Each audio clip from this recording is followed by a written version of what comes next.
Hello, everybody. Welcome to the show. We're here at NorQuest College. Hi, Ronnie. Although it says last minute changes here. A couple last minute changes. We're all good though. We got this sorted. We're ready for anything, right? Yes, we are, including a working microphone. There we go.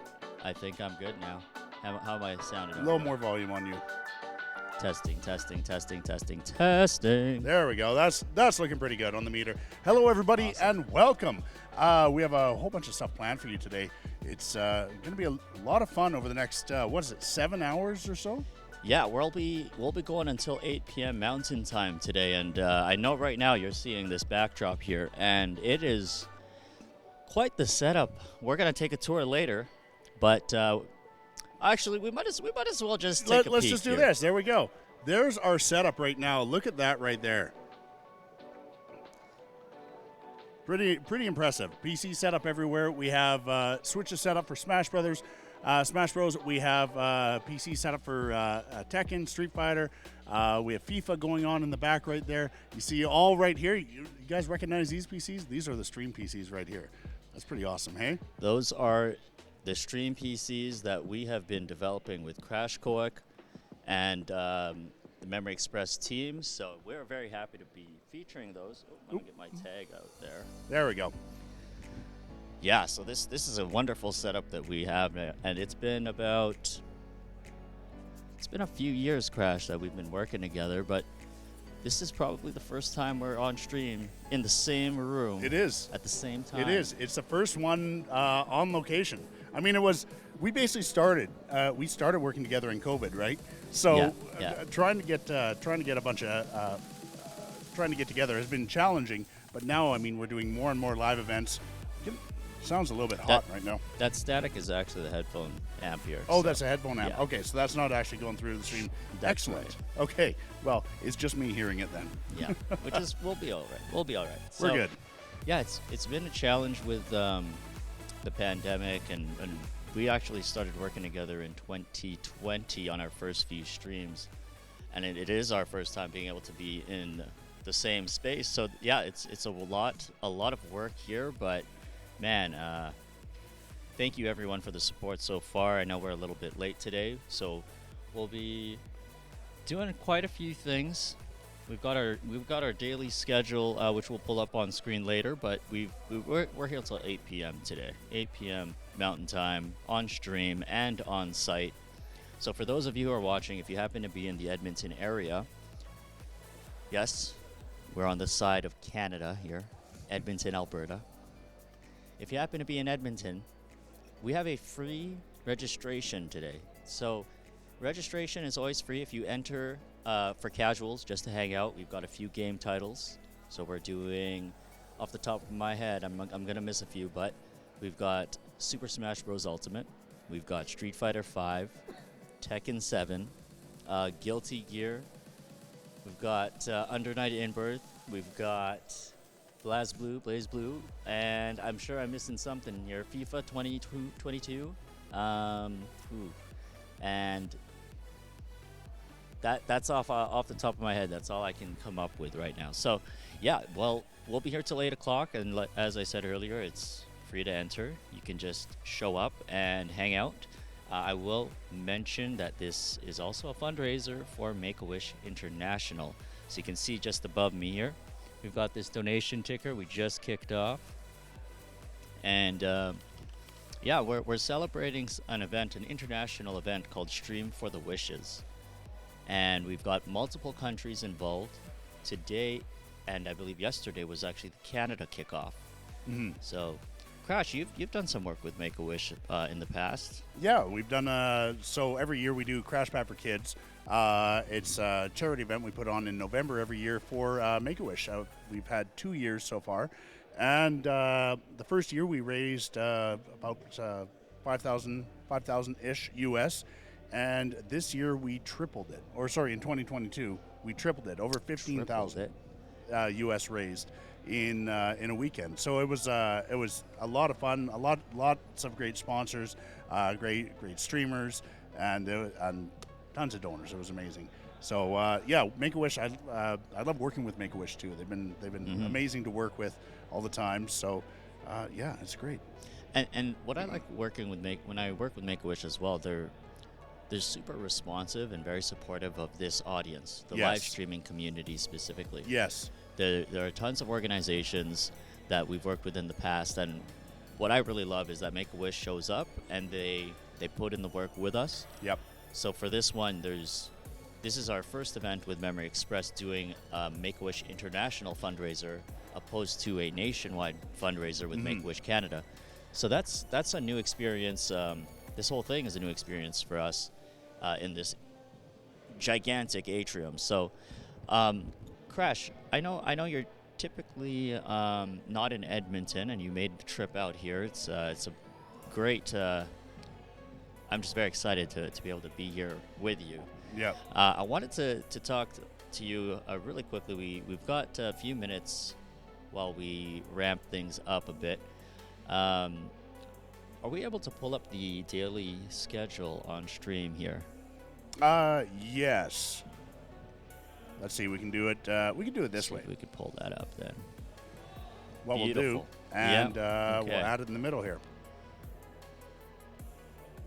Look at that. It's going to show up right there for now, Beautiful. but we'll get it lined up. We'll get it lined up. Nothing like doing stuff on the fly, right? That's what live streaming is. It's exactly what live Everything streaming is is. on the fly. And the amount of multitasking going on, we'll show off the entire setup here and talk a bit more about what our live stream rig is powered by and what kind of accessories we're working with. But yeah, as you can see, we've got our daily schedule up on our screens now. So we did start a bit late, so I do apologize about that. But reaching up to, in about 15 minutes, we're going to start getting back on schedule. So at 2 p.m. there, it says that we've got a few logos. We've got MEsports, we've got NorQuest College, we've got NorQuest Esports. And the reason we're showing those logos is because right now we're in this beautiful atrium called the Sigmar Center for Learning, main atrium. It's actually 3 floors tall, and we are in the main hall. So we're going to show off a little bit more intimately what is happening in this space. So in this space, thank you, Crash, for doing things on the fly. We've just updated my name. My name is Ronnie. For those of you who are new to the stream or have just joined us, have never heard of Memory Express maybe. We'll talk about Memory Express later. But yes, I'm Ronnie here, and we've got Crash Koic to my side. But yes, back to the schedule here. So at 2 o'clock, we'll be taking a look at the main atrium here. And then at about 2:30 to 2:55, we have a very talented media personality named Rui. He is one of the writers for Action Media out of Vancouver. They're a wonderful organization that focuses on esports news. And it's amazing working with Rui. I've actually known him since 2020 as well. Lots of things happened during the pandemic, and we're very happy to still be working on this very passionate space in Canadian-focused esports. Moving forward, we are going to see some bracket matches from Super Smash Bros. Ultimate. That'll be hosted by Kanakern and a couple commentators. And then moving forward from there, at 4:30 Mountain Time, we'll be featuring Tekken and Street Fighter, one after the other. And those will be bracket matches into grand finals hosted by West Coast Fighters. Then we continue with some interviews and featuring our very special guest, who is a marketing intern with the Vancouver Titans, I believe. Is that correct? Yep, that's with the Titans.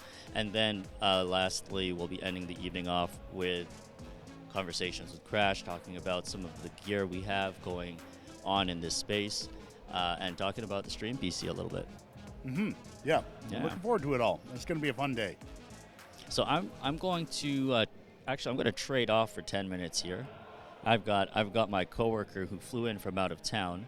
Give me a moment to trade off, and I'll be back in about 10 minutes, where we're going to do a bit of a mobile tour, and we're going to show off the main atrium here at the NorQuest College Sigmar Center for Learning. So I'm just going to pass it off here. Hey, I've got Arian just to my side.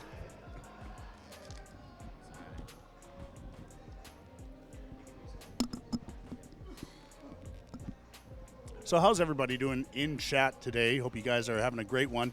It's Saturday, 1:48 here in Edmonton. If you're used to my regular stream time, 12:48 there. But yeah, how is everyone doing? Hope you're having a great day. We have lots of fun stuff planned. It's going to be great today. We do. It's our first time here at this beautiful atrium. Can't wait to show it to you guys, as you'll see later on in the stream. And our buddy Crash coming all the way through and setting up one heck of a stream. So I'm excited, man. It's good to have you. It's good to have you here. You know, it's been mostly online. Yeah, and, it's good to be at an event in person. Like this is the first time we've been able to, or I've been able to join you guys in person. It's great. Absolutely. I'm excited, and this is just the beginning. We have so much planned for you guys. Yep. And I keep looking at myself on the big screen. There you go, over there, right? Yeah, I made it, Mom. Yeah. Mobile TV. Why are you so pogy, Arian? Well, has to do with genetics, my Persian prince background, and a lot of nutrient-filled kebab from your local Persian restaurant. That's all you need in life, really. Just one of the three. But thank you for your comment. So we got about 2 minutes until, 10 minutes roughly until we're going to be seeing Ronnie here. Cool. Kind of do a bit of a tour and whatnot. That's going to be cool. Oh, yeah, we're going to do a tour with Ronnie. It's going to be awesome. They can see the whole space. Yep. But if we have 10 minutes, maybe we have time for a stream game. I think so. What do you guys think? Should we play some marbles? Crash, when are you moving to Edmonton? Edmonton's nice, but it's not for me. Let's just say that. Edmonton's nice, but it's not for me, okay? He's trying to get everyone out here. However, I will be moving, so. There you go. So he's 50% closing rate right now. And Knives, yeah, that email. That was awesome. Small world, my friend, small world. Hope There you're we go. doing well. I miss you. So we are going to play some marbles on stream. Those of you who've been in my streams, you know we do. We kind of shoutcast this. So you done to shoutcast some marbles on stream? Yeah. All right. Okay. So what we're going to do? We're going to get into a race. We're just going to do a standard race. I think we have time for one, maybe two races. We'll see. We're just gonna. Now we always go with number 32, the Rusty Remnant. We had that one. Oh, you're a marbles connoisseur. That's right. You know all the good stuff. Right. Cool. So we're just going to go with this one right off the bat. So this is something where all of you can join in and play as well. So it's really easy. All you have to do once we get into the game is type !play. I'm actually going to get in too. So everybody type !play. Hey, !play. Yeah. I'm getting in. Yes, and for any Canadian residents who are outside of Quebec, because Quebec, for gambling laws and whatnot, the winner of this will receive a $40 gift card. Now, I know every stream we're generally giving away about 6 to 8 gift cards. We had to cut it short today, but look, we have a lot of meetups coming up. There's a lot of time to make up for, and I see a few names in here. Oh, from look at before. that. I'm just looking at everybody's marbles. There's a nice diamond one. Wow. Okay, Mika G's. Oh, we got knives coming in here too. A diamond rolling? Nice. Yeah. I gotta see Oh, you that. want to see mine? Oh. Pixie. Unicorn Canadian skull. That's mine. That's my marble. Okay. Like that's me summed up right That's there. got to be your family crest in the future. Right? That's my You're family like crest 80. right there. A unicorn Canadian skull. There we go. Oh my God, that's great. Oh, Okay. jeez. We got Larry coming in. My name's gonna be hollered all over the atrium. Yes, Larry. If you win, I will yell your name for everybody. Okay. And then we have King E.T. Iron, Gary Nivek, and Twandert. Wandered and Umnike8 are basically making a professional side income from all of our stream games. They're here okay. all the time, and they have a really high winning rate. And the managers keep asking me, Arian, are you like, who are these guys that keep winning money? I'm like, I swear it's an equal stream game. They're just winning all the time. It's completely out of our control. So they're VIPs. They're VIPs at our store. All right, so you got 32 seconds to get in here, guys. Exclamation mark play. Hey, exclamation mark play. Get on in here. 25 seconds to get your butts in here. Get your butts in here, guys. To see this Counting diamond down. roll. It's against physics completely, but it's going to win. It's going to work. So we're going to go down the ping pong. We're going to go down the pong table of death. We're going to go around. You can go left, center, or right. You can spiral around. You can make your way forward. You have a little bit of an X right there. Go up the vertical shaft. Then you got the spirals of death into the wash machine. Let's go all the way back, though. Let's see how we're doing. Ooh, the race has started. Ooh. Coming down, we have King Marsuko in the lead, followed by Mickey Gee. Coming down, who is it going to be? The first one through is going to be Mickey Gee. Coming down, followed by Nocturnal Rice. We have Umniki, Larry, King Marsuko, Dwandert, Crush, that's me, Gary, Knives, Leo, and E.T. Iron. Mickey Gee is in the lead, followed by Nocturnal. Is Nocturnal going to be able to close that gap? We have Umniki coming in there. I'm going to get that mixed up every single time. We got to full screen. We got to go full screen here. Yeah, buddy. Okay, Mika Gee is going in. Mickey Gee coming in, taking the lead right now, followed by Nocturnal Rise on Nikki 8.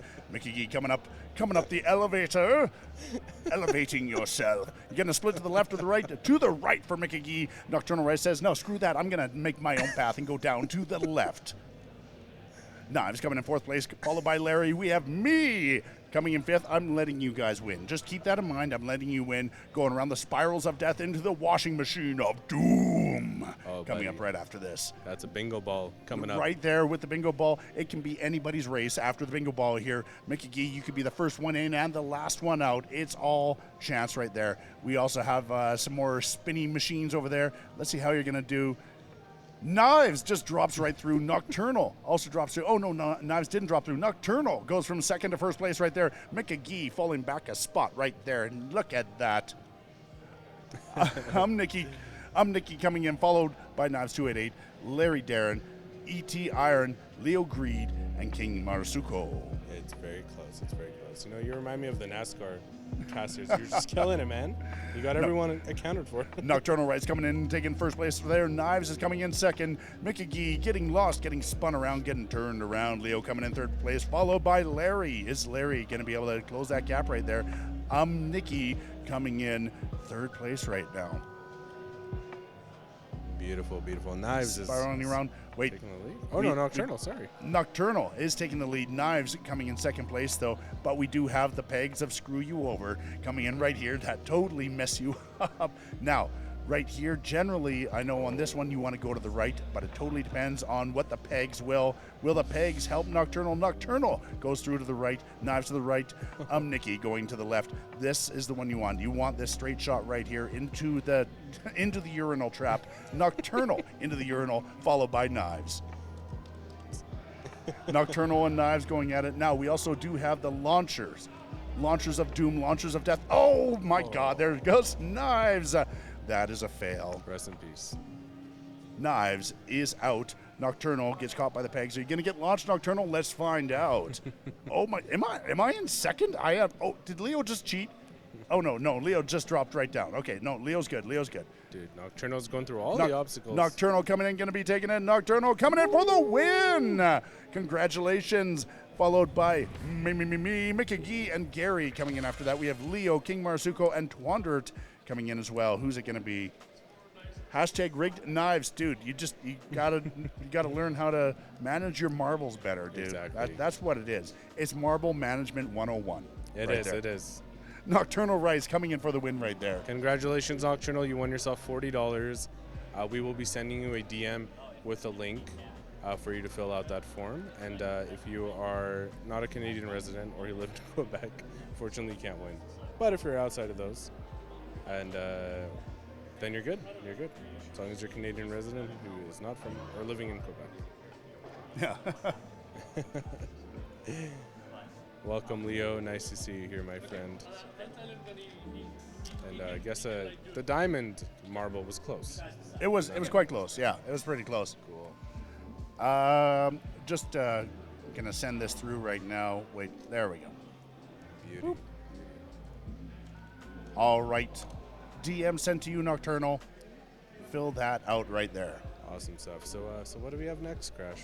What's up next? What's up next? Well, do we have time for one more, or are we going to be jumping over to Ronnie here pretty quick, aren't we? Let me see. I think we only have about two more minutes here. But let's take a look.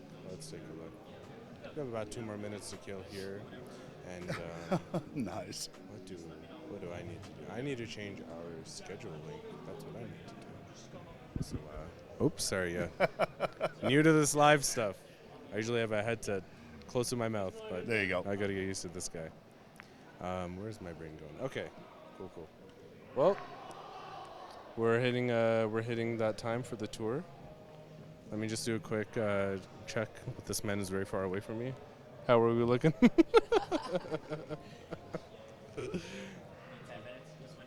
10 minutes? Oh, That's damn, that's time time for for another another game. race. All right.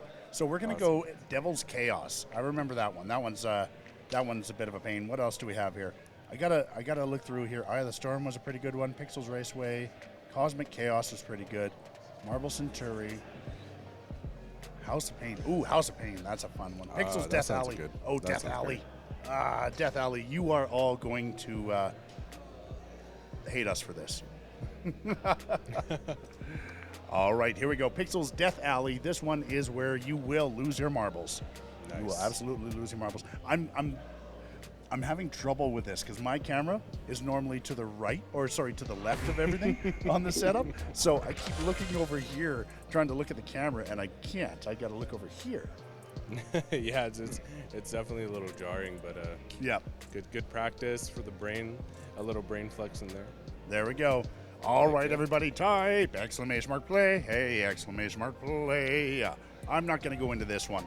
I'm not going to go into it. So let's get everybody in here. We have Leo King Marasuko, 200, the Frozen Husky, Mikagi, Nikki, E.T. Iron, Larry Darren, Gary, and Knives, 288. Guys, if you want to get in here, what do you mean there's a delay? There is no delay. Everything is perfect. Everything is perfectly perfect right now.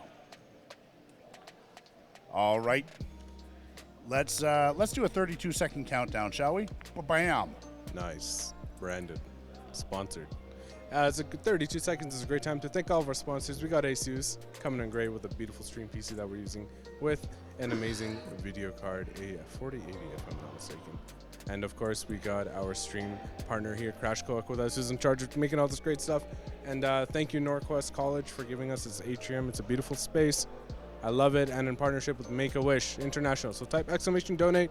We all got tons of money. We're all millionaires. Donate some money, help everyone out, and let's get the race started. Let's go. Let's go. All right, here we go down the Plinko board of destruction. First up, it looks like Leo's taking the lead. Then we have Nikki coming in. Nikki, first one to touchdown. And then we have Frozen Husky, followed by Wanderer. Oh, this is Pixel's Death Alley. This is just a straight shot with a whole bunch of dingle dangles right there, and then some launchers. You have dingle dangle launcher, dingle dangle launcher, dingle dangle launcher, all the way down. This is Pixel's Death Alley. It's just a straight shot of death. Oh, That's so they all can get this is. killed if they're Oh yeah, under, if they're on that, it actually launches them up into the air. Let's cross our fingers that we watch someone get launched into the atmosphere here. Oh, there goes Knives. Not again. Knives, come on, dude. Come on, dude. All right. Jeez. Whoa, no one dies. They just go to sleep. Oh, there, Mickey Gee is Goodbye, gone. Diamond. See you later, pal. This is amazing. Okay, Twandert's in first. One of our very common winners. And, it's a fight between literally 4 people. Okay. Oh, back to Larry Darren. He might have his name called in the atrium as per his request.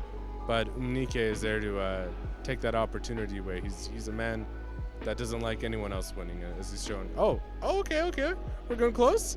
It's a very close fight and one more. Oh, Larry's taking the lead. Is he going to make it past all the death traps? Okay, let's see here. Larry is going through all the dingle dangles right now, and then we got a few more launchy pins. Are you going to make it? Larry, I will just murder scream your name here in the atrium, okay? I will murder scream your name if you get it. Don't fumble this, Larry. Oh, don't fumble. You are so close, Larry. You are so close. Amazing. And it's Larry Darren!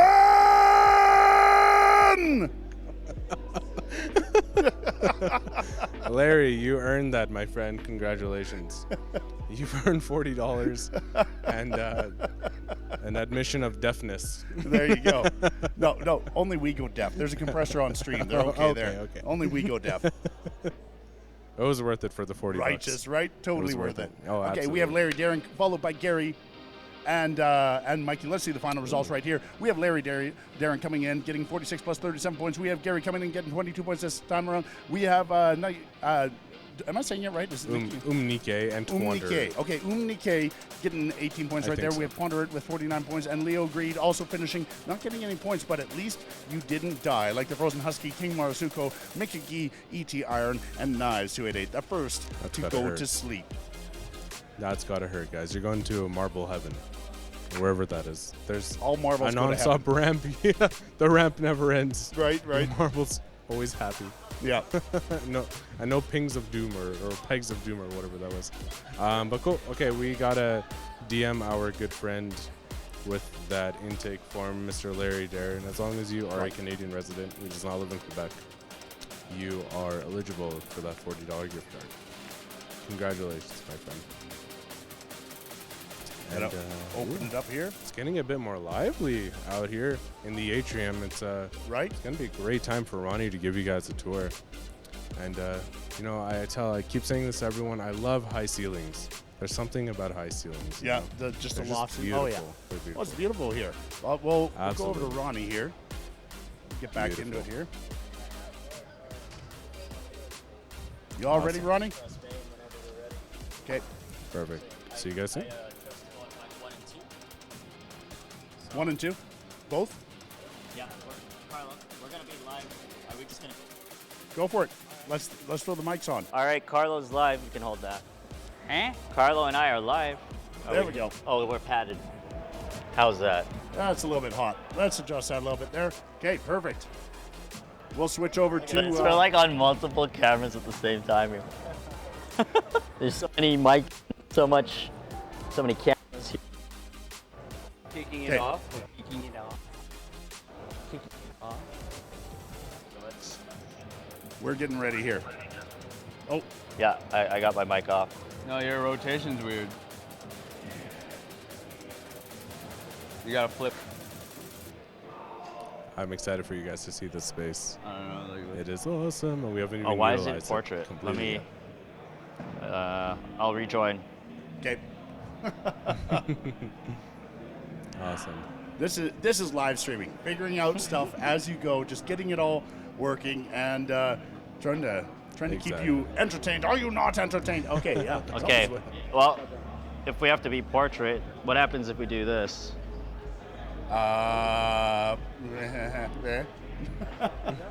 Okay, we'll just do portrait then. are you sure? I guess we could There's do no it. time to troubleshoot. Okay. Yeah. Sounds good. We're doing portrait. We're portrait. okay, we'll get it set up here.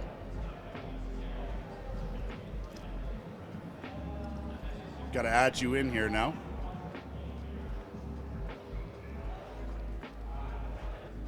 Oh no. Yeah. Yeah, not the best option. There we go. This is some real time. It doesn't get more live than this. Right? Everything live right now. It's live of There we go. streams. There we go. Okay, that's live. You're good. They hear us now. Yep. Okay.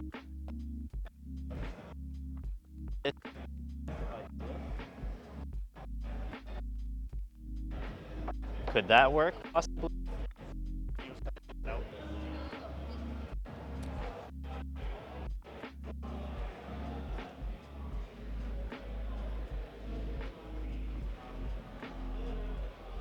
Oh yeah, there we go. Testing.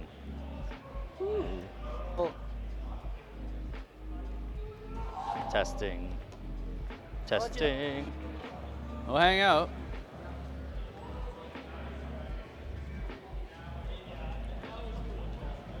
Hey Carlo. I feel like my hair is weird. Is my hair weird? Well, let's just walk over here and take a look. Go. If you want to see what the most expensive mirror looks like, so how's your hair? I think it looks good. That's pretty good. That's pretty good. It's like a 150-inch mirror. Yeah, you guys want to see our mirror that we're using?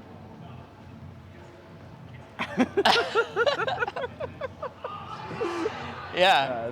That's a big screen. Yeah, that's our mirror here. We're just kicking it off here, hey? Yeah, we're just getting started. Yeah. Lots of brackets starting a little later. Yeah, hey, Carlo, could you do me a favor and pull up the Twitch stream on your phone? Oh, sure. Because I can't see the chat right now since we're... Oh, just the chat? Yeah. Yeah, that way we can talk to chat. Okay. But yeah, right now, behind us is our giant multi-panel screen, which is used in this atrium. And right now, we're at NorQuest College. Hi. I'm chatting. Somebody chat with me. What's your username? Are we allowed to... Yeah, I'm right there. It's Poppy Snipes.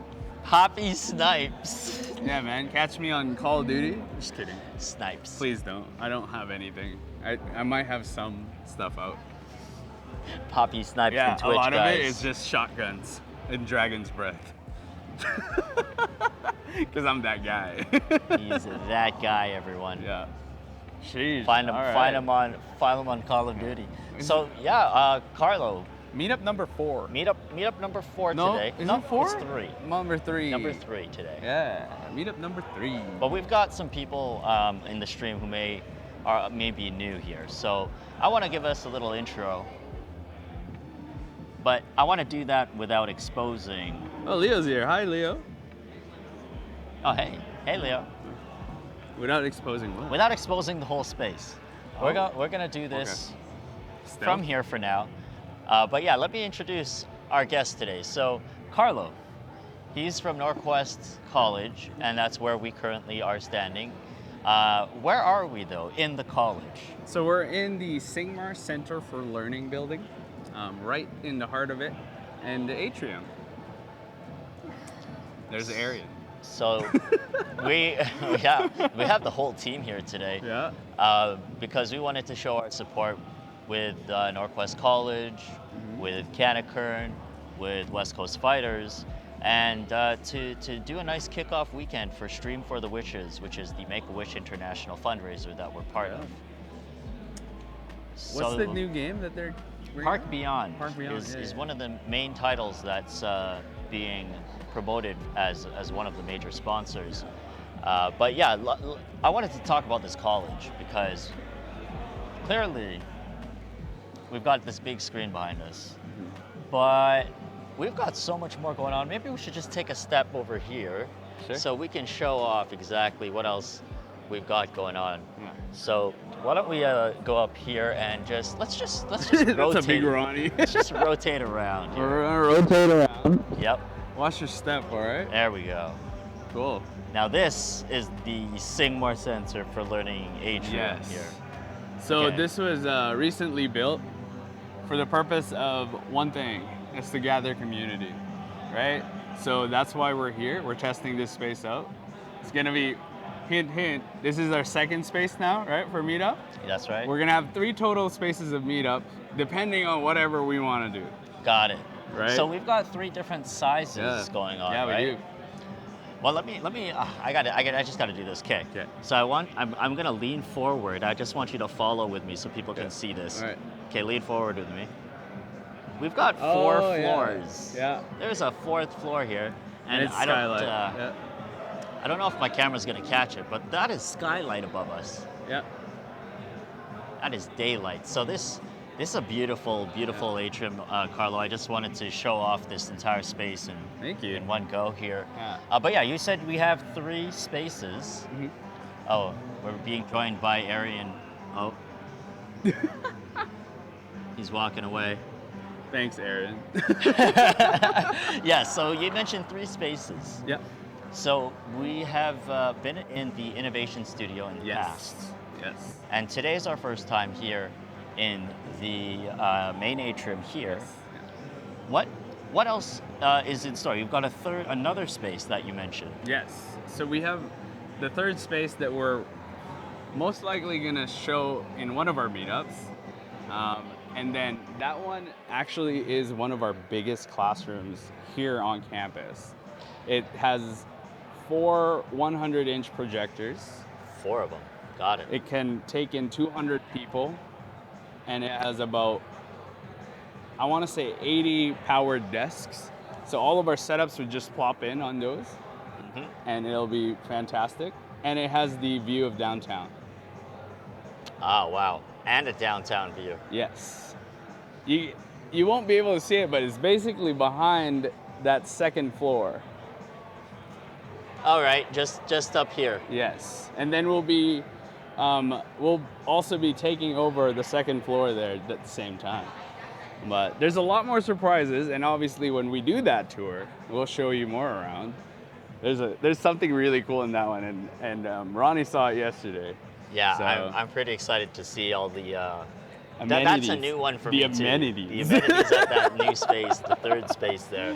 Yeah. But we're here today in the main atrium. Yeah. And We're waiting for everybody to show up for their brackets Yep. and their free play stuff. We're expecting about 150 people today over the course of the day, right? yeah, that's what we've got in our registration. So that's Yeah. what we're hoping to see. We've got all of our partners from day one. You know, West Coast Fighter is here. Yeah, we've got. Actually, why don't we do that? Why don't let's we go. Let's go visit check them everyone out. here? Let's go check them So out. Watch let's- your step, okay? Let's walk over to each of our partner stations. Yeah. And I have my esports volunteers playing FIFA over there. So we'll go chat with them. But you know what? Can I show something to the stream? Let's take a look at these PCs first before Yeah. we end up checking out the So- West Coast Fighters audience. If you guys watched one of the tours for the upstairs, you would notice that these were our PCs from upstairs, and we rolled them down here. Right. Right. These used to be for the Valorant on-site Yep. games. So like we roll it down here because that's how we designed them. Let me get a good shot of that for Yeah. everyone here. Look at these all lined up here. Yeah. So that's 1, 2, 3, 4, 5, 6, 7, 8, 9, 10. 10 of 12. 10 systems. 10 of all lined 11 up. here. The 12th one is like a secret one that Ronnie keeps. But Ronnie, I want you to like slide your view a little bit more towards the screen because I want to say Okay. hi to our friends, you know? Okay, let's see what Carlos is trying to talk about here. Yeah, I want to give us a shout out to our friends. So all of our desktops actually have our backgrounds now for GameCon Canada. And if you Okay. haven't figured out what GameCon Canada is, you need to. Go to gameconcanada.ca and you'll see all of the information you're gonna need. It's gonna be insane. Like I've heard there are things that have never came to Canada are showing up for GameCon Canada here in Alberta, Yep. in Calgary. Well, that's everything from tabletop games, card games, Yes. role-playing games for all your Esports. D&D fans. We've got esports. Game devs. It's game devs as well. And my It's- college is gonna be there. Yeah, clearly. we've got NorQuest College, NorQuest Yeah, Esports. we're bringing in our FBET. We're bringing in NorQuest International. So if you're based off in Calgary, or if you're coming to GameCon Canada, if you've ever want to like talk about the education part at NorQuest College, we'll be there. So please come and say hi. Ronnie, Memory Express. How big, bro? Well, from what I understand, we've covered From what a few. you understand. We've covered a few topics, right? We've got tabletop games, card games, Yeah. role-playing games. So that covers the world of Game- the analog Yeah. games. Now we have education And we've got a lot of schools. There's mostly post-secondary. I believe there's Lethbridge and UFC. College, UFC, And then me. NorQuest College. I don't think there's another one. As far as I understand, For based on their post-secondary. website. For post-secondary, I Yes. think it's just the three of us. But Yeah. for high school, Do you there's know a much lot. about high school happening there? Calgary education system is coming in with Okay. like a little program. I'm not too sure. Again, for more information, right? Go to the site Yeah, check out GameConCanada.com .ca, or .ca. Yes. Even better. Yeah, .ca and, for the Canadians. and there's a cosplay part to that high school. Right. They mentioned that there's a cosplay. because did you know contest. that? I mean, I don't know if you remember our conversation with GameCon. Cosplay is now part of the Alberta curriculum. I Like mean, you it can makes go sense. to high school Yeah. and learn to cosplay. Yeah. I think it's 10, 20, and 30 if I'm not mistaken. Because I remember in high school, I'm from Vancouver. We don't do much middle school, but yeah, there's like textile and fabrics classes, so I'm seeing the connection there for cosplaying. Yeah, so easy, right? And like you're keeping Oh, up the with Twitch the times. chat up? Let's see what Twitch is up let's to here. see. Let's answer some questions. But yeah, you're asking about how big GameCon Canada is. So it's at the BMO Center, which is one of the largest venues in Calgary. Yes. And it's to the my whole space. knowledge, It's the whole space. it's a Friday, Saturday, Sunday event in June 23rd, 24th, 25th with a maximum capacity of 20,000 guests per day. 20,000 per day That's a lot. is kind of it's the number they want to achieve, and I believe what they're up to here is something Western Canada could really use. Yeah, I'm excited. I'm just, Yeah. like coming from pandemic, coming to shows from outside of Canada, outside of Alberta just is. Yeah. Like I'm excited to have one of our own. Me too. Right? Me too. And Like- Unfortunately, there was an event canceled that was scheduled for Los Angeles in June, Recently, yeah. which is publicly announced now it is a canceled event. E3. But on the bright side, correct, E3 was canceled officially. But on the bright side, there's GameCon Canada, so we're hoping to see a lot of vendors show up. Maybe we'll get some new game announcements. Maybe we'll get some AAA vendors. titles to show up. New AAA titles, new game devs. Hopefully, we'll see. Because that E3 announcement is very sad for all of us in the industry. But It's because it's such a long time running event, right? yeah, over 25 years to my knowledge, with E3 going. And I'm glad we have something here as Canada. And again, the GameCon team has done such a tremendous job in pulling together the most important people that they need to bring into the expo. Yeah. And I don't want to spoil it, but like Memory Express is going to be there. Yeah, well, we have a few logos on here, so just kind of taking a peek. We've got GameCon Canada, powered by TELUS, and then you've got MEsports United, NorQuest College, NorQuest Esports, and pretty much whenever MEsports United shows up, I just like to bring Memory Express along for the ride too. So yeah, we'll be there, bringing our Memory Express team, our MEsports team. We'll be bringing our meetups there.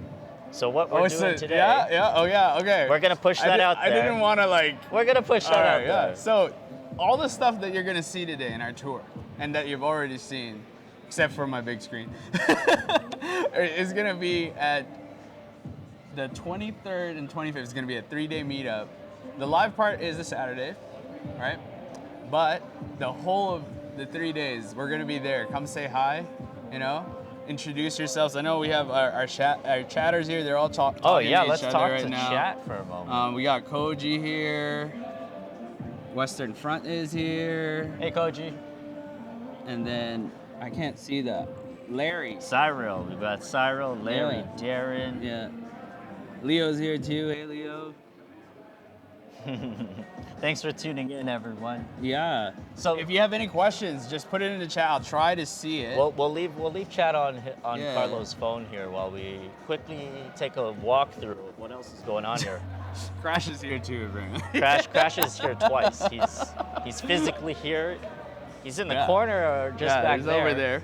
Yeah, and so yeah, all these PCs, again, these are all Me PCs made by, designed and tested by Ronnie and Crash together. That's right. If you go to Crash's website, you'll be able to find all the stats and FPS benchmarks. CrashCook.com. You'll be able to see all of the benchmark tests we did for the Stream PC. As Carlo was saying, you'll get frame rates. You'll get to know what resolution it was on, and you'll also get to see what the performance is when you play your game while live streaming, while recording your live stream locally on your PC. So doing all those three things is just very taxing on a computer, but go to Crash's website, check it out on TLDR, it's insane. It meets the stamp of approval for NorQuest College, for Memory Express, for MEsports, and of course for Crash Cook. So we've got about 5 minutes till we've got. Yeah, let's go say hi to our partners. So let's head over. Where is Jeremy? Let's head over here. I'm gonna join you on this side. Oh, okay. Yeah. So we'll just stop right here because we've got a good view of the section here with West Coast Fighters. Yeah. So we didn't schedule this walkthrough with Jeremy, so that's why he's not here. But that's okay. It's all good. We're just trying to drop by. We just want to share what's going on here. So this is the section where they have 3 titles today. They've got. Do they have? Oh yeah, they do. They have 3 titles today. So they're doing, for all you fans with Capcom, they've got Street Fighter V and Third Strike all happening behind us. Yep. But they also are doing Tekken 7. Yeah, in anticipation of Tekken 8, which, fingers crossed, better be good. Whoa! Yeah, I'm a fan of 2D fighters myself, so I just love bringing everyone together here. I know, Carlo, you play what? Tekken. Tekken? I play Tekken. This is where Ronnie and I will have a difference in opinion on which game is better. But But we can still be friends, Carlo. Yes, we're we still can. friends. Okay, Yeah. we're gonna quickly head over to this side over here. Just switching over, we've got Kanakern set up. Smash Bros. He's got a lot more titles than Smash just Bros. Smash Guilty Bros. Gear. Tonight. I can't remember. the other Blaz one. Blue. Oh yeah. He's got Guilty Gear. He's doing 1v going back There's to Smash four. Bros. Yeah, there's four. There's 4 titles. Under Night in Birth. Yeah. So what's neat though is Kanakern's doing both 1v1 and 2v2, 2v2, today. yeah. Yeah. So if you're in the Edmonton area, head over here so you can join for some casuals. Brackets are starting. Some people are already playing bracket matches, which we'll put on stream later All the today. information is in our job form on the brackets that are live. Some of the brackets I think you can still join, but there are specific details on the times where it gets cut off. It's just for our teams to actually make sure that everybody's good to go and the brackets are done well, right? But yeah, this is just the beginning. We just started. We're gonna be very busy until 9 o'clock tonight, I think. Yeah. Open to the public till 8, but we got to clean up after. So I know, we'll be yeah. a bit Sorry, longer. 8. We'll be here a bit longer. Oh, and just a friendly reminder. If anybody is coming around after 4, just look out for the signs. I'll be putting them up right after this interview. Our campus is very secure. Around 4 o'clock, everything automatically does lock up, but you can still come in. And there's a easy like a way buzzer, to do it. right? Yeah, there's just a little buzzer. And again, I will have a sign specifically for it where you can find it at the main entrance between Sigmar and CLT. So we'll see you here, right? So you just head into that front entrance. If you head over to the Memory Express Twitter page, there's a bunch of posts and content sharing how to actually get here. Yep. It's quite easy. Yep. Just want to make a note for security purposes. Those doors do lock, just as Yes. Carlo was mentioning. Yes. So don't be afraid. There is a buzzer that you can just speak directly to the security team, and they'll let you through those doors. If all else fails, shout at us at Twitch. Yeah, you can always shout at us on Twitch. Because that's happened so many different times where it's like, can you let me in? Yeah, we've got eyeballs on Twitch because yeah. right now my phone is a camera. So Yes. we're here till 8 o'clock though, so we're gonna switch. We're gonna be right back. We're just going to prepare for our next interview, and that'll be with Rui from Action Media. Rui Yes. is a content writer, and Action Media is one of the few Canadian esports media outlets, and they're actually based out of Vancouver. So we're gonna take this dedicated esports news and media team out of Vancouver. They cover everything, but there's very few companies that cover Canadian esports specifically. So that's the one that I really wanted to push, because NorQuest College is focused on the Canadian side of things, and so is Memory Express, so is MEsports. Crash Coic is as Canadian as it gets. If you ever check out his stream, you can make him take shots of maple syrup. I feel like he just wants an excuse to do it. But yes, as I was saying, West Coast Fighter. West Coast Canada. Fighters is also Canadian. Canada. There's so much Canada. Canadian material. Canada. Yeah. Lots of talent, and if you ask me or Ronnie anytime that you come and see us, that's priority. Yeah, we gotta keep it Canadian because we're We've here. got so We're much here physically going here. for us. So So shout outs to all of our supporters and organizers, and a special shout out to the GameCon Canada guys for pushing the bar with conventions and bringing those. Pretty sure we'll communities chat together. about it a lot more later. Yeah. So watch out. Yeah. But yeah, no, thanks to NorQuest College too. This is our home. This is the NorQuest College main campus here. So we've got Carlo. Thank you very much, Carlo. I'm just gonna shake your hand officially. I've got my left hand out. Left hand shake. Oh boy. Yes, because my right hand's in use. So. Oh yeah, that's true. But I'm going to make my way back to the live stream setup here I'll walk as we you. prepare for our next I'll walk you. interview with Rui from Action Media. So we'll see you in about 5 minutes, and we'll be right back.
just around the corner on the right.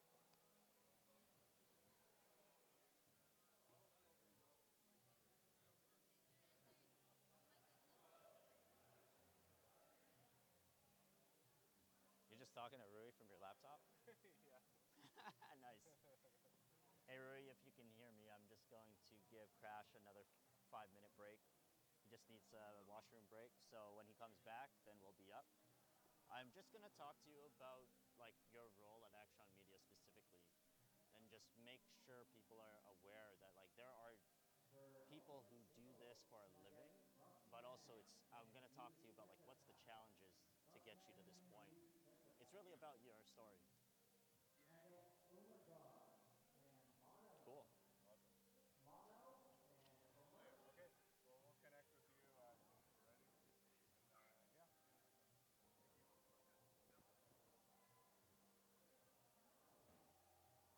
So I just gave Sahil my JotForm login, and I left it in his hands. I was like, all you gotta do is search here now. Integration with the Google form, something's messing up. Troubleshooting, we just don't have time for it. So I just told him we can go with JotForm. He knows how to use it. He has both of the forms available on JotForm, so he has the previous one and the same day one, so it's all good. Yeah, so if they ever want to close the brackets, that'd be on their own now. Just tell them they can do that. Did you tell them? I told Anthony and I told Jeremy.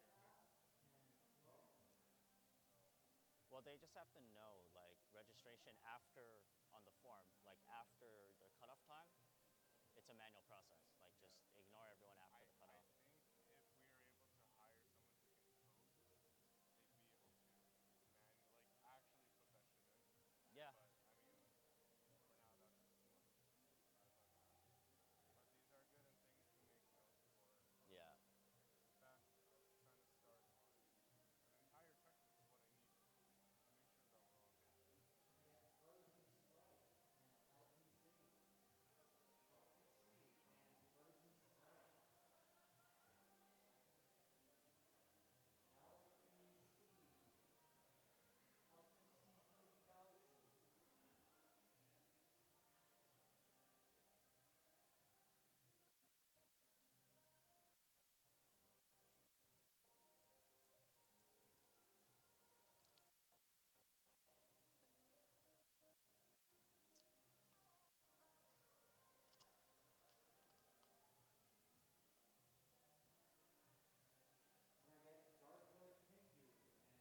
all good. That's definitely a tin of salsa, aka Aaron. You tall. Well, honestly, the estrogen is starting to kick in because John's going on shapes before, Oh, so he's interesting. burning out more muscle. Well, as long as they are happy, unless you're gonna make it about you. Well, thin thighs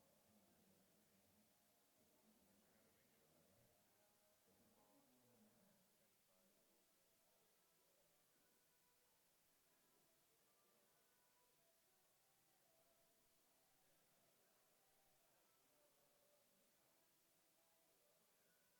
Okay.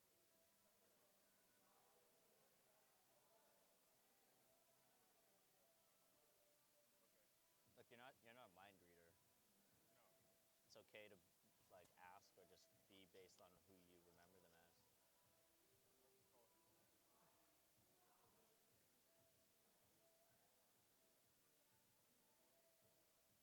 though. Mm-hmm. So for our next meetup, we need something to bring people in in addition to that. Maybe we do our gift card dispenser, and maybe that's it.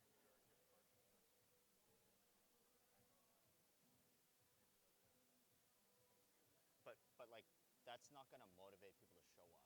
Those are gimmicks. Those are how you get people having fun once they've already shown up. The brackets are the reason why people show up. So we can't discount that. We'll talk about it later. Next meetup, Yeah, the difference between Indiana and mine is two or three followers. sure. So If I could buy it.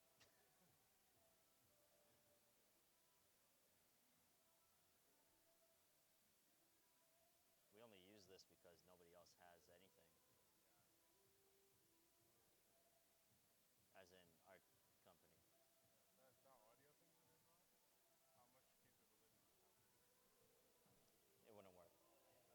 got 2 mics and that's it. No audio from the games, no audio. Like signal routing is just insane. Arian,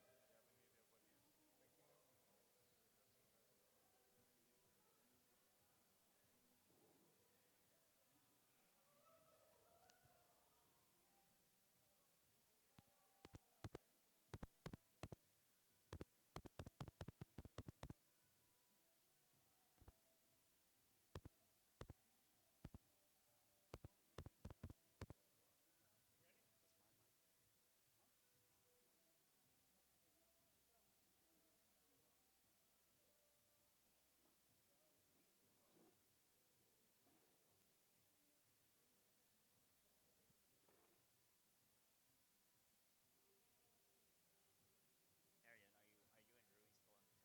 and Rui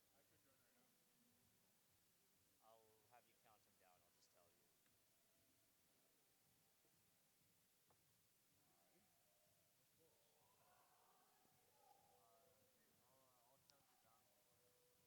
30 seconds.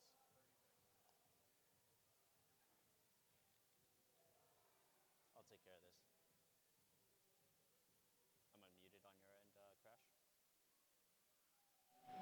Am I muted on your end? 10 seconds, Arian. 10 seconds.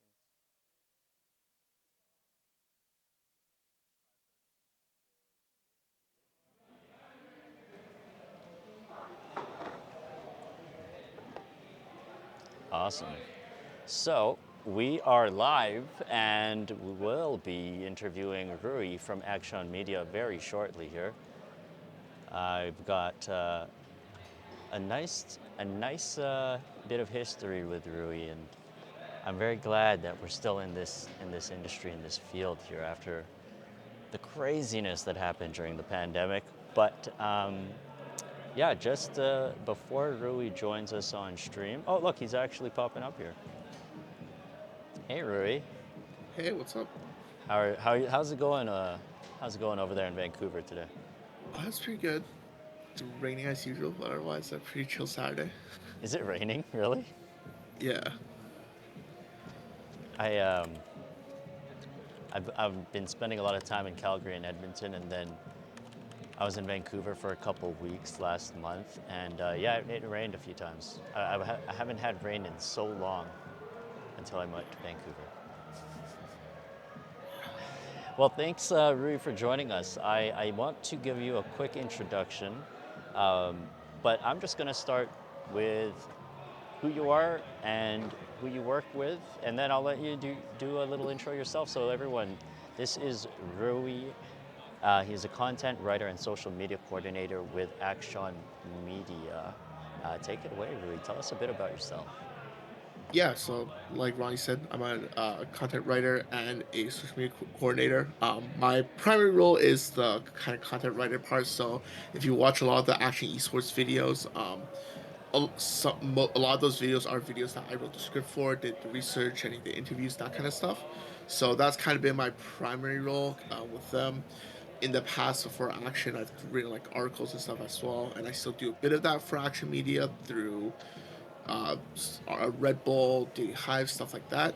Did you mention Red Bull? Was it? Yeah, so we Sorry, I just recently have a can of Red Bull in front of me. Oh. Yeah, but so I've been also still writing articles. That's kind of how I got my. That's kind of how I started with writing, anyways. And yeah, social media side, just kind of making sure kind of any of our kind of content is getting posted onto TikTok, Instagram, that kind of stuff, um, Twitter, that kind of things. Make some like small news posts for LinkedIn. Sometimes it goes on Instagram and stuff. So small stuff like that. But yeah, my primary role is kind of as a scriptwriter for Action Media. Beautiful, beautiful. Little bit of history going back to February 2020. That was actually the first time we met Rui. I don't know if you recall. That was at UBC at the Esports Expo. Yeah, yeah. Quite literally the last event I attended before the pandemic happened. Yeah. That was our first day meeting in person on campus at UBC. Tell me, let's go back in time. what were you up to regarding your career compared to what you just shared with us? What were you up to in 2019, or sorry, 2020 February, over 3 years ago? Yeah, so by that point, I've already been doing a lot of like freelance writing, kind of for various websites and stuff. But at a certain point, I kind of had to realize, even though I had the experience, you do still need that kind of piece of paper that says, "Hey, I finished some kind of schooling," and I was at a Langara, which is a local college, finishing their diploma for journalism, and at the same time, I was involved with running the Langara Collegiate Esports Club, and I was still helping out with SFU, which was my previous university, and their esports club.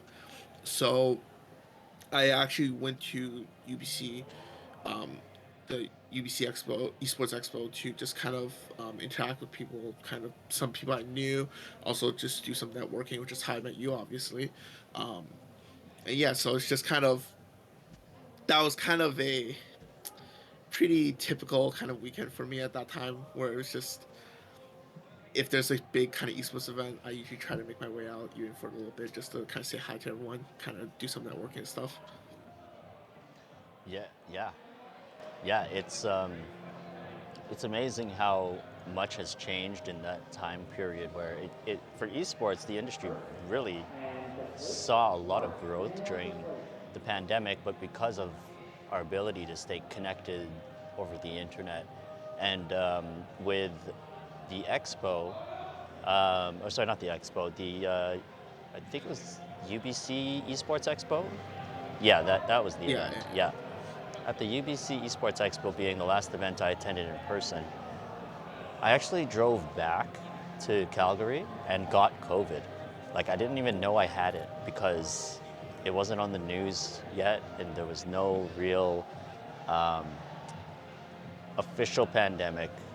And then as I got better, the pandemic was announced March 13th, and then it all just kind of shut down. So I've seen a lot of people in this space come and go. And what's really crazy to think about here too is MEsports did not exist when we met, and MEsports did not even have its first event. It happened in May of 2020. So that brings us all the way back there to a time when, yeah, the landscape was different, and now we get to do a bunch of things in person again. It's safe, and it's safer at least, and it's okay for us to meet in person. So the benefit of us being on connected through our technology and our internet out chat, I see you guys, is that Rui, you're in Vancouver, I'm here in Edmonton at the moment, and we're able to still do these interviews. So I want to dive right into your role at Action Media. When you think about your role and what you do in relation to the Canadian esports industry, an article or Action Media came out with, I believe it's like an esports summary specifically for Canada, and that was something I saw on LinkedIn about a week or two ago. Can you tell us a bit more about what that project is and what your involvement was for that? yeah. So the CEO of our company, Roger, he kind of came from a marketing background, and he when he kind of started working with us, he realized there was kind of a lack of kind of information about kind of the Canadian esports industry as a whole. Obviously, kind of again, kind of throughout the COVID years, there was kind of more kind of information about just kind of the industry as a whole, just because obviously esports was growing, but kind of within Canada, it was kind of hard to find that information, and he really wanted to create that. And for me personally, I've always kind of been interested with the industry side of things as well, so it was kind of perfect fit for me to kind of be involved in the project. So kind of from the very start, um, I was kind of the I I kind of did kind of a lot of the work, kind of doing the research, reaching out to a lot of people within the industry like you for interviews, to kind of provide more insight into various kind of areas of the industry, collegiate kind of sponsorship stuff, even like event organizers and whatnot, and kind of just roll up this entire report, uh, and then yeah, so I doubt. So my role was kind of just writer, researcher, kind of all that stuff. And it took from around like October of last year was kind of when we really started talking about it and like kind of putting the idea together of what we wanted to be and how we wanted to look up until like finally recently these last couple of weeks where we were finally able to publish it. And, like it during that time it even went through like an entire rewrite which I had to finish like in a very short span of time. So out, out there on my Google Drive there's like what I've been kind of like a director's cut of the report that like, might never see the light of day. But yeah, like it's been a lot of work, but I'm really glad that there's finally something out there now that kind of really provides an overall insight into kind of what the esports landscape in Canada looks like. It was a huge deal for us because, correct me if I'm wrong, but is that the first annual report that's been made for Canadian esports by Action Media? Yeah, it was. Yeah. That that is so. I wanna like emphasize how important that document is, because since 2020, when we started entering the Canadian esports space, it was so difficult to get data, to just have conversations about what does the landscape truly look like. And we had Arian on the stream earlier today, and Arian and I, we went through that same challenge in 2020, 2021, 2022, trying to figure out what is going on in this country for esports. A lot of the work we do, sure, it's online, but not everything can be done online. Some things just have to have that human touch, and we want to see large events. We want to see a lot of the inspiration from sports franchises like NHL, NBA, and bring that that industry and take inspiration from that industry and apply it to esports. So yeah, the work that you're doing at Action Media is very is absolutely pivotal for us. And at MEsports, when that article came out, I shared it with the entire team. I shared it with Member Express staff, and we all got a better understanding of where the industry for Canada sits. So you mentioned you have a director's cut practically, like a bunch of articles are narrowed into core points. Obviously, you have to collect so much information through interviews and through your team's experience in the industry. Is there anything that you're allowed to share with us that's not in that report that you wished could have been included? And it could be anything. It could be something you find personally interesting. It could be something that you just had to reject for whatever reason. Is there anything on that director's edit that you wish that you could include in that report that you could share with us right now? Yeah. So one area that kind of got cut down a lot was a section talking about kind of the franchising in esports. That's been kind of a very big topic within kind of esports as a whole, and I felt like it played a very important part in the industry. But kind of after we showed it to the kind of early draft to some people, and kind of talked about it within the team, it was just a bit like too deep into the esports industry for a report of this kind, because obviously there would be a lot of people who weren't necessarily in the industry who would be reading it. So unfortunately we had to cut out a lot about kind of franchising, which I felt like personally I find very important, just because even now franchising is kind of very misunderstood, and there's a lot of kind of more casual esports viewers who might think it's like kind of killing their respective scenes and stuff. But I think there's like it's just such a kind of big topic that it's a lot more than that for why like a franchise might not be as successful as like another one. But yeah, so I personally felt that was very important, but I kind of had to accept that it definitely was going a bit too far deep into the industry for kind of what we were trying to do. So I kind of it a lot of that kind of section got cut away. But yeah, that's one of the big ones that's kind of featured in the director's cut that unfortunately had to get removed from the current version as public. Gotcha, yeah. Franchising within the esports industry. Yeah, I can see how there's a lot of sensitive areas that can come up when you're talking about franchising something, because you're no longer tying, you're in some ways tied to the original company, but then when you franchise, different interests start having more influence. So yeah, I can see if it's too deep of a topic. Yeah, your overview, your annual report was more generalized. It was a lot more focused on, I think I read, how many pages was it in total for that report?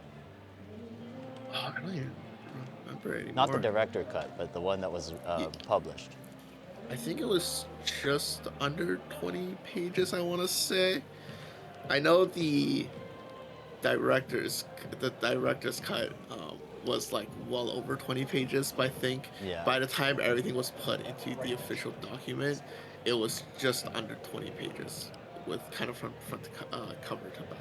And how many people from Action Media were involved in that report when it comes to your team specifically? Not the people you interviewed or anything like that, but how many staff and writers were part of that? So in total, there was 5. I did most of the writing and kind of research to kind of put together the entire document. The other full-time writer, Jonah, he did a lot of the editing afterwards and just kind of helped with a lot of the kind of extra researching at the end of it to kind of find extra stuff for graphics or and anything like that. And then there was our CEO and COO and also kind of my main editor, Eric, and then obviously our CEO, Roger, who also looked through it and kind of provided insight throughout the process as well. And then there's Nikita, who's our kind of head of creative in a sense, who put together the document, and kind of all the graphics or anything like that was stuff that he made. Wow. Well, five team members from Action, and 20 pages was the published result. How many hours of work is this? Like, I'm asking you these questions because I don't think people realize how much resources and in terms of time, money, energy, people are required to put together this kind of data. Like, someone has to do the work, and I'm trying to shed a bit of light on what that looks like. So can you, maybe we'll just ask you directly yourself, because you did most of the content for that article, for that report. Yeah. How many hours of time was that put into it? So early on, while we were just kind of starting out the research, it didn't take that much time. Maybe every week we had a quick like hour meeting just talking about progress and stuff, and then maybe I spent another couple hours each week to just reach out to people, spread this community survey that we had around, just do my own research. But once I really started getting into the thick of it with interviewing people and writing, I was basically spending every day on it. Like all like 8 hours of my day was pretty much spent on the on like the report, and that was probably for the last.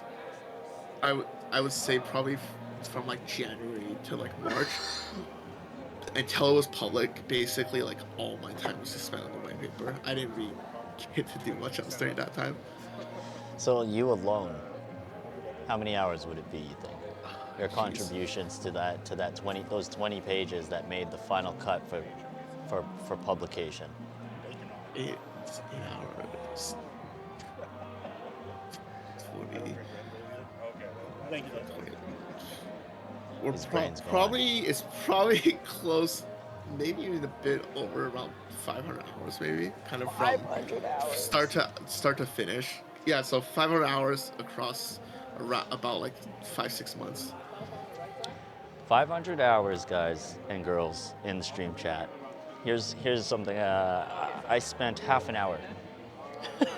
I spent half an hour reviewing this annual report from Action Media, and I was able to reap the benefits of 500 plus hours of work that one of 5 team members from Action Media put into that. That is Rui, our content writer here. We're about to wrap things up, everyone in chat. So we've got about 5 minutes that I'd like to extend and open up to the live stream viewers. Feel free to throw in some questions if you'd like to ask Rui or myself, anything relating to Action Media, being a content writer in the esports industry here in Canada. What else can we go and talk about? K-pop. That's probably an easy one for Rui. But we'll wait for chat to throw in some questions. Until then, I just want to emphasize how 500 plus hours of work by one of five members resulted in all the information that they deem worthy to be part of this annual report summarizing Canadian esports. I spent a solid 30 minutes sitting down reviewing it. Arian had sit down and reviewed it as well. Some amazing insights are hidden. There's so much rich information there. If you're wondering what does Canadian esports look like, well, I'm very closely tied to this industry. Rui, I'd love your thoughts on this. You must know a little bit more about the U.S. side as well, but some of the people I work with and some of the contacts that are competitive players, not just running events, but also the competitive player side. What are your thoughts on this comment, Rui? So, I've got competitive players almost unanimously saying that the American scene compared to the Canadian scene, Canada's about 5 years behind. So whatever the US had going on in 2018 is kind of where we are as a country right now in 2023. What are your thoughts on that comment? I I tend to agree with that.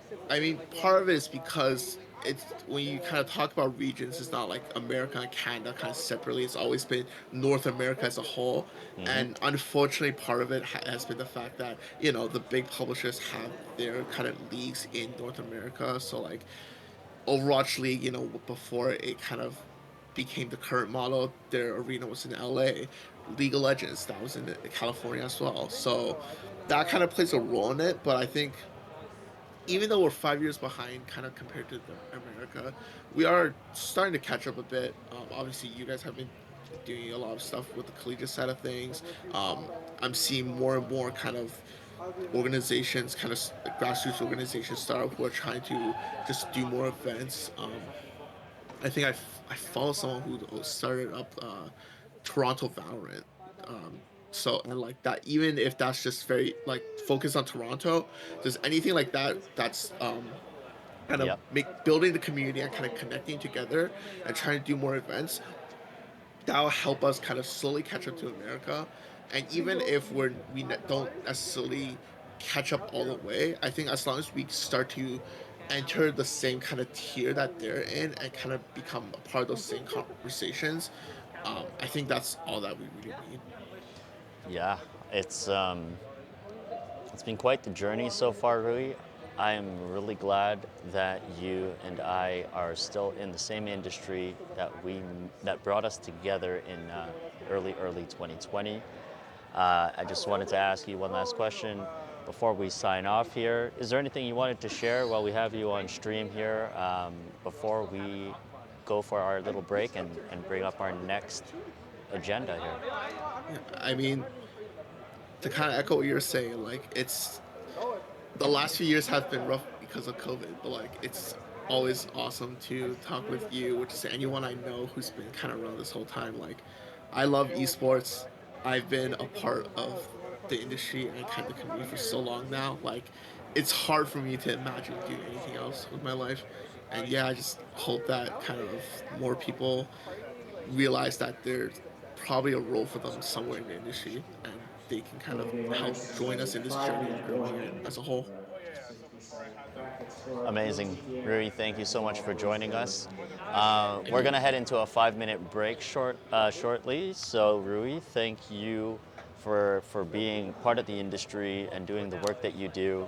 Yeah, I can't thank you enough for that annual report that you've done, and we'll keep in touch, of course. And when I'm back in Vancouver, I don't know when that'll be, but I'll hit you up and I'll see you there. Yeah, that sounds great. Thank you very much. Yep. We'll talk to you soon. Thanks, Rui. Yep. Yep. Awesome.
It should work, right?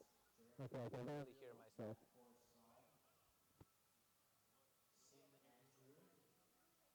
Not hearing anything, so. Do you hear yourself? No, I don't hear nothing, bro. Oh wait, you guys didn't start yet. We haven't. We need to start stream, so.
welcome to another weekend of Canna Clash. I'm joined here by my boy Anthony, or Canna Kern himself, the legend. My name is Curse, or you can call me Mike. And we got some Smash Ultimate here for you guys. It's gonna be wicked. I'm ready for it. And we got our first top 8 qualifier match just upcoming. What do you want to say about that, Anthony? Between Mr. Marf, tried and true, and Quo, both veterans. I Yeah, think they've been into the scene for like quite a while. Both Edmontonian, for sure. Both have been here like for a little while. short of like 5 years. How long has Smash Ultimate been out? Oh yeah, They're like since both day one. like late 2018. So I don't know about Quo, but I think Mark's been competing that Yeah, long. but for no, sure. they're hungry to get into it. So Yeah. without further ado, All right, thumbs up let's and give it a we're run. good to go. Yes, sir. We'll get right into it. Marf on the player 1 side as Zelda, and Quo as Bayonetta on player 2. So I think the set count record for this is actually pretty in Marf's favor, I believe. I think he's the Yeah, favorite I'm to win pretty this. sure. But don't underestimate Quo. Like he's been like on the grind recently, man. I've seen him take a win over number 2 in Alberta, RM8, who plays Ike. And he's really improving the Bayonetta. He's making it work with her, so No, don't sleep. For sure, he's definitely had his fair share of upsets, but Marf has been, I think he's one of those top players that is pretty consistent, and it's pretty rare for him to actually get upset, but right now, Bayonetta just doing Bayonetta things. Oh, yeah, literally, right up Almost. to the top, man. Good. No, I think you're right. I think if there's like a top 3 list of most consistent players, Marf is definitely up there. Oh, wow. He's getting kind of cooked right now, though. Dang, that up tilt into backer combo is true, and it's so good. Such a good kill option from Bayo. It's just very easy for Bayonetta to get consistent That percentage. kills! That does not kill. Yeah, so Quo, I think this is kind of disjoint for disjoint. Oh, they were not messing around. That down smash just destroyed that up B. You know, Marf's gonna have to do a lot of work now catching up in this game, but he's probably just gonna have to play it slow. Yeah. Right now, Quo not in a good spot. Scary. Marf is definitely a downloader with Zelda. He'll kind of watch what you do, and he'll like wait for you to make options, and then he'll capitalize on it later when it matters. And this is where Marf You literally, shines yeah, the right most. there. Yeah, See, once you're at exactly. ledge, Look it's at that. over. It was 0%. Now we're at an equal game again. Like, 0 to death for 0 to death yeah, already. just trading it back and forth. But no, yeah, this is a very scary position for Quo. When you're on ledge against Marf, it's one of the worst positions you can It's be in. so bad. Oh, and no, that's a did shield not break. respect. All right. What's Marf gonna do? I've seen Marf think do this some crazy down air. stuff. Oh, he was going for the lightning kick. I was expecting Yeah. the down air spike, but yeah, that would have done it. if he Yeah, that actually- would have definitely killed. Oh, and that no. kills anyways. He That is goes so for it. Yeah, that's how scared. it goes. Yeah. Caught him flinching, but Oh my God! This is gift, this is bro. like back Yo, and what is forth. that? What is that? Who does oh my that? god. Answer on answer. It's just, Literally. you think it's just like one person's favor, and then the other person just pops off. Yeah, it's just something happens at the right. Oh, here comes the Bayo combos, baby. We're going right into it. Okay. That neutral B saving Marf. Oh, Okay, we got the up B of the Bayo I got- things. yeah, Oh, still misses not it. dead. Still not dead. Marf knows the DI for that, so. So, a little known fact about Bayo is that the more she uses B moves in the air, Yeah, that's not gonna kill, but scary. the more she uses B moves in the air, the more landing legs she'll have when she lands on the ground. Really? Yeah, so if she uses all of her B moves in the air, then when she lands, she's gonna have an extra, like, quite a few frames of end I lag. see. That's why Bayonettas will always go for ledge. Oh, he wanted that read so bad, but Marf is not gonna fall for it. Dude, it's so close. Yeah, one hit's gonna do it for both of these players, honestly. That's not gonna do it just yet, the back throw, but he is by ledge, so scary. Oh my god, Marf fishing. Oh, but- just a little bit too far away from the ledge. That is unfortunate for Cole. Very close game That one. was, yeah, that was, it could that have was been actually anyone's. insane, dude. Mainly because it was like back and forth, back and forth. We're training 0 to death. So you want 0 to death? I got 0 to death back for you, baby. Here we go. Yeah, it's definitely not the slow and steady. This is No, just, you die, no, you No, die. this is my favorite kind of ultimate because it's like you're always watching what's going on. It's not like, okay, gotta wait, we gotta camp and all Yeah. that jazz. It's like, okay, who's next? Where's the next heavy hitter? I'm ready. This is what day one ultimate looked Dude, like. this is what it was so beautiful. It This was. is- When people was all didn't know about what they it. were doing, but now we run the clock. So true. But we're heading into game 2 right now. Final destination. Interesting counter pick. I think. Is this a good stage for Bayonetta? You know what? I feel like, to be honest with you, I would guess it's not because I don't know how well. Actually, I don't know if Bayo uses cloud extensions anyways with the platforms. So maybe it doesn't really matter for Bayo. Yeah. No, maybe it's just to have an easier time catching those landings, True. not having to guess whether he's going to be doing those platform landings or not. I do know that Marf is, I feel like Marf is not the biggest fan of FD. Definitely, it's very rare when I see Marf play on this stage, but I don't think he minds it either. I don't think I know anyone who actually likes FD as a stage besides RM8. Oh yeah, well RM8's kind of out there, so.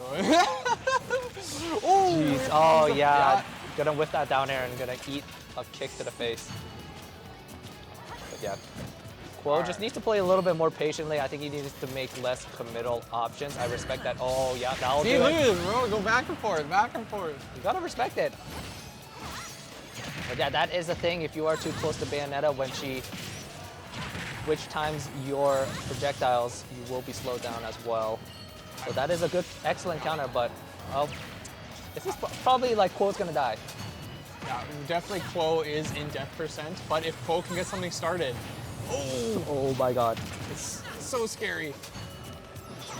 Yeah, and like you said, when you're using special moves in the air, You can see it, hey? It's like, it's a lot of end leg. All right, what's going on? That forwarder catching that jump off the ledge. Yeah, there you go. Oh, yeah, yep. Good ledge trapping. Oh, just goes for the committal forward smash. Oh, what's the punish? Yeah, yeah. Down tilt. Got a little scared. That's okay. Yeah. I can tell Quo is feeling the nerves. He wants it. He wants this win. That forward air coming in.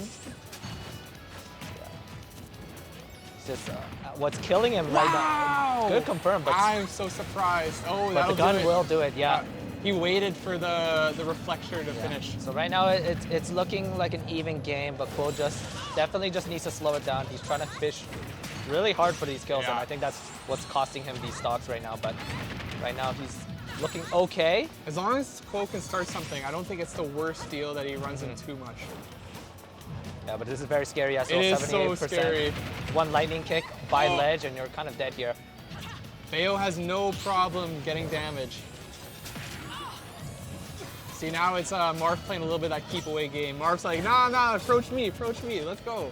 Yeah, I don't think there's too much that Marf needs to be afraid of right now, even taking these specials right now. Like, I don't think they'll lead to any kill confirms necessarily at this %. But Quo, oh my gosh, just like that. You never know what's gonna hit. Quo's just been very, It's been fortunate, it's been lucky in his favor. I cannot believe he didn't die from that, but luckily he got hit by the sour spot of that lightning kick, but right now. That'll take it, yeah, right there. Good games. That'll Marf do it. takes 2-0. it 2-0 over Quo. You know what? I think it could have went either way. I think Quo was playing really well. It's just a couple confirms, maybe a couple new side Bs, or a little bit more patience. It really is. I feel like every time you lose in this game, I think it all goes back to I should have just waited a little bit more. Literally, you think back to this and you're like, you know, if I didn't run in, I didn't get impatient, I didn't want to push a button, it could have changed everything. It really is a game of chicken. Oh, is it ever? Oh my god. And that is kind of what the meta has devolved to. Are you the chicken or the egg? You gotta find out. You don't want to be the egg. Yeah. Or the chicken. So it's basically just, it's kind of been a more reactive meta in that you kind of want to be that guy that's reacting to what your opponent is pressing more so than it is you wanting to get in there. Like some people, I wouldn't know who that is. Yeah? Crazy. Probably Crom players or something. Yeah, bro, like I don't know. Those Crom players are on something else. I'll tell you right now. Oh my goodness. Do we know who we have up next? Let me see. I think they'll be up on stage soon. And okay, we're gonna do a bit of a 5-minute break, and then we'll be back for some more Smash Ultimate with your boys. We'll catch you in a bit. Later, Cheers, guys. buddy. Cheers.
everyone. Welcome back to Canada Clash. We're here to do doubles grand finals. Are you ready, Anthony? I am. We had to take a bit of a little fork in the road. Yeah. So we're stuck with grand finals of 2v2 Smash Ultimate right now between Toasted and Dark Lord Pingu. Yep. And we have Stir Fry Ty and Jeeb Jeeb. Both, each player here is like on the super come up. Been really, really, really good. They've been showing themselves to the region, performing super well at regionals, making upsets, and I'm excited to see how they perform in this grand final. So let's check it out here. They're gonna get into it though. It's 2-1 right now. We actually caught them in the middle of their set, and that it's gonna be actually Stir Fry Ty and G-Tube's favor right now. Okay. Wow, okay, so Stir Fry Ty, the Little Mac and the Lucas they're 2-1 against the Game & Watches. Yeah, so this is definitely an upset about to happen.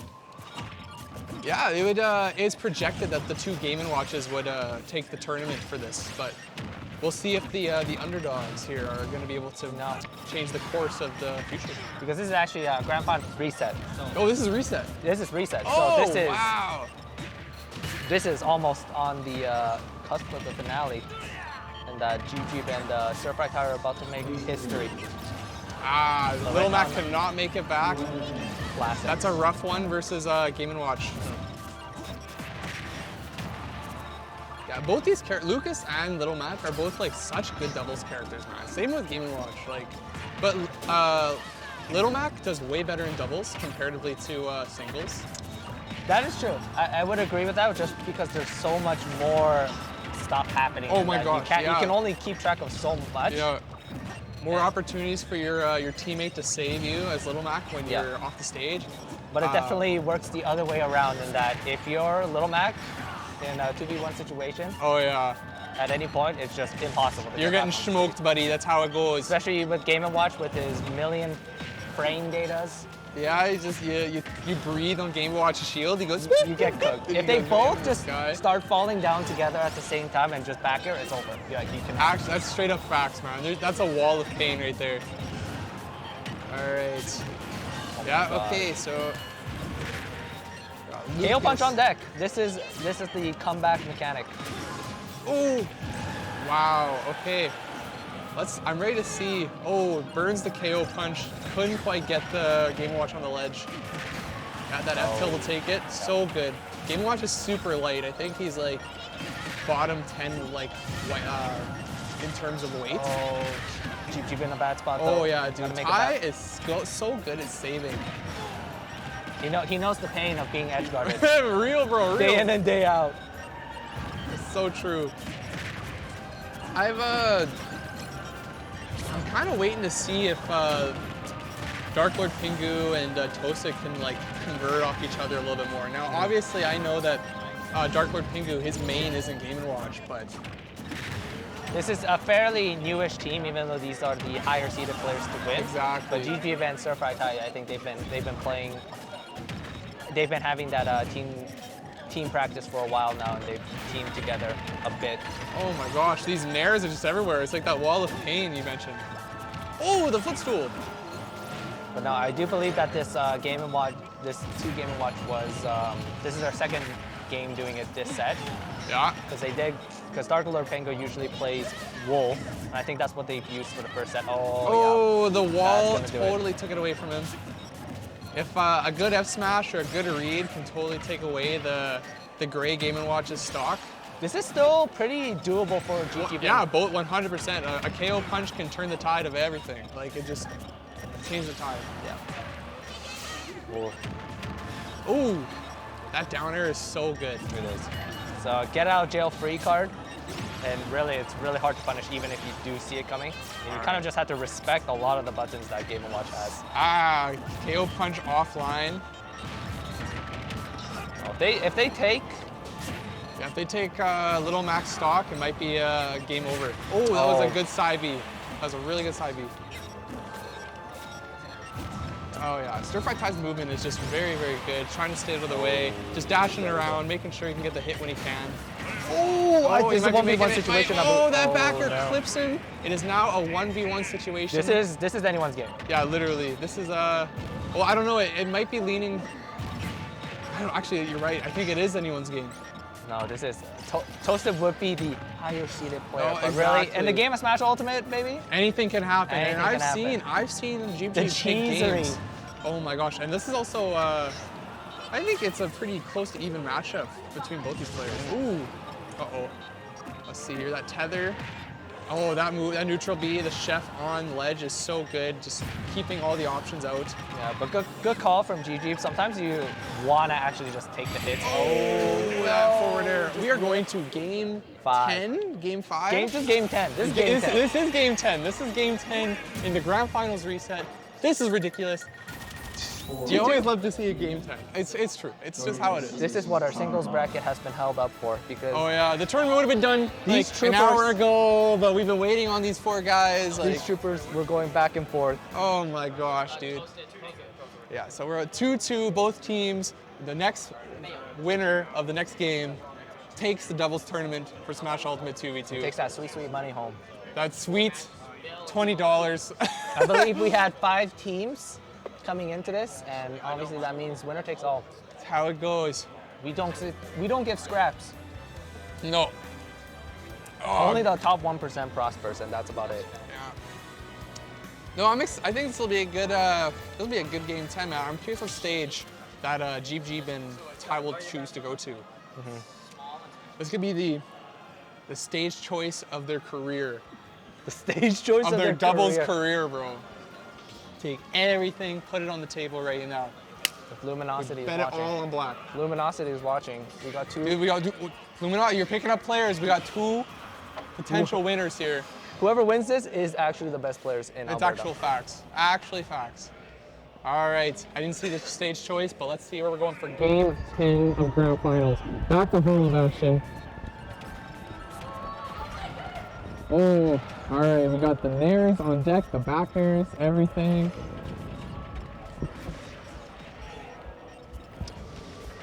Yeah, I think this game is really decided just by who will actually pick off. Yeah.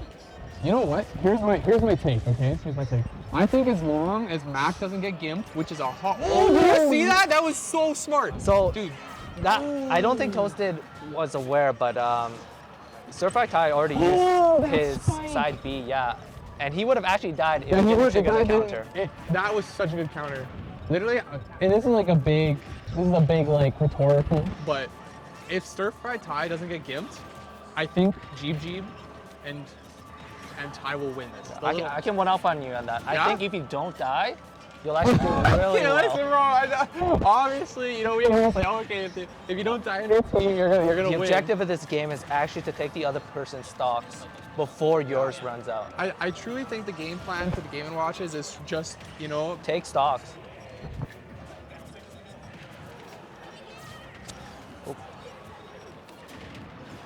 Is that better? Awesome. All right.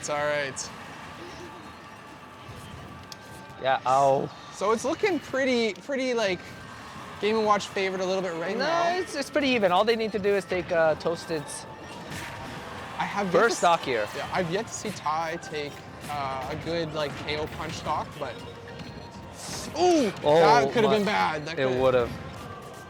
Would have been the team kill of That a was lifetime. such a good side B from Ty. Yeah, and it's even right now. Yeah, Even though Ty Certified just Ty needs is at 103%, it's Ty just needs to stay alive, man. Control the ground. Let Jeep do the. Oh, good tech. Let Jeep do the air stuff. Lucas can do it in the air. yeah, it's all about who can pick off. That down air, there was no getting around that. Okay, let's see. We just need a good stock here. Okay, that forward smash will do it. Good pick off on the grab. But Yeah. Let Lucas go first. Let Lucas lead and then you can follow. Oh, good catches. F tilt. yeah, I think Toasted and Dark Lippingo are trying really hard to just bottleneck Stir Fry Ty right now. No, and that's the game plan. That's a great idea. So GG just needs to capitalize on that and just do his best to support and just make sure Stir Fry Ty doesn't get overwhelmed like he's doing. Okay. KO punch is This up could though. be the KO punch of the set. Oh, but that's Ooh, it's gonna- rough. Oh, there's the wall of pain, the wall of pain. Yeah, the wall of pain on. Okay. And he's gonna have to take that stock. Yeah, you always want to be in the position where it's a 2 versus 2. Yeah, Even never if let it be a 1v2. Okay. All right, as long as Jeep Jeep can stay alive, they have a lot harder of a time to kill Jeep Jeep. Yeah. This is very pivotal in that Jeep Jeep does not die, because once it becomes 1 versus 2 against Little Mac, it's just so easy to get. But the team kill. Okay. And it's gonna take the restock, and it's even. Woo! This is crazy. Toasted is on the verge of. Wow, and now it is, oh my no, gosh. the blunder. This could be the tournament winning situation. Oh my gosh. And they're doing, And yeah. Wow, and the down smash taking it. Oh my And the gosh, pop-off. taking Well, the tournament. Good stuff to Jeep Jeep and Stir Fry Tie. Very Game well 10, deserved. taking the doubles tournament over Dark Lord Pingu Oh my. and Toasted. That was insane. I don't even, the energy is No, flowing. that decided it. That Yeah, one F, I think it was an F tilt. It was like the Lucas was on the plat. He just did a little, and then it just took it, bro. It was like, it was over. I don't know what to say. I don't know what to tell you. It was very poetic that it went to game 10. Even though people back home couldn't see the entirety of the set, this did go to a game 10, which is the last possible game you can go. Dude, it's true. And when it goes to game 10, you can't get any better than that, because you get to see more gameplay, the stakes are higher, and both players are trying their hearts out, and that's Winner what you takes want to all. see. Oh, Winner takes exactly, 100%. It's like, yeah, I went to game 10 and I took that. It's mine. Y'all ain't having nothing. That's it. Only the strong survive. True. That, you know what? Adapt, survive. It's real. Well played to Toasted and Dark Lord Pingu, of course. Both are, Dark Lord Pingu and Toasted are amazing players. I've played both in bracket. So is Hosung here. And literally every player that you just saw on stream is like pretty much top 10 or close to top 10 in Alberta. So that was some high level gameplay. Sure. Man, okay, so now we're gonna see back to singles. I'm not gonna lie to you guys this time. Back to singles, and I think this is another top 8 qualifier. Yes, I believe so, between Jeep Jeep and I believe Mono. Mono is. Who is Mono? I've never heard of this Mono person. This will be a first for me as well. I believe this is one of his first events coming to it. So yeah, you got some new blood. That's very exciting to see, especially in a game as old as Ultimate. Yeah, for real. We're coming up on like year 5 of this game, and it's like, what's going on? It's like. Yeah, so it's always exciting to see new people come into this. Honestly, I'll tell you right now, my dream is like, I love to see that up and coming player out of nowhere just show up to a tournament and just take it over everyone. No one knew who this person was, and they just take it. And it's like, who is this guy? Who's this guy? And that's why you guys should come out to tournaments. Come to the next Canada Clash in Edmonton. Come to the next Canada Cup. That could be you just beating everybody. And everyone's like, who is this person? What is this like Little Mac or this Mario? And that's like the dream. And it could be you. And that's what I want to see. It's always about the clout. We can see this right now. And I'm pumped. I'm actually hyped. It's about the clout. Yeah, What character would you take Mono for? It's gonna be, you know what? I'm gonna say an FGC character. It's gonna be a Kazuya, Ryu, or Ken, and that's my guess. What do you think?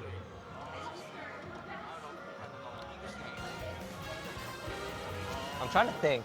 It's a hard one. Marth is actually the first one that came. Marth? Marth. Interesting. But no one usually really plays Marth, so. Yeah, Marth in this game is considered a little like lesser than like. I would just say Cloud, honestly. Dude, Cloud's so good. I love Cloud. Cloud can do it. Cloud can 100% We'll do see. it. Greninja. We were so wrong. We were never just guessed straight that. up wrong, bro. There's nothing more to it. But no, let's see. Will Mono, if this is top 8 qualifiers though, Mono showing up. Oh my gosh, dude, 100%.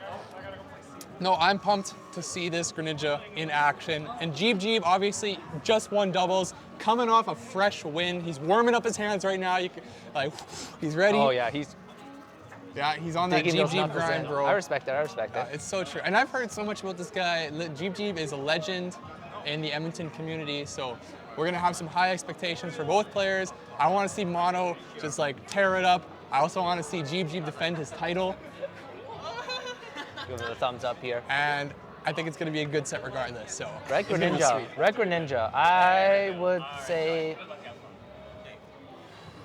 Is there a worse alt than that? Yeah, bro. I think like. I feel like the red is the worst one. You think so? I think so, yeah. No, dude. He's out for blood. We'll see whose blood that is. Bro, I'm telling you, we got the Mono Greninja. Look at this. He's already starting off to a hot start. All right, so we're going game 1, best of 3 into PS2. Yeah, the tried and true. Honestly, I think 99% of the games will always start with PS2. Oh, and you know it, man. But It's at this point, I wonder if it's because people are comfortable with the stage or if it's literally because of laziness. You know what? I think it's a mix of both, to be honest with you, because it's like you want to do the banning process, or do you want to just start PS2? And it's just easier to be like, yeah, let's go PS2. And sometimes you just want to get it over with. Oh, 100%, man. Yeah. So another thing about Jeep that we didn't get to see in doubles, but in singles we might. He has a tech called a tether, where if you push Z, you do your little rope snake on stage, and you notice he does like a little hop with it, and he shoots it out. And you can convert into like a multiple tether across the stage and carry his opponent, and it can be a 0 to death if he lands it correctly, although it's really hard. No, very hard, but honestly, very good. It's like on the cusp of you're actually cheating. Yeah, it's actually, bro, it's broken. Very low committal. That down tilt is also criminally so good. Oh my gosh, dude. Nobody talks about it. No, Lucas, I think, is very under the radar because he's just overshadowed by other characters like Steve and really just Cloud and all those other like top tier characters. But Lucas, his frame data, like his movement is kind of very awkward as a character, but his moveset is actually like, really good. Yeah, this blonde-haired kid here, he's definitely like one of those characters that like does really well in the current meta. And if you don't know how to fight a Lucas, you're gonna get smoked. But this player Mono looks like he's knowing how to fight Lucas. He's doing really well so far. Mono showing whose blood this is. Yeah, bro. I've told you, the skin is the blood of his enemies. He's out for blood, bro. He's here to play. But no, looking at the way Mono is playing, he's playing super well right now. He's just taking things slow. He's only really trying to space his moves and nothing really too crazy. There's a pretty good fundamentals coming up. No, he's playing really, really well. I have yet to see. Oh, that up there took the jump. That was a really good catch. Don't sleep on GG yet. If this is Mono's one of his first tournaments that I've been able to see him at, then he's doing a really good showing so far. That's for sure. Oh yeah. Good wave bounce. I love the stalling with the neutral B. That was so good. Keep him guessing, but yeah, no. Mono he's showing up. Yeah, he's showing up so nice. Oh, there it is. This is what I'm saying. Oh, okay. GG messes it up. He's feeling a little bit of the pressure. He's like, okay, this Greninja's a little bit coming out for blood. I'm a little nervous. Oh. Yeah. Mono's just looking for forward air confirms right here. Oh, and if he caught that, you know what? That probably would have taken the stock. That would have been a great lead for Mono. Yep, just needs to find that dash attack moment into forward air. And really just imagination. Oh, there it was. Yep, so good. Catching with the nair. Oh, here it comes. Oh, it messes it up again. GG. What's going on, brother? I like that Mono is taking this slow. He's not really trying to fish for the kill with smash attacks, but yeah, he's just taking his time. He's just gonna see if he can catch that straight forward air and just keep it simple. Yeah. He's coming in with a few landing theirs, but even if he didn't do that, I think he would be sitting really pretty right now. Oh, he's trying to be flashy! Bro, he's trying to pop off for the stream right now. He is, he's on the big screen. Forward throw still doesn't do it. Oh, yeah, the tether's still gonna reach in time. Okay, forward throw again. Should do it. Up throw, taking the stock. Okay. Forgot that was a thing, but yep. Knowing that GG was going to DI towards the stage, took advantage of that. But right now, Mono, he's kind of. Where did this guy come from? Yeah, dude, I'm liking what I'm seeing, where's this guy 4 years ago? Yeah, what happened, man? Oh, but he's here now. That's what matters. No, looking very good, yeah. And he's just gonna run the clock. We have 2 minutes and 30 seconds. You know, in the wise legendary words, the dash backers win again. And if we're dash backing to victory, he definitely can run the clock, but he's looking really good right now. 64% already on GG. GG is gonna need to make something happen. Take the stock like pretty soon if he wants to keep it close. Yeah. No, this is definitely would be very frustrating for GG. Lucas not really known for getting in close very quickly, so it's kind of very... Definitely a little tricky on getting in, especially against a fast character like Greninja. You can see how fast this character, this frog moves. Oh, I didn't even know that was coming. I'm watching this. Oh, but down tilt to Imagination will do it. Dude, that is the best down tilt in like... Actually, it's one of the best down tilts for sure. I don't know if there's a better down tilt than that. Yeah, bro, it just... At high percentages, that just true combos into a tilt. Yeah, it's over. But 110%, Jeep, if he gets dash attack once... I've seen GG make it happen before, man. I'm a believer. I can see this game going both ways. We just need to see the cheesering. Dude, that's facts, bro. Is Mono gonna get cheese or is Mono gonna down tilt into Imagination? We're gonna find out real quick. Ooh, dude, we were ready. We knew we were coming. We knew it was coming, bro. All right, what we got? Okay. Yeah, this is definitely very frustrating as Greninja though, because he was waiting for the tech. Oh, what's going on? Okay. I don't think, no way that ends like that. Oh no! My gosh! That is such a rough way to end game one, man. Yeah, dude. Honestly, Mono had that in the bag. GG was able to clutch it out and steal it back. He was like, no, I'm not letting you take it. He was feeling the pressure. He turned up the heat. And then, I think this game two, I think it could totally be Mono's favor as long as he feels comfortable, commits to what he was doing in the first place, doesn't let up, doesn't go for like a wacky nair. We'll have to see because momentum is everything in this game. So true. Especially best of three. Whoever wins game one, it does decide it. It does like have like this mental hold over your opponent. It does because you're just like, GG now is... Yeah, GG now is like, it's okay. You know what? I got a game. If I lose this one, I got another. And FD, both Lucas and Greninja like this stage. I think this is a great stage. Actually, that's so funny. This is like a stage that I would normally ban against both characters. Yeah. But because both characters excel so well on it, they both were like, yeah, let's go to FD. I'm okay with that. Yep. But yeah, Mono already having the... Ooh! Jeep is so greedy, but I love it. I would have been dope. That would have done it. The spike. Oh, the down smash on ledge. Okay, I like that. I like the high recovery. Didn't want to risk another down smash. But no, Jeep. I think after that game one, I think he kind of woke up a little bit and he said, yeah, dude. No, okay, this guy's coming. No, he wasn't ready, bro. He wasn't ready for the blood. That's kind of like the advantage you have as a newerish player that comes in. No one knows how you play. It's like this new style. I love it. That's why I'm ready, dude. And people usually underestimate you. Yeah, that's so true. Because it's like, oh, you haven't had a lot of tourney experience. Yeah. A lot of our players that have been in the scene for a long time, I think we've all acquired that certain skill. Ooh, that forward air taking the first stock. You just gotta wake up a bit. But yeah, everyone kind of goes on autopilot. In the first few matches, yeah. But then once they realize that you're like, oh, okay, like it's so true. This man's out here to play. I've done that. I don't know about you, but everyone's done it a little bit, But that's like the time where you're the most vulnerable. Just like coming up below Lucas down smash, you are so vulnerable, dude. So good. Ooh! Sorry, I don't know why that made me pop off, but I thought that was cool. The water, the hydro pump. You gotta let him know. Yeah, dude. We're throwing out some nairs. Honestly, I would like to see Mono throw out a few more dash attacks. I feel like that would really catch Lucas a little bit better. The potential to cross up as well, so it's just so good. Yeah. There you go. He heard me, bro. He heard me in the spirit. Oh, okay. Look at this. Whoa. Okay, we're throwing out some dash. Oh, yeah. Wow, he just ran up down smash for the punish. Yeah. Dude, this is like some insane neutral. I'm not gonna lie to you.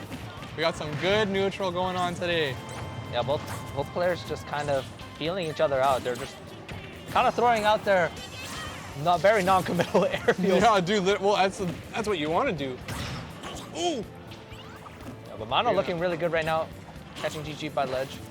But oh man, he wanted the Hail Mary. Oh, that was such a good conversion. And the dash attack to forward air. GG's gonna find himself off stage.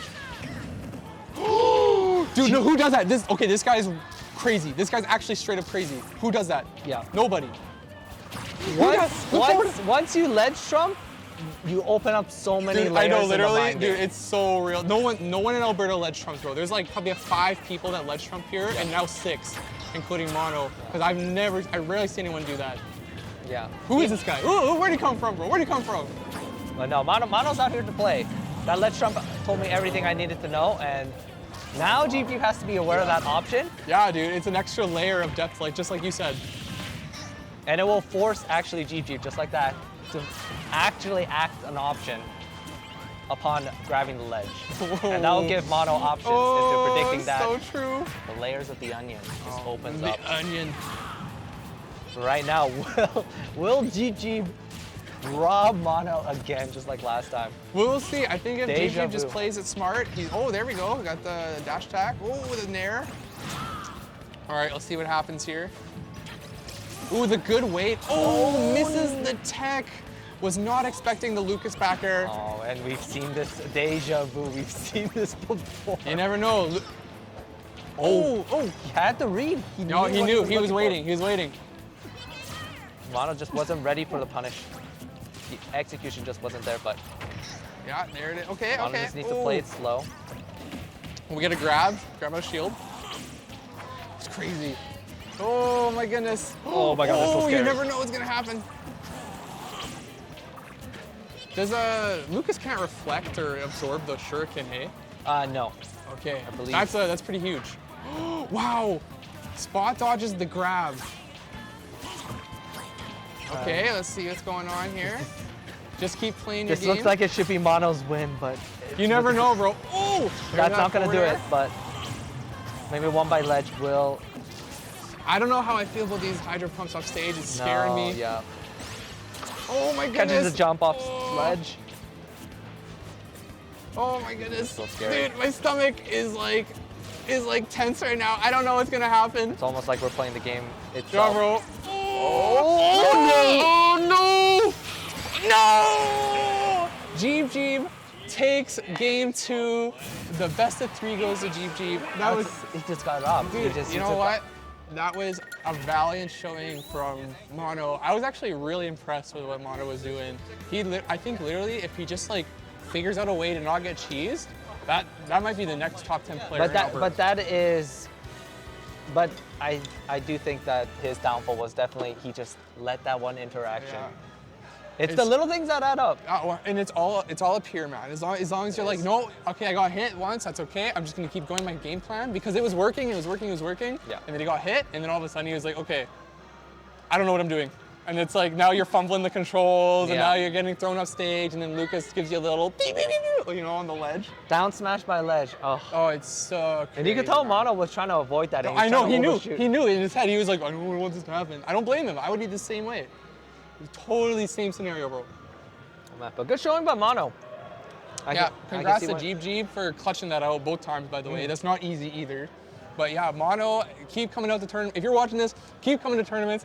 I want to see you do those ledge trumps again, because just keep working on it, because literally that was actually sick. Keep coming back. Let's see who we have up next. I want to know, who is coming up next? I believe we will have one of our doubles folks coming up.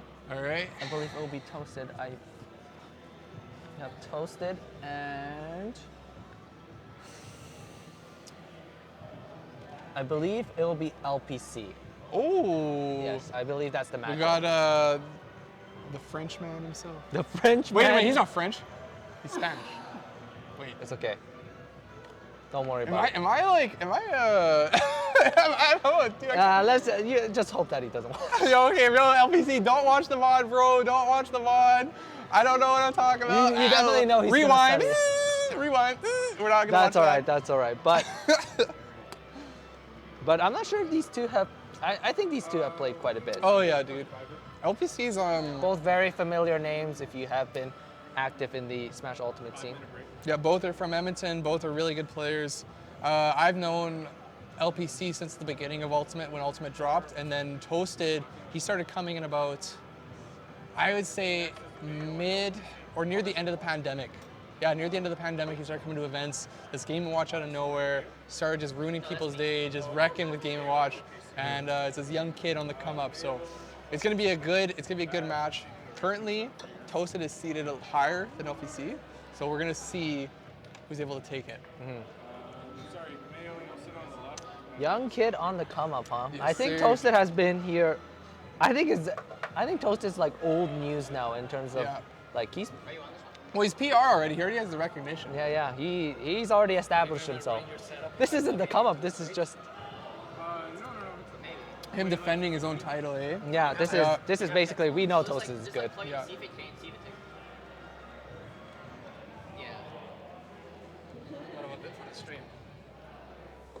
Yeah. Yeah. Yeah. You'll have to try doing it on. Is there a monitor? That one's being used on the speakers Oh, okay. so that you guys can hear. Yeah, because if you plug into the switch itself, it disconnects all the sources.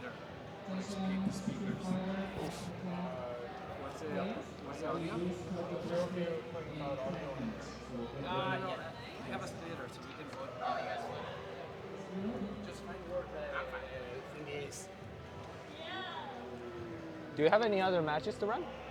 Yeah. I'm not sure. I haven't been. Just been hearing it from Yeah. Thank you for tuning in once again to Canada Clash. It has been quite the day already. You guys are gonna still see some amazing sets upcoming. I'm excited to see this one. I gotta be a little bit more hyped than that, you know. I am excited to see this one. It's true. It's real. It's real. It'll be good. But no, while we're waiting for our man to set up their sounds here, but Some technical difficulties. technical difficulties. We'll be One sec. we'll be starting this very soon, but It's okay.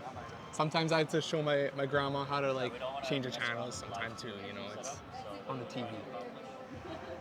but we could probably get some Alberta lore with these guys. Some Alberta lore. You know what? So LPC started teaming with Marf, the Zelda player from way earlier, if you remember, who was also PR. And at first, their doubles results was not like anything too crazy, but then they started grinding doubles. They started playing a lot, and then they got really, really far at Alberta Esports Expo, getting second place, and that's a Alberta regional. And LPC has just been on the grind, on the come up. Amazing doubles player, actually an amazing singles player. Very known for being very campy with autorectal. But Here's you. but you know what? He has been working on it. He's been improving the combos, but it works. There's nothing wrong with it if it works. That's the truth. I'm all for the LPC supremacy. We just need whatever the. For sure. I give him a lot of flack and I take jabs at him and tell him like, no, bro, it wasn't you. It's just Mark being a super great doubles player that he just works well with anyone. But I will give credit where it's due. If he saved you that one time, you would have lived. I'm sure LPC is putting in the work, so honestly, props to him. LPC is getting so much better. It's actually He extremely has fast. put the grind in, and whatever results he gets, it's very well deserved because he has that strong ethic to just improve. So it's true. I can always respect that. Someone who's always on the grind and ready to get it, yeah, I'm all for it. If you can make it through the pains of Smash Online, well, my heart goes out to you because that is not an easy thing to No, endure. definitely not, man. Dude, we got people running around. I'm like, whoa, what's going on? You know, but I do think that anyone who grinds, it doesn't matter who you are. If you keep at it, you'll get to the results that you want. If you care enough and you put the work in, you'll do it. Yeah. Oh, no way. No, all right, okay. No. This is a Toasted Classic, though. Oh, all right. We're getting right into it. Is this best okay. of 5, best of 3? This is No, this is still best of 3. all right, this is best of 3. Because this is top 8 qualifiers. Oh my goodness. But We got Toasted DK versus LPC Palatana. Now, I want to say this, and it's going to be a little bit biased here, but LPC, put this DK away, bro. I don't want to see it. This isn't the main. I will say though, there is a stat online for the best DKs in the world, and unironically, Toasted is 13th in the world for the best DK for results. Somehow, I can believe it. But Toasted does have this bad habit. We're not gonna say that out loud. But No, I don't blame him. Toasted, you know, if he feels like he can do it with his not main character, which is Game & Watch, like he'll pull the trigger. Oh, it's true, man. And right now, you can can even go as far as to say he's underestimating LPC right now. And Oh, 100%. You don't deserve me at my best. You think that this DK would get pulled out versus Exodia or like a top 4 player in the region? I don't think so. I respect And maybe it, it though, would. 'cause- Maybe it would. Maybe this that combo right there was true, and this is actually we're just getting smoked. Now, Toasted has this thing where he will play secondaries if he feels that you're not ready for it. per And se. you know what? I think there is a bit of validity to that because Yes. not everyone is. Oh, that was that still works. That could have been a grab though. I think because like not everyone fights a good DK. You know, and it's like if you get grabbed at that right percent, you're not ready for that that combo that kills you up the It top. is a little bit of the mental too. Yeah, 'cause one- LPC for sure knows. Dude, and I don't blame him, bro. Because you know what? If that was like me getting counterpicked like against someone's secondary, like, and they're like, oh, he's not ready for it. That's how I perceive it. It's like, oh, he thinks that I'm not ready for this.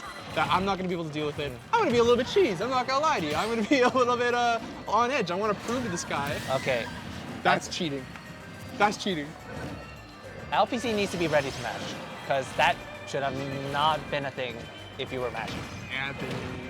You- You're a bit of a hypocrite. You don't mash, bro. You don't. I mash and bracket. You mash and bracket. I mash and bracket.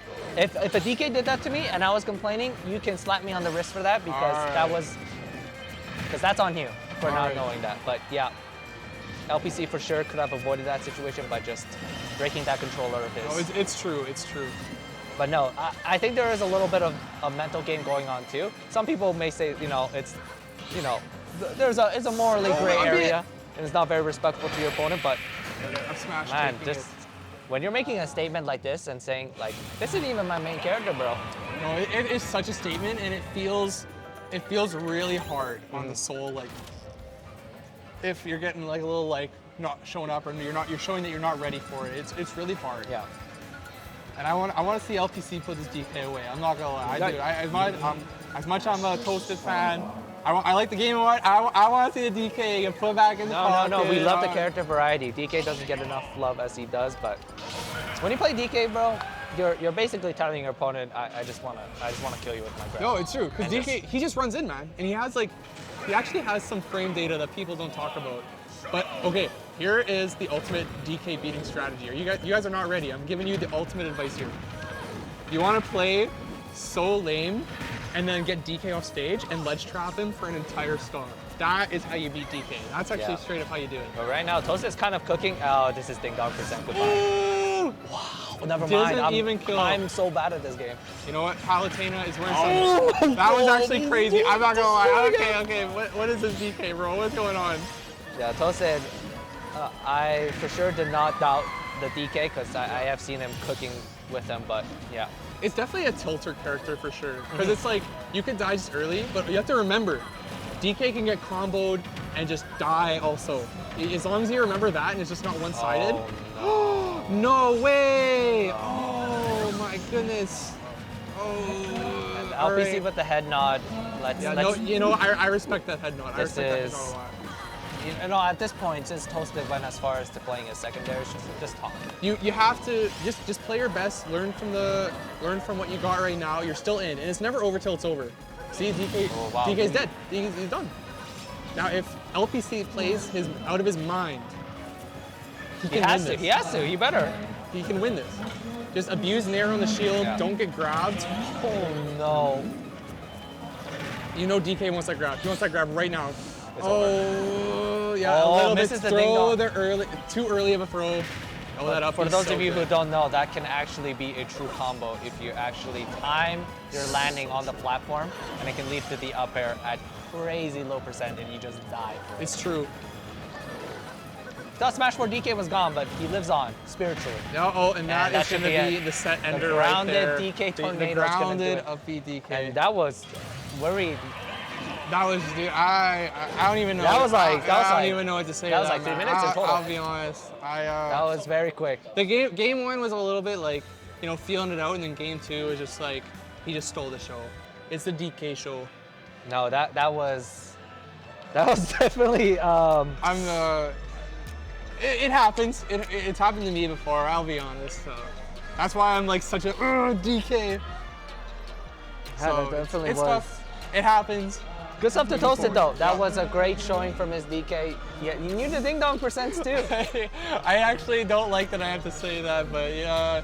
Okay, you know what, Toasted? All right. If you're listening to this, the DK is definitely 13th in the world. Cooking. It does cook. LPC, you gotta hold that. Cook, bro. LPC, you gotta. It's like I didn't want to give it to you, but I'll give it to you now. It's definitely. You do not pretty good. deserve me at my best. That's what Toasted It's said. actually facts, man. You know, and I will say, Game & Watch does take mental stamina. Some people wouldn't believe that, but there is, because you're so light, and if you do mess up, so maybe he's reserving that mental stamina for later in the bracket when he has to fight players like Armades or Marv.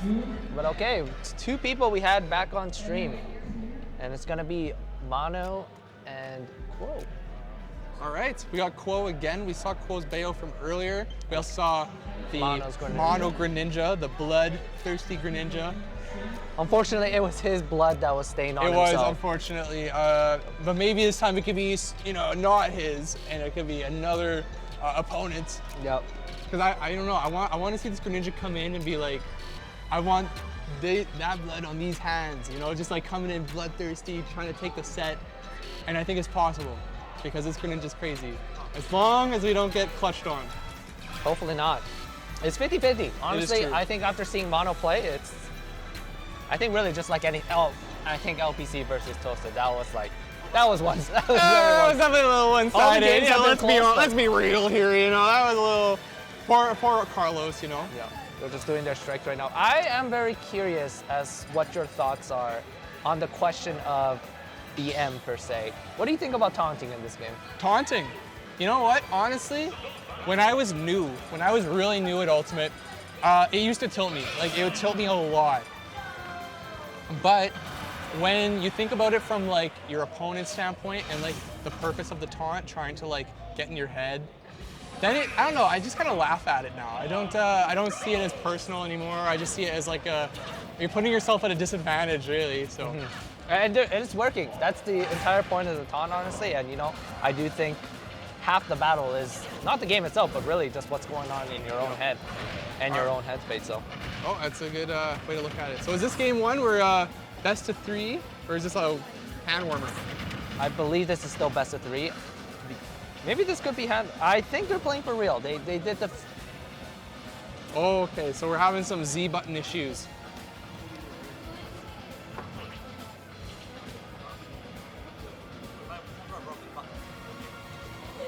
All right, we have a little bit of technical difficulty from Mono's controller. Okay, we're back to it. I think we got it all figured out now. All right, we're in the set. So we're entering. This is best of 3. We have Mono Greninja versus Quo Bayo. What do you think about this matchup, Kanakern? I would say generally in this, and I think most people's game plans don't really probably stay stagnant, honestly, in this game. I think your game plan going through with one character usually will be the same for most. You just kind of play your own game and just go for the things that you want to go for. Oh, it's very bloodthirsty with his smash attacks. Yeah. I thought I was ready, bro. But no, I don't actually play against these characters much, so I'm not actually sure who's actually favored in this. So I think we will go to the Mr. number 10 PR himself. So I do think it is a little bit Greninja favored. However, I don't think Bayo has an issue with hitting Greninja because of her side B and Now the biggest thing with Greninja is that Greninja is really short, right? So it's hitting him can be really hard, but Bayo with her side B and her down tilt and then all these other moves, they actually hit him pretty decently well. Dealing with his speed is a little bit tricky. I'll admit. Oh, that was close. Wow, that was close. Bayonetta actually survived there. But I do think that either player can definitely make this work. The matchup, I think it could be just getting that first hit is all that matters for both players, really. Right. Okay. Oh, and so that air dodge, that bat within, is faster than most air dodges. Yeah, no. Pyra and Mithra also have, no, it's just Mithra. Yeah, the DLC, bro, the DLC. The DLC. Bayonetta was the OG DLC.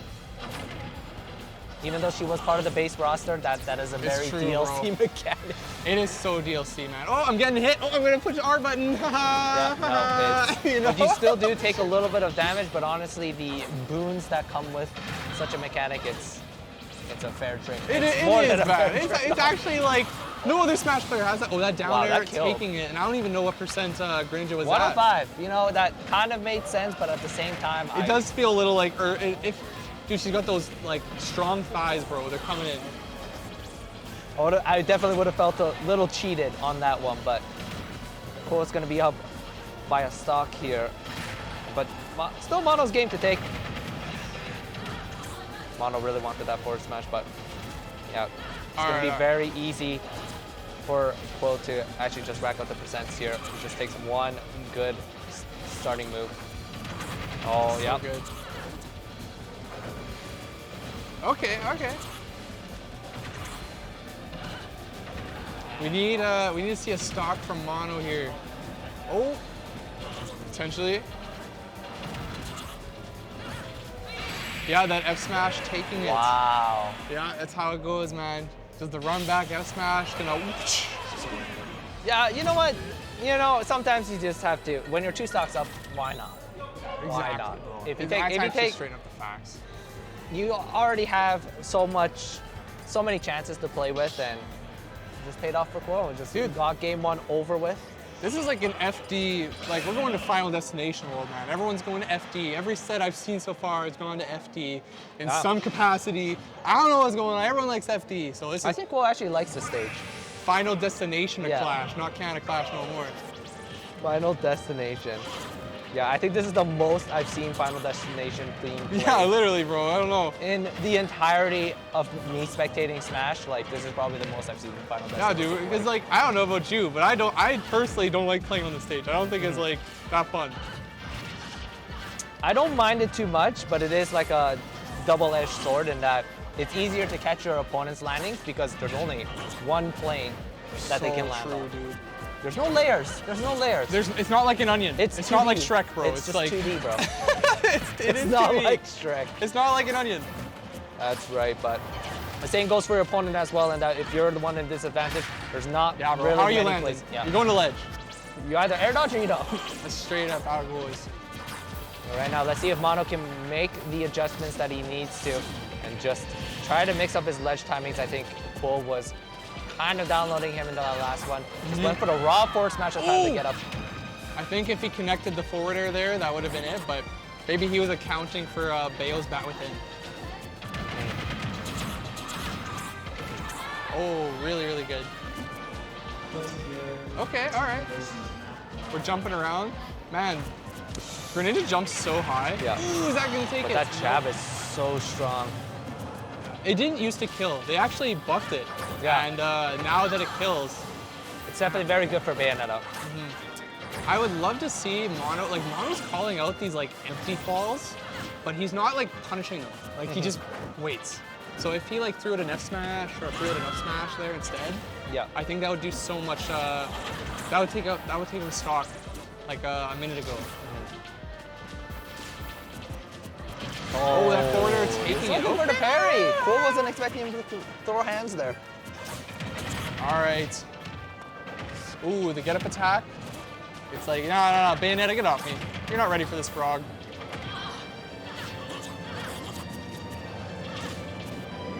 No, I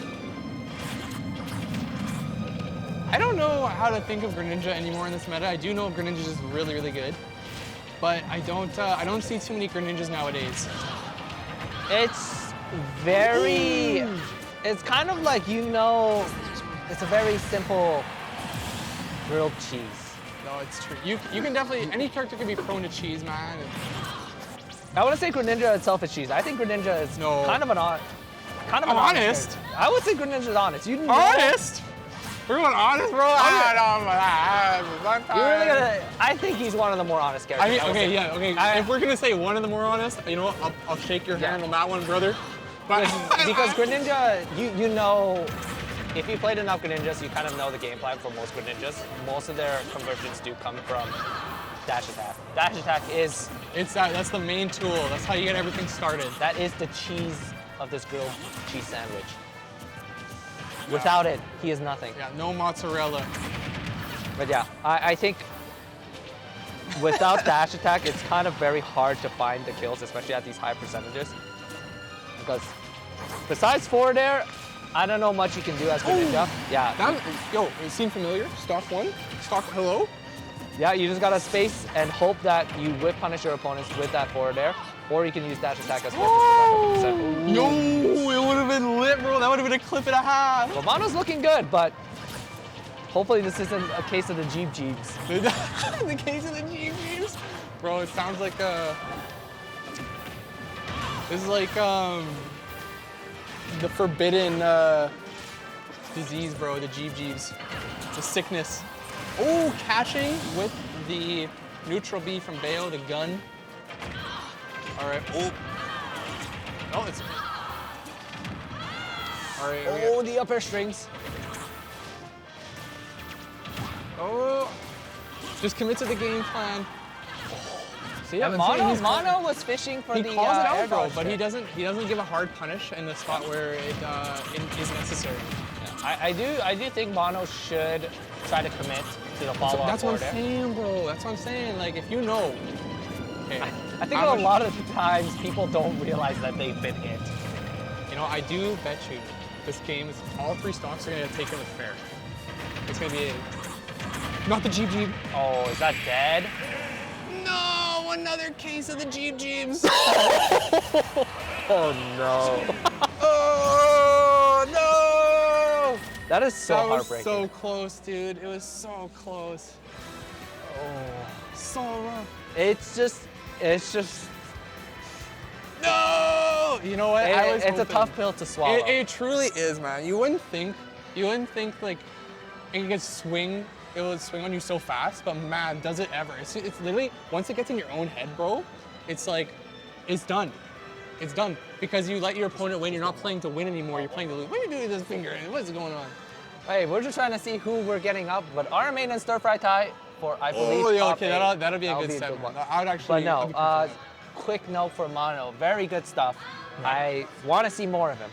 Yeah, me too. Because those were very tough losses. Those were like super close, and he's probably gonna be in bed tonight. I know I'll be. It's like I could have had my clout. I would have had nightmares about that. Against GG especially, I'm like, Oh, dude, and it was had a both full games. sock. It was both games. For Quo, game 1 was a little tricky, and then game 2 he figured it out, and then he just got bailed, man. and I'm that's just how it gonna goes. have nightmares about Lucas down tilt into forward tilt being a true thing.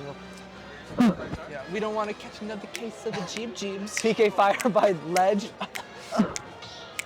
It'd be too much for my heart to handle.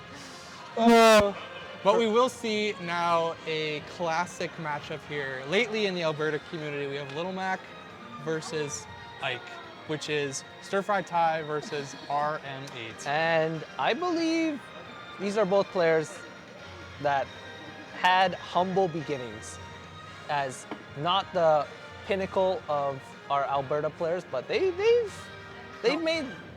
marked themselves up at the top, I would say. I could totally agree with that. I totally agree with that. I think both players have had a really good story, a really good beginning, and now they're here. They're both dominant figures of the scene, and they're going to showcase just for us. They put in the work. Yes, sir. Is this best of 3 or best of 5? Best of 5. It is the best of 5. It is Okay. best of 5. So this will be our last match of the night before we move on to Street Fighter 5 and Tekken. Yes, sir. I hope you guys are just as excited as I am because I'm in the Street Fighter 6 and Tekken 8 waiting room. Of course, my good friend Kirst here does not play video games except Smash. That's all he's ever known, but I am. But I'm willing to try new stuff. I'm trying to hit the gym. I want to get as ripped and like shredded as But like we all know Kazuya. all know there's a unified reason for why those things would happen. Bro, yeah, okay, there is one. There is one, bro. If you know, you know. All right, nobody call it out. It's how it is. But we do have our last match here. I'm getting a little bit antsy waiting for it. I don't know where Stir Fry Tie is, but It's not that's like, okay. It's not like him to keep us waiting, but I'm sure he's meditating somewhere. What's a story I could tell you? Before the match starts. Man, on the drive here to your tournament, I was jamming out in my car to BB No Money, and then up beside me, because it's a pretty warm day today, pulls up this like car of like very, very, very, very pretty girls, man. I got no shame, bro. They'll pull up. They all pull up. You're talking about this on stream right now. That's okay. I'm just saying. I was on the way to the tournament. I was listening to music to get pumped up for this tournament for Canada Clash, bro. And then we all just started jamming. It was like I was bopping my head, and then they started jamming, and I was like, "This is the pump up I need for this tournament." And then that's really. There's no real craziness to this story. Yeah. No. I'm glad you told me that story. Well, I'm glad that you listened because. I'm glad you shared. You know, I think that's. I had the pump up. Everyone was jamming, and here we are. Especially that pretty girl. Well, I'm sure there was no they. It was just her. There was the one. Yes. There was the one for sure. There was no other people in the car. It was just her. No. But anyway, stir fry time. Yeah, we're in stir fry time, bro. We need a game. We need a. Don't make me share another embarrassing story, man. I'm waiting for this guy. I didn't want to hear another one of cursed. Yeah, bro. Dude, you're gonna make me share. If he doesn't get here in like 2 minutes, I'm gonna share another one. So get him here now. Okay. But no. He pulls up. You know. Thankfully. Stir fry tie. I don't know how he does it with Little Mac, but then I realized that. I think a lot of people just don't want to play optimally against Little Mac. Because the optimal way to play against Little Mac is to not play Smash Ultimate. Honestly, you know what? No one wants to really do that. You know what? Here's my take. Here's my woke take on the Little Mac matchup. People think, you would think you want to sit on the top plat of Battlefield or Smashville or wherever and just, camp out Little Mac. But I'd say, wrong. That is incorrect, and you don't want to do that unless you have a crazy lead and the timer is getting near the end. You don't want to do that. I think there is a little bit of a different way to approach Little Mac, and you want to do it with a little bit of range. Like have a sword or have something, just play outside of his space. Don't interact with him too much, but you want to still interact with him enough to throw him off the stage, do what you got to do, and take the set. Oh, for sure. And they're just going to get right into it. We didn't even need to give them the thumbs up for that. We're just going in. All right, game 1, PS2. We got Little Mac versus Ike. Now, we'll see how RM8 approaches this. I think this is the first time I'm actually seeing in-person RM8 and Stir Fry Tie duking it out. But yeah, it's just very hard to compete with Little Mac. And that platform just will not let that down throw be a true combo into the forward air. It's true, bro. Now, RM8 has had this playstyle that people like to critique on Twitter, where he calls and he nairs, and people don't know how to deal with it. However, I say if it works, man. And I don't even think it's as basic as it looks. There is more depth to it than people give credit, because RM8 will mix it up. He does go for grabs. He does try to tomahawk you. He'll do all these different things that's not just falling there. Otherwise, he'll get punished every time.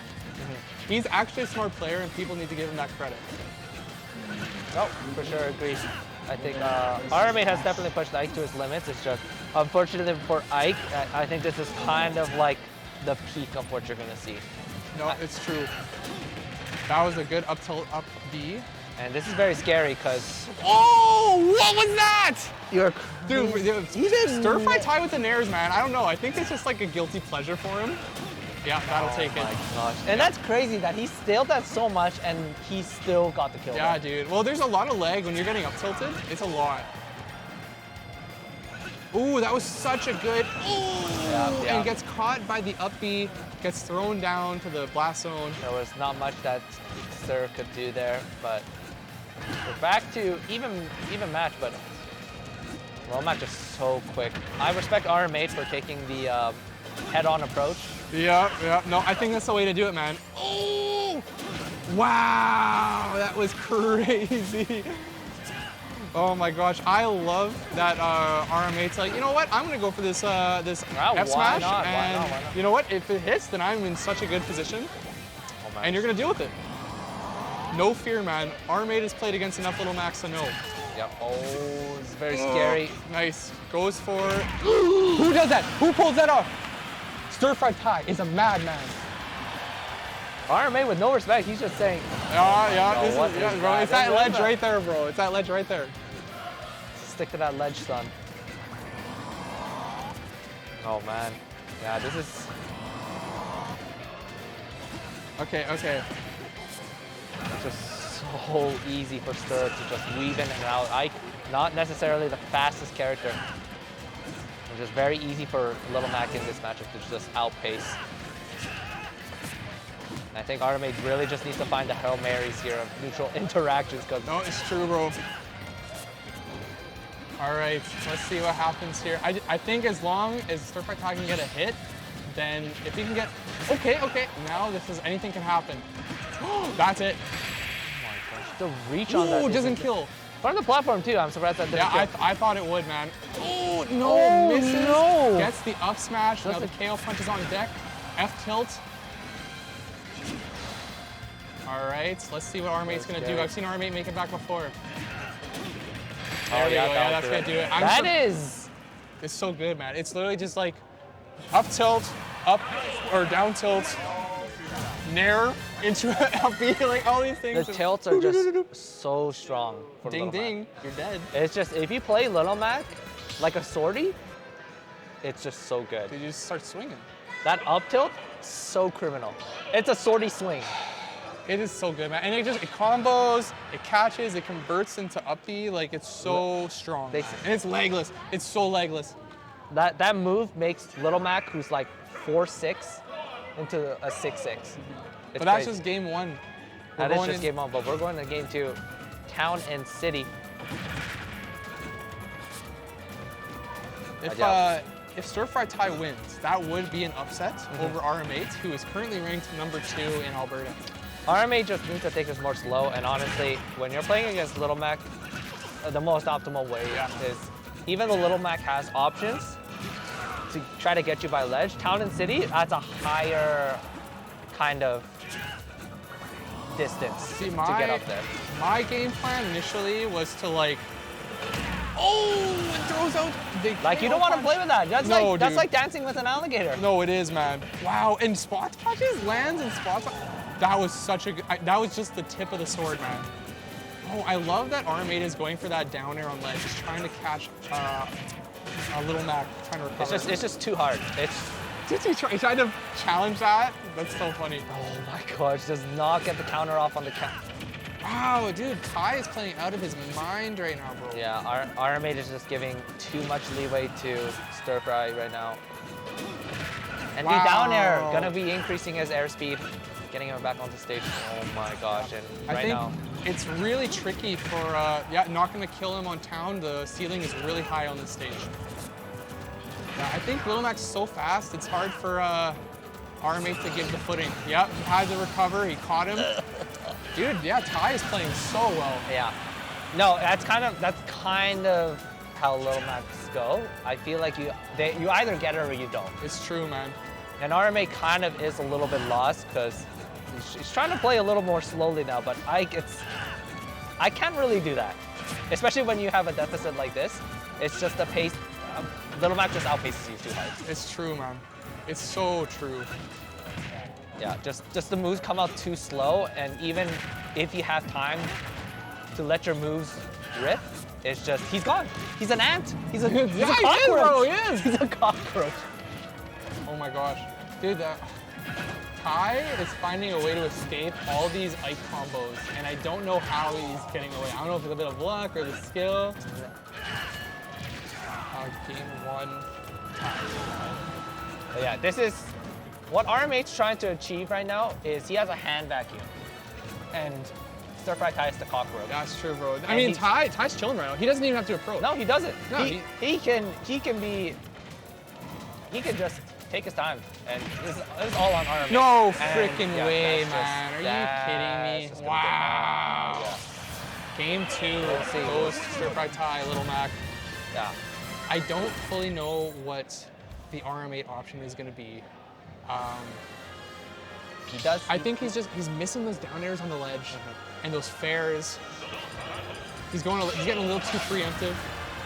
When he does get Stir off stage, I do think I do think it's a read between if Little Mac is going to go up high or up low or down low. And I think RMA's just been guessing wrong on those. So I think Certified Ty has been lucking out a little bit on that. But yeah, it's just on stage, you just kind of have to respect Little Mac's options, and you just have to let him sometimes hit you on shield and just be like, you know what, you got it, you got it, big bro. And you just gotta take your time. This is definitely one of those things where you have to run the clock sometimes. Let Little Mac. Yeah, maybe it is in RMA's best favor to run the clock. Ooh, not the best air dodge in. Because right now the momentum swing is just so good. And Little Mac can just cover. So good. Just that wasn't even a KO punch. He just punched you. Yeah, no, Ike head on, it's not a good idea. And KO punch is still on deck. This is so scary for RMA right now. Oh my gosh. Yeah, Stir-Fry Ty wants to hold on to this.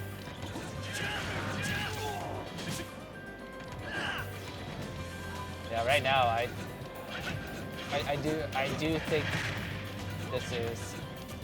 I don't see a way that RMA can make this back, especially since it's a 2-0-2 deficit. You don't know, man. It's still okay. Tricky. Now that was an execution error. That was an execution error. He had it on the silver platter. Yeah. All he needed to do was reach his hand out. I love that our mate was he was expecting the up smash, so he kept his jump the whole time, and then jumped and tried to punish accordingly. Oh, just eating that was a good start. Raw forward smash. Ooh, just a bit out of range for that side B. I'm not too sure what RMA has to do here. I think you're right. He has to play a little bit more carefully.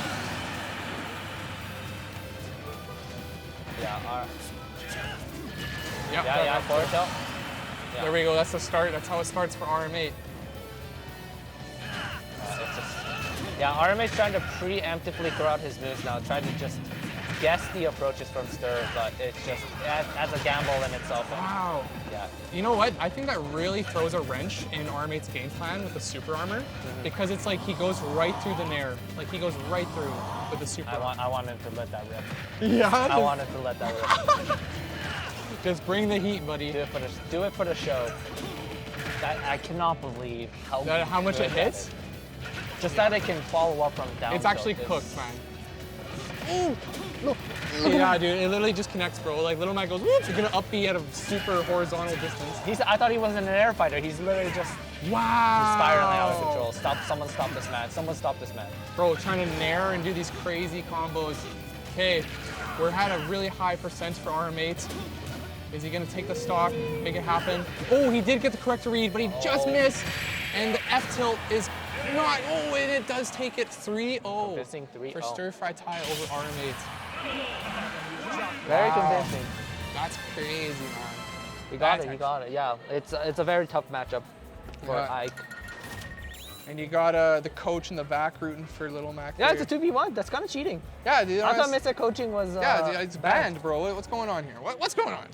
It's all right. Come on. Apparently that's legal, so. Wow. And I think that's the end of it for us, man. Yeah, that'll be it. All right. We'll be having Street Fighter 5 and Tekken 7 next on stream after this quick couple minutes of break here. But I've been Kanekern, and I've been joined by my good friend and Mr. Number 10 in Alberta. Mr. Cursed, that's me. There you go. If you want to follow him, it's Cursed AV. Cursed AV. Cursed Okay. AV on Twitter. Don't listen to me. I'm not a real one. Yeah, bro. This guy's like trying to shout out my handle. Doesn't even know what's going on, bro. Cursed AV, everyone. Go follow him. Thank you Number so much, 10 and thank you for tuning in. Appreciate it. Thanks, Catch you guys. We'll later. see you guys in a couple minutes with Street Fighter 5 and Tekken 7. Peace. Later, guys.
Which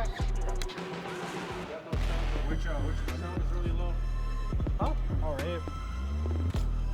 Sorry, just got everything set up here, everybody, but welcome to the Tekken 7 bracket for the MEsports meetup here at the NorQuest College. Hi, everybody. I'm John the Batman Hat. I'm full of deceit today, unfortunately, because all my Batman hats are dirty and I don't want to fix them, and I'm also wearing Galaxy pants, so I had to pair. But of course, joining me today is our lovely companion, LeMayonnaise. So if you'd like to introduce yourself, let chat know a little bit about you. Hey, thank you for having me. This is my first time on the commentary set. Pretty excited for it. You know, the weather is beautiful outside in Edmonton, Alberta, and so are you, John. Oh, sheesh. Thank you. Oh, and I'm very excited to be here. Too, so we're good to go.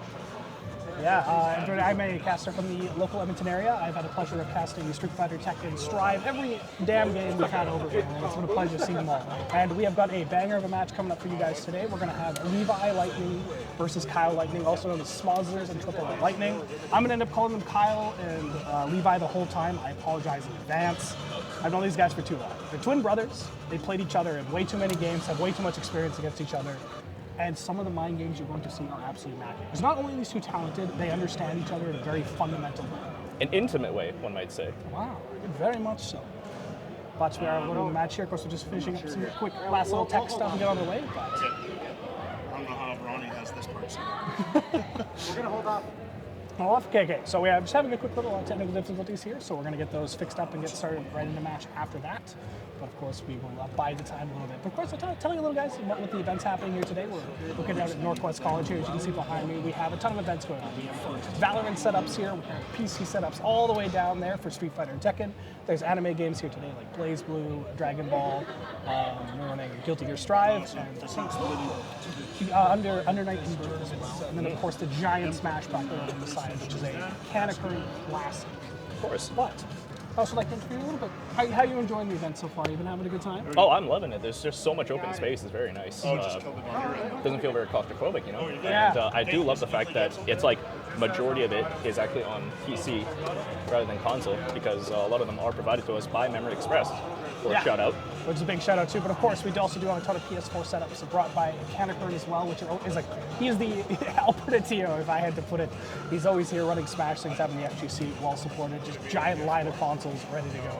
And again, I can't stress how nice this is. I've played a lot of tournaments in cramped halls. Like there's like one power outlet. It's hell. I'm not gonna lie, but it's lovely. You know, they're grassroots. They feel good. When you walk in here, it's a bright new atrium. A very, very modern looking design. So much space, and it's just beautiful to have a venue like this working here for us. But I think it's worth talking about a little history between these two. Yes. So again, these two play in like every game. Now the two main games, I'd say they probably play the most. You know, Street Fighter 5 and Tekken 7, where I think traditionally Levi tends to have the edge, and Street Fighter and Kyle traditionally is the edge. And Tekken, though, that has of course jumped back and forth. But as of late, Kyle's been grinding the hell out of Tekken. You should see some of these nasty Akuma combos he's been hitting as of late. I know Levi's been playing a little bit more at like Street Fighter on the side.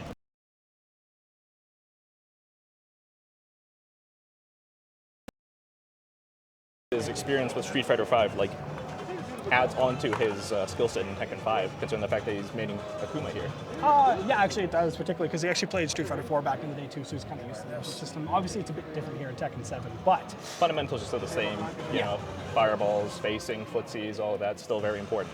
yeah, exactly. I mean, just how you pilot the character and kind of work with the combo theory is actually ironically pretty similar to Street Fighter 4, because it's almost like Street Fighter 4 Akuma just plopped into Tekken and then they changed it to the game. That's true, it is the same skin too. Yeah, exactly. So they kind of got very familiar with that. And actually the skill set has passed on a lot, because you'll see Kyle plays a style where he really relies on the demon flips early on, in order to kind of pace out his opponent.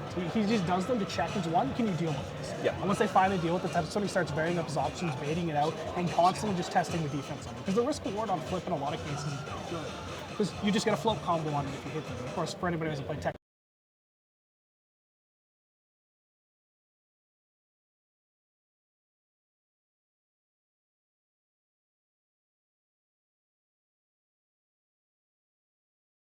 because it gives him this great advantage, and he kind of just constantly flickering at them, testing your defense.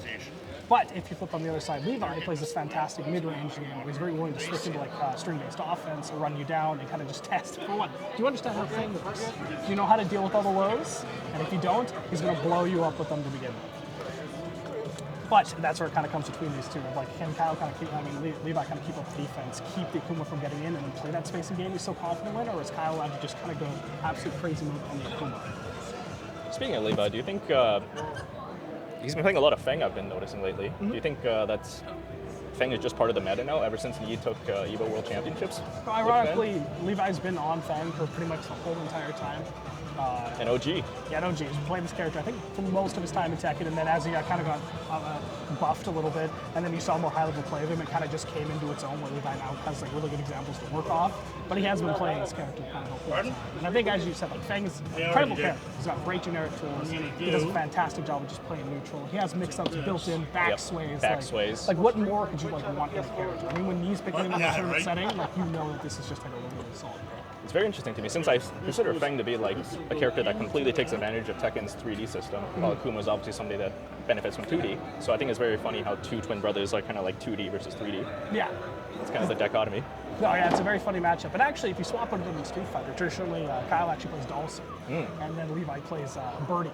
So you have the one like extreme zoner versus kind of that mid-range player. So you're getting a very different dynamic. Where here you have Akuma, you're playing that kind of rush down, very in-your-face game, where Levi's kind of staying to a similar-ish character. Where you're kind of playing that mid-range game. You're trying to keep somebody out. This is some Metal Gear lore right here. Twin brothers. Twin brothers. One's got the genetics. One's got the other stuff. I don't know. It's been a while. It's been a while since I played Metal Gear and took genetics class. Wow. You took genetics class back in like university? No, high school. You know, I was never smart enough for that in university. You know me. Michigan Tech. This is fake. Is this fake? This is supposed to, this NASA shirt and all this random gear totally work for them. What? Yeah. So really? I mean, I have a physics degree, so I could lie about this and maybe have some credit. So does 2 + 2 actually equal 4? Well, no, you see in an alternative universe, 5 is actually the answer, but sometimes it's 3, depending on if the binary shifts are switched around. And of course, I'm just making all this up. Of course, it's 4. I see. Yeah. The degree checks out. Well, sometimes. I look at basic mental math sometimes, and I'm like, wow, this is awful. Is there signal here yet? Yeah, of course, everybody, sorry for the delays here. We are just getting the PlayStation 4 set up and ready to go because we have a beautiful stream set up here that is very robust. Yep. Big shout out to all the TOs for working overtime, making sure everything's working smoothly. What setting is that, Crash? Yeah, no, we got them all over here. They're all figuring it out, getting set up. And of course, Crash Koek, fantastic stream operators. You can kind of see in the back here. I mean, just looking over here, it's got like giant PC setups. It's got 2 PCs running between here. There's everything linked up, and just so much is built into this. It's just beautiful to see. And you guys have probably seen it if you went into previous ones as well. We're good. Now, it looks like we do have the game feed incoming. Oh, exciting. That means it's time for some Tekken 7, and for me, exciting. to shut up. We don't have to listen to my dumb voice anymore. We just get to watch some fantastic gameplay. Oh, you know I love with my hearing. dumb voice all the time. You know I love your voice, John. Come on. Wow, he's so kind. He's so kind to me. But yeah, of course, it's a historic match too. Like these two play so often in top 8, like at all of our tournaments. Yep. Top 3 is like a very reputable thing where one of these guys is going on to grand finals, the other one's going down to losers to kind of run it up. Just clean it up. Just honestly staples of the Edmonton scene. So I think what a better match, kind of start off, show you what we got here for the Tekken scene, and then we can kind of work up from there. Just gonna take a drink of this lovely water which I've been provided.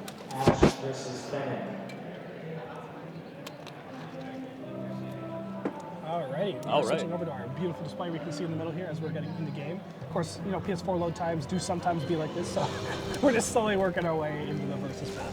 Shout out Sony. Shout out Sony. Wow, look at this layout. I haven't actually had the chance to look at it. We're separated, but we're so close. It feels kind of weird. Shouldn't we focus on the players? Well, this is the screen we have. The commentators talking. We get to see the screen loading in. None of the tactics and stuff like that. I see. As we're loading in, and of course, we will have a full screen of just the game for you as we get loaded in. Looks like we are getting underway with our winners finals of Tekken 7. So this will be first to 3 for everybody. We're pretty much just running top 3 for the stream today. Then we're gonna have Street Fighter for you coming right after that. So first to 3, got a lot of games for these two to adapt and see how they can kind of work around each other. Got to see the fist bump before, so a little friendship, little French showmanship, sportsman's conduct. Sportsman's conduct. I don't think I've ever heard it. Is that a word? I'm pretty sure it's a word. I don't think it's sportsman conduct. Whatever. I'm no English major. math guy. That's true. I'm a biology guy. Wow, I'm that's more words than I've got. That's Latin and Greek, not necessarily English. Anyway, we are getting started underway. So yeah, I think the main thing you guys are going to be seeing here is kind of like how well is Kyle or Smazzer going to be able to work around with these demon flips early on, and how can Levi kind of play around this neutral game, take advantage of the fact that Fang does have a lot of buttons that are much longer range than Akuma has, and the backsway to get around these kind of stubby normals that Akuma has. Great backsway just there. Exactly. And okay, I gets conversion off here too. I know he's been kind of labbing these as well. Gets a nice little setup off it. And you can kind of see them just trading back and forth here. A lot of neutral games so far. Actually not a lot of demon flips coming up early on. But that is because these are the two brothers playing. Levi has dealt with this quite a lot from Kyle. I think you can see it. I think you can see how afraid he is to flip because he knows he has a way to answer it. Oh, okay, he drops the conversion. That was actually such a huge drop. Now does manage to get it with the demon flip reset. Keeps it together, but that was a big drop on that to start off. Down forward. I think it is worth looking at Wes, as you kind of see, like, just between the matchup here, like, what kind of things do you see the players kind of adapting, like, while they play? Like, what are they each kind of leaning into?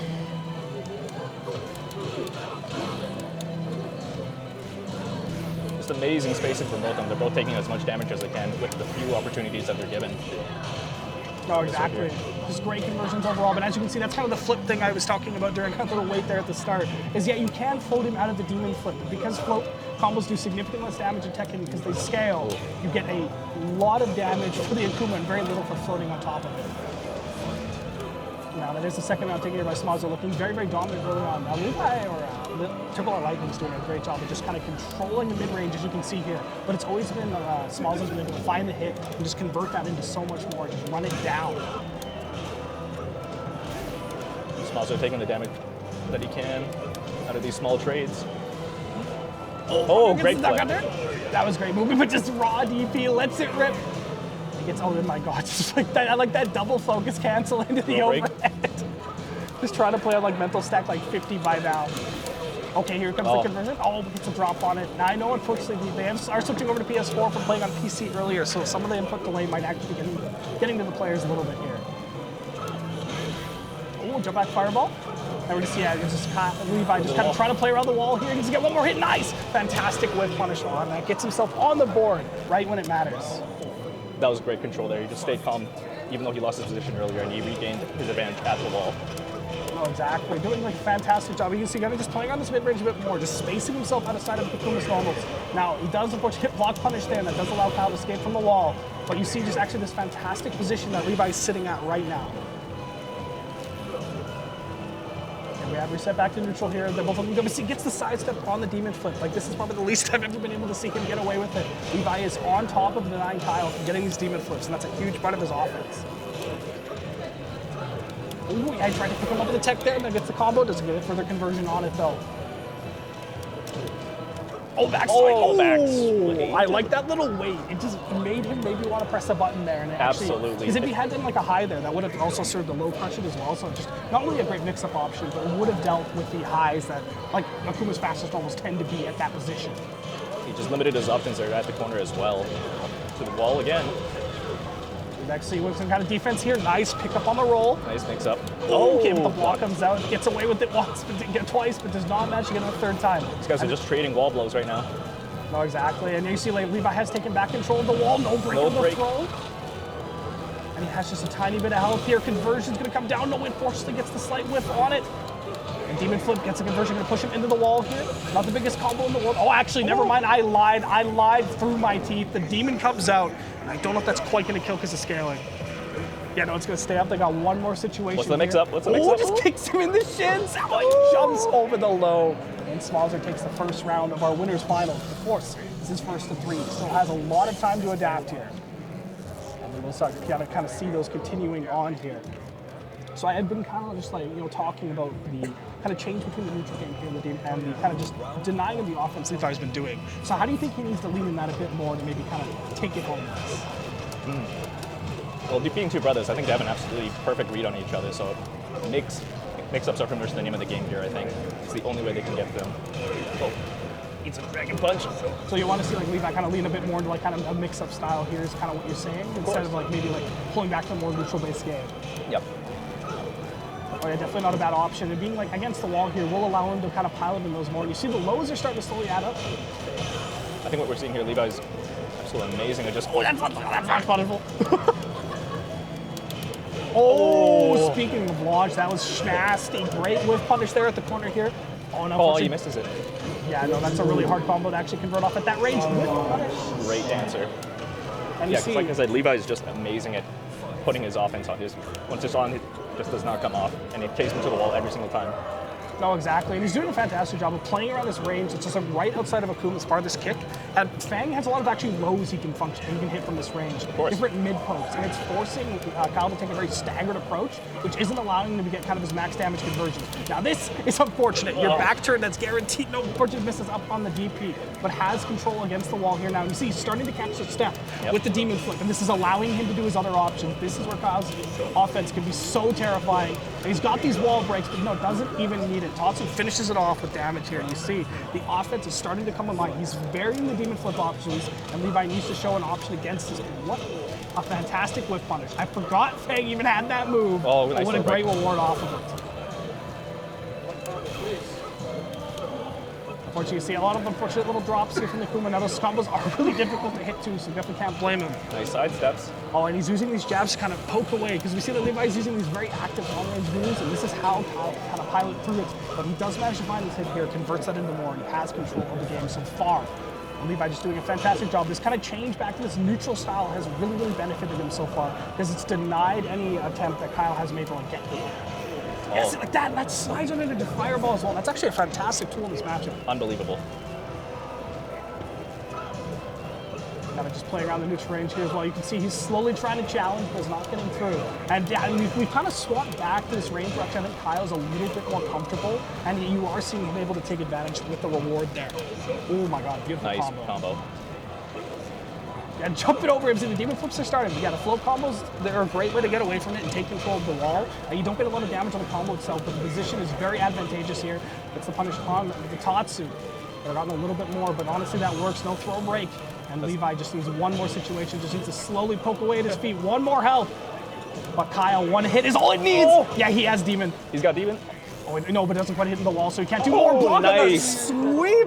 Nice block on that down four. Yeah, no, definitely a very greedy option there to try and finish it off. And Levi, this change over the neutral style has been really, really rewarding him. He's peppering away with pokes, not letting him approach, and he's denying the demon flip incredibly consistently. Like, I think that's one of the biggest things to know, because when Kyle was able to take that one round, that's when the demon flip was working. Right, He was I was varying his gonna say. options. He was able to get things happening. But after that, Levi just put the foot down, was like, no more of this.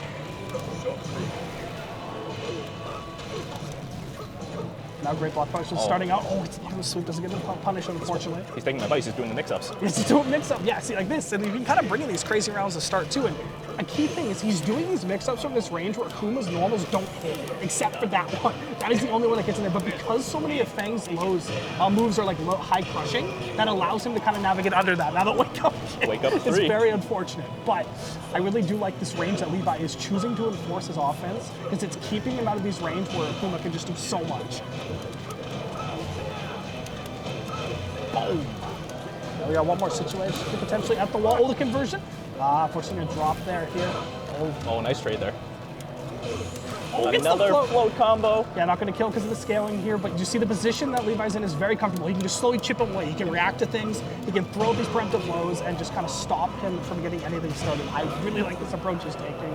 And if he keeps this up, it's going to be so hard for Kyle to kind of navigate around it. But I have been kind of highlighting the neutral game that you are playing here. So what kind of adaptations do you think we need to see from Kyle to be able to get around this neutral game that's been happening to him? I think just as we saw there, he's trying to focus on emphasizing his trades and getting as many hits as he can. Anytime he can get into the neutral there. Because the spacing is so tight there. Oh, There we go. trades and side steps. That's the name of the game here. No, exactly. Trades and sidesteps are a fantastic option. A lot of these moves that Levi are doing are very linear or have a slight bit of tracking, can be crushed under it. So it's pretty much just he has to play around the maze of getting around these normals. That works Nice too. dragon punch. Yeah, there's a DP. Gets through the poke there, and that's the scene. He just has to navigate around these. Because currently Levi is varying them because he understands the timing that Kyle wants to move. He wants to press all buttons, and that's why he's able to deny him in this way. But if Kyle is able to kind of change up his timing, understand how to navigate through the maze, if you will, he will be able to get in and convert into so much damage. Oh, and like that's what we're gonna see right here. You seeing it come things. Now, unfortunate drop, like has not been getting the max damage he wants off of these, but has been reading the situations a lot better and is finding his ways in. He's crushing the normals. He's using side steps to his advantage. There we go. Nice space normal as well. Just kind of keeping it clean there. Doesn't have the meter to convert into more, but float. Yeah, the demon floats are still never really working out. It's mostly he's been getting his pressure off of the lows and conversions here to kind of get himself back in the game. Now, demon flip's good there because he has the back sway. He switches on the corner, and that should be able to take the round if he gets the finisher on this combo. Fantastic conversion. Fantastic. And sitting at one more round from getting a reverse sweep here. Oh, that's going to hurt. Big miss. Yeah, no, goes for the call out on that, but Levi's going to punish that beautifully. Puts him into the corner. Oh, It's a sweep on him. escapes from the wall beautifully. They're kind of just spacing each other out now. Gets the conversion. One more hit is all he needs, and he's using these quick normals. Nice. Low parry. Low parry. That was sick. That was that. I totally did that on purpose. I wasn't doing it alone. Definitely. But no, a great adaptation here from Levi so far. He's put himself up on the board. He was down early, but he's found his spot in neutral, and he's just keeping away up. I love that he's peppering with lows. He's peppering with mids. He's not really letting him get started. And then he's floating him out of just so much. Because whenever Kyle gets back, it's when he navigates properly. He gets his conversion. And then it's usually around when he starts trying to do a demon flip after getting more of that. Levi floats that, resets back to neutral, and then he's just sitting a lot more comfortable. Now we are sitting here just to rematch. So taking a breather, definitely a good option here. Remember, kids, when you're fighting against Akuma online, always jab. Oh, yeah, jabbing during the thing is good, but if you do read wrong, you take a lot of damage. So again, the risk reward can be very, very scary. Eliza, I have never seen the sponsor Eliza. I'm so excited.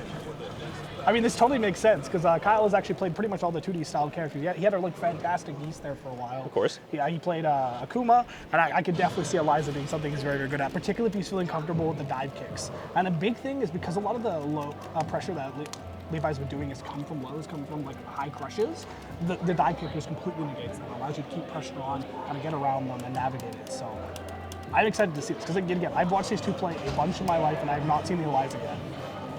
He picks the best costume too, of course. Yeah, I'm a big fan of it. It's like a wrestling style costume. Sick, I've yeah. actually seen this before. This is sick. And yeah, you can already see it kind of paying off here because she has a lot of like more aerial float-based things where she can navigate around these normals that Levi's been using to keep Kyle out. Yep. So it's going to be down to Levi to kind of vary up his options, play around a little bit more around mids and kind of deny this. But damn, he's got these dive kicks. The execution is exactly what I love to see it, and he's just keeping it on here. Throw reset. And man, the Eliza is real. I didn't doubt it for a second, and he's performing admirably on it. Fantastic conversion. I love to see it. I love this character. The aggression. He's so sick. The aggression is real. Oh, It's such a an launch. aggressive start. Man, he's got the conversions here today too. Shit. Oh, dive kick, man. He's sick. He's sick. I had no doubt in my mind, but he's performing fantastically. But you see, I do like the adaptations Levi's making a little bit more. You can see he is still like poking out these lows, and he's waiting a bit more this time. He's not doing a lot of preemptive pokes like we saw in the previous one because he was trying to deny the Akuma from flying pretty much. He is getting away with this, and the DP comes out. That gets a conversion on that. That will finish it off there. Fantastic comeback there from Kyle. But I do really like what Levi's doing so far. It's just kind of how he's switching up his normals, playing a more reaction-based game. But he is still getting a bit blown up. We are getting this kind of like knife range where it's a jabs here, because he's threatening with dive kicks. First match, and I think Levi's still trying to figure out his pace right now and what to do. Yeah, exactly. No, the Eliza just really throwing him for a loop here so far. Oh, dive kick trades, and yeah, this is going to be the big puzzle for him to solve. How can he get around this dive kick? Since we are tied up 2-2 apiece. Winner of this, of course, is going on to grand finals. A clean no round round. Clean no round round. Yeah, I'm interested to see kind of how Levi's going to be able to get around these dive kicks early on, because that's really what he's getting blown up by, and a lot of just really close range pressure. Dive kick. And he's just kind of peppering him close, so he is able to get quite a bit of damage on here, but the reward is definitely going in the favor of Smalzer here, because when he does get the hit, he's able to convert it into a lot more, and he's getting more big hits. Oh my, that was actually an unfortunate drop there, but he picks up. And sidewalls save lives temporarily, and unfortunately it does come down in the end. Oh, that's a misinput there. Doesn't get a big combo off of it though. Oh, nice float. And again, the same thing kind of applies here to Eliza too. You can pick her up while she's starting dive kick, but because it is a float combo, it scales really, really hard in their favor. Levi does have control of the wall here. The interrupt here with the DP. Has full meter as well. Can turn this into a massive conversion if he wants. Nice Low low parry. And the situation that's going to set up from this is going to be absolutely brutal for him. Just hitting him on the ground. Levi opting to stay low. Changing up his tech options. Trying to find his way to just maybe defend against this. Back kick. Oh my god, no, it hits. Okay, I was like, damn, is that second hit not going to come out? Just spends it on the DP. And gets fantastic reward off of it. And is sitting 1 round away from making it to grand finals. And this is how you want to start off the round. Kyle is on fire. The Eliza is looking so clean. And Levi has not been able to find a solution to it so far. The dive kicks have just been too overwhelming. That gets the float, but you see that just like the damage on that is so minuscule that but the situation is good. Peanut damage, John. Yeah, oh, gets the float on it as well, and sidewalls are not going to save lives here. I think he's got the adjust onto it, into the super. Not quite going to kill, I don't think, from the scaling. Okay, but he's one more hit in the trade. It's so unfortunate. And Kyle will be the champion of the Battle of Brother Heroes today, taking it 3-2, running it back. Levi went off to an early lead, playing it with a great mid-range game, and kind of just really just poking away with lows, not letting him get started in any game with pressure. But the switch to Eliza just proved to be absolutely pivotal as he was able to get just a ton of dive kick pressure early on. It was just Levi was not able to kind of just find a solution to that. 2D, man. 2D. That's all I gotta say. That's all I gotta say. That's great, thanks. It looks like we got Levi's coming back up here to play his lower bracket match, and we got True Care. True Care, the multi-game master. I know I've talked about the Lightning Brothers play and everything, but True Care actually just plays everything. Actually, everything. He played, his main game is BB Tag. He actually got top 8 at the ELO Online event not too long ago. Really fantastic Neo player. One of like the most innovative players of that character, because I don't think really anybody else plays Neo. Like True Care is one of the creators of like content documents and stuff like that for the character. Just like, this is where you get your tech for Neo. It's from True Care. But he enters like every other bracket. He plays CF, he plays Tekken, he plays Street Fighter. I mean, he's been grinding into Street Fighter XSC recently. Got himself up to like Super Platinum and like almost like one sitting on ranked. And then he's been grinding Tekken as well. So, multi-game guy. We'd have our local brackets and we'd run like 4 or 5 games. And we have 2 people who would hold up the brackets religiously. It would be True Care. Because he would get to like top 8 at very least, if not higher, sometimes top 4 in every game he'd enter almost. And then we'd have Marbleheads who would do the same thing. So he entered like way too many games and performed way too well. So, absolute, just like hidden fighting game legend we have here. But I don't know everybody's seen him yet. But Chad just plays too many games and he's too good at all. An actual master of all. Exactly, and he plays a very entertaining style to watch too. He's very aggressive, he's very willing to take his reads. But he is adapting to his opponent. He might be playing more aggressive, might play, I feel like he's just doing stuff, but a lot of it's like very read-based. Because he gains a very quick understanding of how to pilot around his opponent. I believe he mains Asuka, is that correct? This man single-handedly basically forced me to learn how to chicken back when we did that. I can't do it anymore because I suck, but I was able to chicken consistently because I would just chicken buffer get everything. Because this man was willing to put parry behind almost everything. Because he knew I'd mash. It's very interesting too because Asuka's traditionally not a very aggressive character. Exactly, but the thing is, a lot of things he does is he plays around like kind of this frame pressure and the spacing that she pushes you away to be able to challenge you, mix in parry. Yes. And there's actually, he plays around like the built-in mix-ups that Asuka has quite a lot as well. As you see right there, it's frame pressure. The counter hit setups. Nice trade there. I see here, and you can see Levi's trying to get set up, but no. Oh, doesn't get the full punish on that. Matchup. You see the aggression here from True Care is coming out beautifully early on. Yeah, gets the launch on it. And it's going to be down to Levi to kind of understand how to pilot the neutral here. Because, as you see, he's got the ducks there. Like, True Care is able to react to a lot of these things. He's able to get around these situations, and none of these throws have found home. Because while he is playing aggressively, he's very in your face. He's very confident in what he's doing. Yes. He's not afraid. Yeah, see the interrupt there. Like, he's got a really good reaction. Down forward 4 in your face right there. Yeah, no, just playing like out of his mind here. True Care just puts a little bit of time into the game, and he's already going up against one of our best. But Levi finally, the throw finally hits home. Every other one has been ducked in. He's waiting out the parries as well, very conscious of the spacing. And this is the adaptations you need to make. He needs to understand like when True Care's putting out these counter pokes. You see a and just kind of whip punish them. Oh. Yeah, sweep comes through, gonna get a great reward on this. Rolls around. Oh, that's a huge counter hit. He's in rage as well. I'm gonna enter this onto the rage drive. Oh my god, that killed! I actually did not expect that to kill. Holy crap, he's already got optimals here as well. What a comeback. That is a classic Asuka setup, I believe. Mainly used a lot by Fergus, the Yeah. Irish Asuka main, Yes. seen on the Great World stage a lot. Now the quintessential one. Of course, everyone, this is losers finals that will be here, so we'll be first to 3 again. So still a lot of time for Levi to adapt, and he has shown that in the past. He's very good at kind of understanding how to play, like switch his neutral game up to play around a lot of people. Because a lot of what we see here is, for one, he's just got to stop the approach. Because Asuka's able to come up and kind of do, like off the jab, do mix-ups. Absolutely. Okay, so just denying those from maybe potentially even happening. And also playing around the counter pokes, because the counter pokes have been absolutely blowing him up, but all of them are with punishable. All of them can be denied, but you just need to understand when he's playing around that. So I think like sitting down, reinforcing the neutral is going to be his key to victory. I believe I've heard Asuka described as a radioactive cactus. Nobody wants to touch her. Yes. Oh my God! What a challenge there. The snake edge. But you see just what can happen when Truecar gets kind of close Oh, here. Yeah, the and parry. He holds the parry, I told you. And I don't think Levi has ever had to learn to chicken block either. So, yeah, there we go. Piloting around it. And that's going to be the big thing, is understanding when Truecar is kind of just trying to take your turn away. Oh, counter Great hit. finish. You're gonna parry?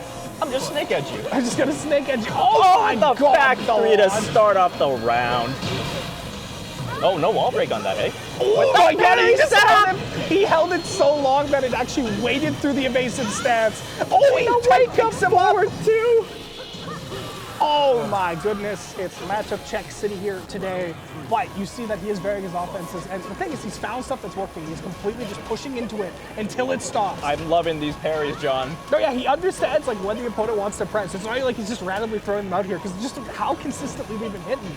You see, he gets it. He sees into the opponent, and he's so good at getting a read.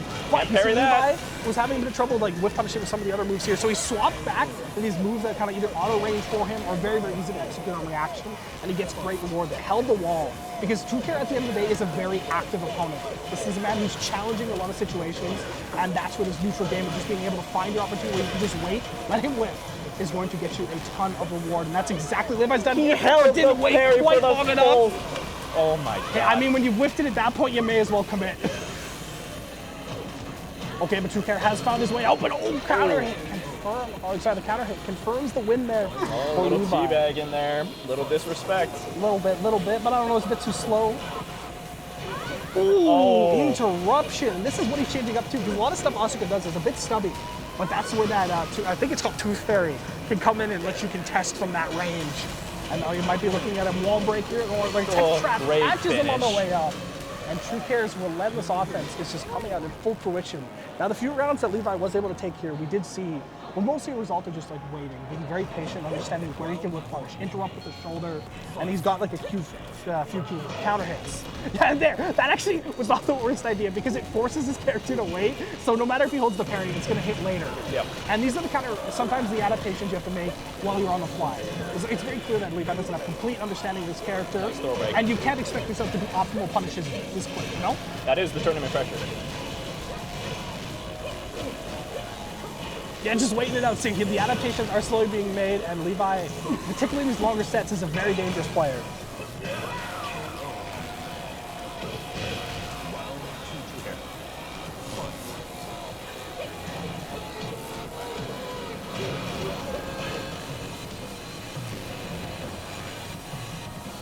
I reset back to neutral. Here they are sitting with the same health, but Levi tries to commit first. You see Truecar. This is another thing. He also is good at understanding when he needs to be patient. He was just sitting there, waiting it out, and it came up to a great reward for him. Oh! Let it rip. Saw the slight duck come out, and that let him just get the launcher onto it. And now Levi has controlled this corner. Now he needs to be really careful to parry, though. What a great call out there from Lightning. Yeah, there it is right there. There it is again. Just needs one more. Yeah, the side wall unfortunately doesn't let that connect. Oh my God, what a punish! Truecar with these young man reactions. Ooh, gets the float on that. Wall carry. Yeah, and this is very pivotal for Levi too. Oh yeah, he's just sweeping at this point. That's a fantastic option. Block that straight. Doesn't get the wall break combo he wanted, but yeah, there you go. Just mixing in these sidestep sweeps. It's just getting him a huge amount of reward. A perfect comes down. And Levi is looking like he wants to get on the board here because he is down. He's feeling himself. He's feeling himself. And see, he's spacing. He's playing the spacing game now. Because the minute that TrueCare is able to get close or start his pressure, it's just been terrifying for him now. But his willingness to just interrupt is paying great dividends because he's been punishing the parry so often. This is allowing him to run this style of offense. Of course, I jinxed the hell out of it, but you can kind of see like how it's kind of coming to fruition a bit. I think now that TrueCare knows it. Ooh! Oh, he's so willing to just commit to it. Yeah, the sweeps. Yeah, the wall position doesn't allow him to more. Resets into the throw, and what a fantastic option because that would have dealt with throw as well. With the parry, sorry. I was going to say, you can see some great plays from TrueCare right now because he notices that Levi is countering his parry with his shoulder or just by sweeping him. Mostly so sweep, he's chaining up his timing now with parries when he's least expecting it. No, exactly. I'm definitely trying to be a lot more unpredictable with it, but ooh, nice punish. Spring kick. Yeah, no. Doesn't manage to get it with the spring kick there. And now Levi has control of the corner here, but which that entire move with punish here from TrueCare. Nice. My God, he just let it rip, called out the approaching pressure. And no, the wall saved his life, but it doesn't matter. Down forward one. Seals the deal. That was a bit terrifying there for a second. Nice punish. Kind of resetting down here, but Levi willing to commit to it, but no great whip punish. I mean, block punishment here from TrueCare. No throw break. Making pizzas with him. Oh, ooh, that gets another one. Much punishable. Oh, nice interrupt here. Not just magic converted into more, but TrueCare is in dire straits. Great punish. Oh no, he dropped it. Oh my God, the spaghetti. Oh my God, the ducked it. No. Oh my God, the sweep comes out. Absolute spaghetti. Thanks, Harada. I can't believe we just witnessed that. Levi looked up to the skies and prayed to his god Harada to be there today. And you know what? He pulled through. He slid under that high. He answered. And finished it off the round there. But it looks like God has turned his back on him as TrueCare is getting a huge amount of offense here. Looking for one more hit to maybe get down the perfect, but no. Oh, the moral victory has come out here. Just needs to not get hit by one more interrupt. But damn near a perfect there on the back of that. But yeah, Levi just something. He's just saying he's playing this game, but he committed to the string. And TrueCare does know. He does know how to deal with these. Oh, wake up forward two. Oh, again, a little bit unfortunate drop here, but he ends up putting it into a tech trap. That was a fantastic way to kind of just turn that situation that he had nothing into something. Nice shoulder there. Oh, blocks. Okay, not quite going to kill off of that. Just needs one more. He does a tackle to finish it. This is amazing. And we are looking at potentially one round away from TrueCare getting his spot up in grand finals. Levi needs to get back on the board here because he is down and wants to tie up the round count. Oh, my God, parry! TrueCare looking to make his comeback here. This man has barely played this game. He just took one ranked session grind, and that's all it took, and he has already competing against one of our best. Making pizzas. He'll be able to complete his story here. The offense is looking fantastic, but Levi trying to deny it here. Great whip punish game. The sweep. And that should be a push into the wall as long as he doesn't do the right combo. Should finish it off. And Levi not looking to go down early. We are tied up 2 rounds apiece. And looking at Levi looking to get his rematch up against Kyle Open winners. John, as much as I'd like a rematch with the brothers, I really want to see TrueCare in grand finals. I'm not going to lie, I do too. It's such a story too. Because I mean, he's only recently put some time into Tekken as well. It's like, this is a game he's always kind of playing on the side here, but he's been putting time into rank. And it has been actually paying him great dividends here. Because this is no easy feat. He's playing against one of Edmonton's best here. And we are looking at potentially him being actually the most dominant player in the set. Oh, the trade! Oh, it just does it again. You know, sometimes you gotta do it again. Now Levi's looking fantastic here early on, but no, does manage to get the block punish here. And this has allowed TrueCare to get him. He's at his comfortable range. He's running the mix that has been getting him so much reward so far, but tries to parry. It doesn't work on the sweep. He read it. He read it. And I do like that Levi's been really willing to just throw that sweep out. He understands the parry timing very well, but he tried to whip punish that, and it didn't come out, unfortunately.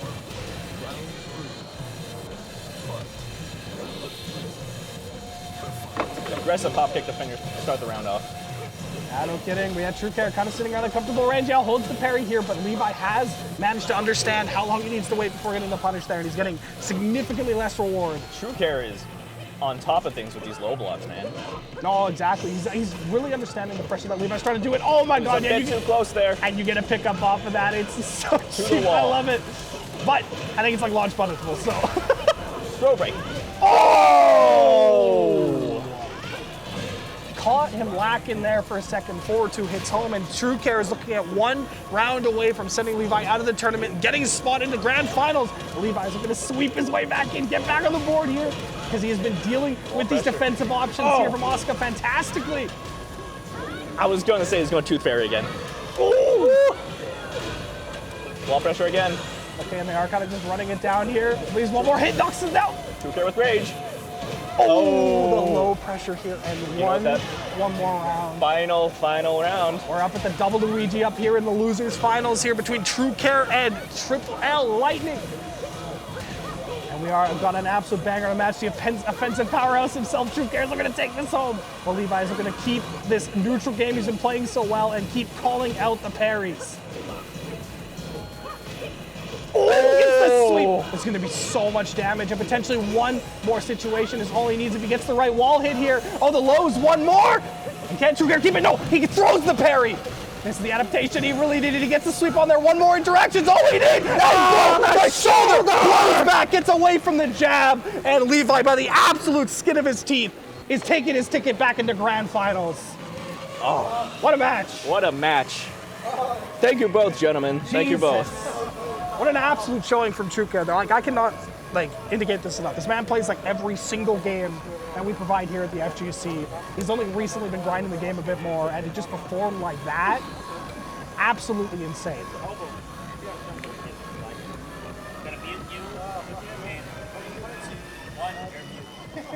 Ooh, that was crazy. Okay. Do that.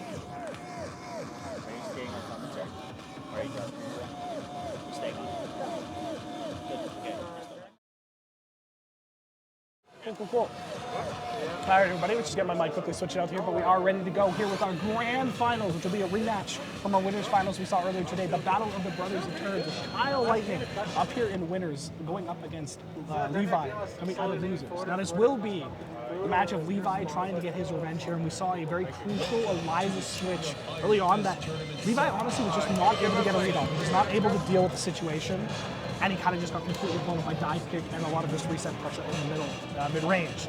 So it will be down to see if he can kind of deal with it. Now, so we are seeing the switch back to Akuma here. I think it's actually a good idea because the puzzle of Eliza is still not solved in this grand finals yet. So he can run the Akuma until it's like he really feels like it's not working, and then kind of cash into the Eliza if he kind of feels like he's going down early. Because that's the thing, like it's just you understand your opponent doesn't get it.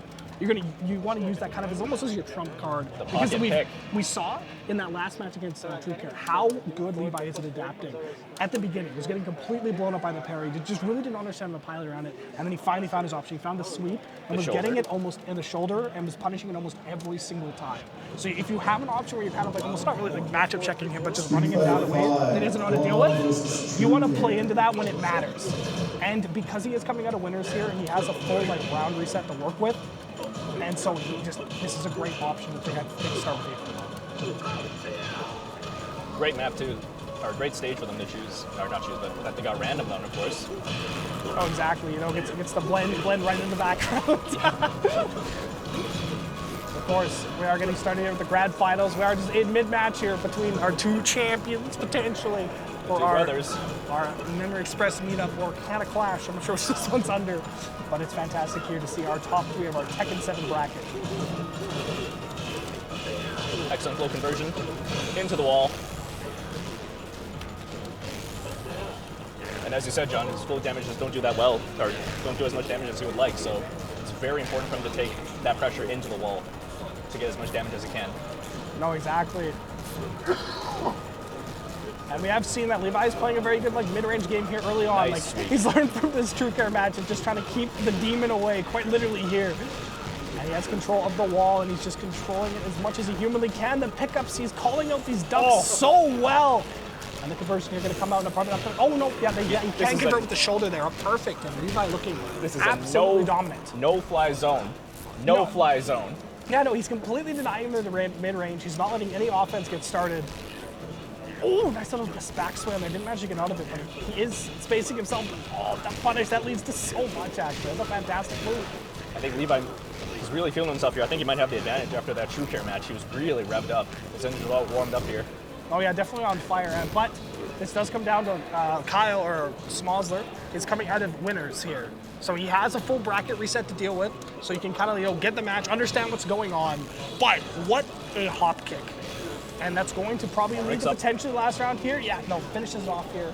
But Levi looking so dominant. Like, I'm not kidding, back in like winners finals, was looking like a bit free near the end there. The Eliza pick came online, was completely just kind of stomping over top of him. But he's come back here, he's reset this neutral, and this is actually what we did see from the Akuma and kind of Fang match as it kind of progressed. It started with Kyle having a lot of like great offense and getting a lot of things started, and then Levi he stayed back. He used his long range lows, he used his long range poke to just kind of completely deny him, and he was sidestepping the demon flip almost every time or floating it. Yes. And that's exactly kind of what we're seeing here. It's just been clinical so far. So it's kind of on Kyle to make the adaptations. And the big adaptations I think he really needs to be making here is just kind of piloting around, being able to get his offense started. And this is what you want to see. But you see how easy Levi is kind of able to just stop this, stunt it before it starts because one overeager demon flip, and we've reset back to that just kind of clinical neutral that Levi is able to apply. 20 seconds left and their health are pretty much equal. Yeah, no. The clock is slowly going down. Oh, okay, if he gets this inversion, yeah, finishes it off with the DP. Great damage here from Kyle, and that's the thing, he is finding his conversions. Because I think he is a bit more warmed up on the PS4. Ooh. Went to a lot more at that range. Oh, right, because you're going to... Okay, okay, I like it. Kind of just playing around this mid-range here for the two of them so far. Oh, that was definitely a misinput. Fortunate to see.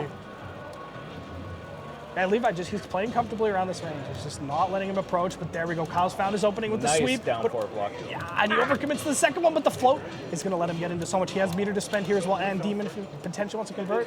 Never mind, I misread the bar, everyone. Sorry about that. But he does have the conversion here if he's able to get the hit here, because the combo into Demon on the corner does, I think, like 50% at least. Oh, okay, and this might be it. He needs to not drop this combo here. Push into the wall, convert it, and then get the Demon flip reset. There it is! Into Raging Demon.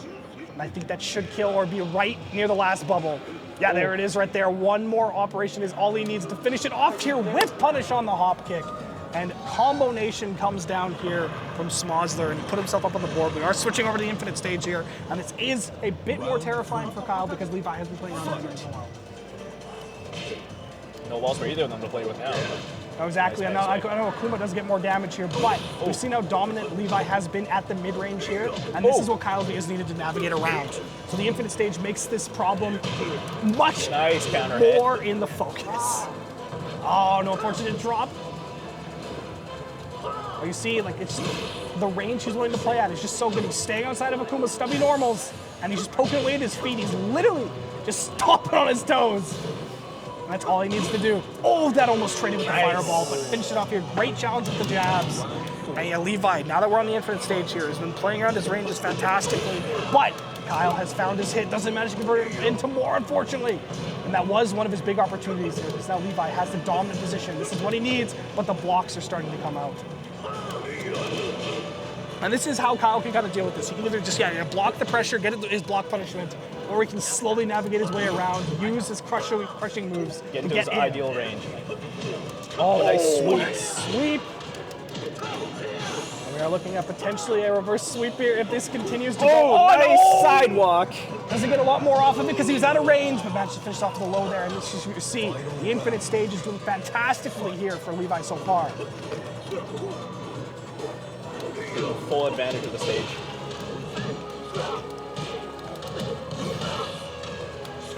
Ooh. Decent damage coming out. I know, you can see like just his conversions he's looking for. He's just made towards them. Oh, that's not the conversion. Oh no! Oh, that is just two really unfortunate interactions here, but now Kyle is at the range he wants to be. But Levi, nice little backdash just here, resets that, puts himself back where he wants to be, back sway. But the instant tech was actually really good there, didn't allow him to run further lows. But one more hit really is all we need on either side here. They can convert it. Oh, that side step! And Levi gets on the board here. He just needs one more match and then he resets the bracket. Exactly. Now we have seen the swap back to stage selectors. Question for you, John. Was that game 2? Game 1. That was game 1. I thought that was game 2. Was it? Yeah, it was game 2. 2-0. Oh, is it? Sorry, score. So I'm like too enthralled in the matches here. So We're into it. updated We're as into needs it. to be. Yes. 2-0 for Lightning. Lightning. Thank you. Yeah, looking really good on the start here. Now let's switch over to Mishima Dojo. Now this is crucial because we are never going to obviously have to switch to that. And with how short the walls here are on the vertical side, Akuma's conversions become very, very deadly. Now Fang has some fantastic wall game as well, but you've seen it earlier. The combos that Kyle is able to hit on Akuma here are devastating. Yes. And this is the time to bring him out as well, because obviously he is down 2 matches here, It is. but does have a bracket reset to work with, and also the pocket Eliza that we saw earlier that was really able to just kind of free Levi up. I've got a feeling if he resets it, he's going to switch to Eliza. I think so too. But the Akuma is being ran here before the pre-bracket reset. This is what I'm talking about with just the short walls here. This is just a race for each of these players to get to the wall. Yeah, no, Akuma, just a fantastic conversions he can get, just does so much. That is actually punishable there. Missed out on the block punishment. Oh, I like how he used the... He finished the string there and then forced it to track the sway. Of course. Yeah, these lows just adding up as per usual. Oh, Nice punishing punish. it. Oh, he probably could convert that more off of a focus cancel. Oh, Demon Kick gets in. Yep, there we go. There it is. Now, there was a couple kind of misconversions there as well where Levi could have found his way out, but unfortunately did not, and Kyle was able to find his conversions. He finally did at the end and take it away. Now, going to this round with no meter, but What this is stage, this? This is a... he gets so much. Now Fang got floated. Yeah, it's custom combo city. Oh my god, he's stuck in the corner. After this like sidewall Come to position. wake up into a combo. Let's go! And actually, that was so crucial too, because Akuma in that like kind of double sidewall situation is terrifying. Absolutely. Kyle knows how to do the side switch combos, and they literally eviscerate your health. Oh, nice. We're gonna just play in this mid-range game again. Oh! Oh! That's a beautiful high crush here, and no, spends it blocking, of course, and that's Kyle gonna get up on the board here, looking to start the reverse sweep potentially here down in the pre-reset grand finals here between the Battle of Brothers. Just a little here at misread there. Canada Clash. A MEsports and MeetUp. Nice low parry. To the wall. Half HP gone. Another float. Into the wall. Oh, the sweep! Where he's bringing out the mix and he's absolutely eviscerating him. Great perfect.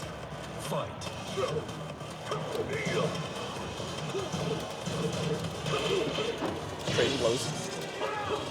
Oh, throw! Nice Throw break. break. But we have seen like how good the stage switch has really been working out here for Kyle, because he's finally able to contest it neutral again. Yes. But Levi has made the adaptations. He needs to roll that launch. Oh, and this is so terrifying. He's going to shove him all the way in the corner. He has full super bar to work with as well to turn this combo to potentially more. Now, one more hit is so scary. No, Oh, what a my side God. switch! That was so good. He didn't punish the shoulder as well. And now Levi has the position he really needs to do, but Kyle escapes the double demon flip into the side, walk forward. Now he actually can carry to the wall here if he wants. Sidestepped at the wrong time there. Oh! Okay, now EX Rage Drive shoulder is on the field. Oh, he double! Oh my God! It just does it again. The triple low. The triple low dumps all the meter to get the reset. Gets them on the ground. You know, in that final match, or in that final round, it doesn't matter. You know, whatever gets the win. Whatever gets the job done. And hey, I mean, if it worked once, why not 2 more times? Of course. But Smoz are on the board now here, looking to run it back. And Kyle actually opting not for a stage switch, looking to stay comfortable here on Mishima Dojo. You just show them, hey, you chose this stage, you're gonna die on this stage. Exactly. But it is, you see just like how potent Akuma is on here though, that like just that tiny vertical wall allows him to carry off so much, get the DP resets, and just the offense is never ending here. He calls it the hop kick and a perfect to start it off. Great start for Smozler here. This is exactly what he wants. Oh, yeah, missed to confirm, and the launch. Now you can see how well can Levi keep Kyle locked down at the corner here, but yo, blocking the sweep. And this is the second time this has actually happened. Oh my God, the bombos. Now that the DP is not exactly what he wanted here. Probably wanted the animation to kick in. Oh, block punishment. Oh, launches him, and this is gonna take him all the way to the wall. Doesn't have the meter to spend. This is still gonna chunk him out, or at least give him a good position here. Yeah, the slump didn't allow him to do more. Floats over. Float? Floating? Oh, ducks. It's so sketchy here. Oh my god, he pulled in the air, used the Tatsu to get the punish, and that's gonna be all the way to the wall. No, he drops. Oh, that was actually such a crucial drop here. Levi might be able to get back into this, Great but it finish. does not happen today. The whiff on the throw, and Kyle is 1 round away from tying it up in losers finals. This stage switch has actually just rewarded him so well. He's been so on point with his conversions, turning all of his interrupt situations into just an immense amount of damage. And this is exactly what he needed to do too, because Levi was honing in on the poking game. That's what he was playing. That was his bread and butter. But the interrupts here from Kyle allowed him to just turn the script on its head. My boy was getting messed up. My boy was messed up. Oh my god! No! Oh my god, the absolute spaghetti happened to teleport there. Doesn't manage to get it more, but Levi luckily resets the situation back to what he needs. And of course, I spoke too soon. He's getting floated all the way to the corner here. Now the Raging Demon is online. If he gets a wall hit here, that is it. Levi expertly escapes there with the auto sidestep. Jab, there it is. Knocks him out. Doesn't let him continue that offense. That was what was missing, just that one jab.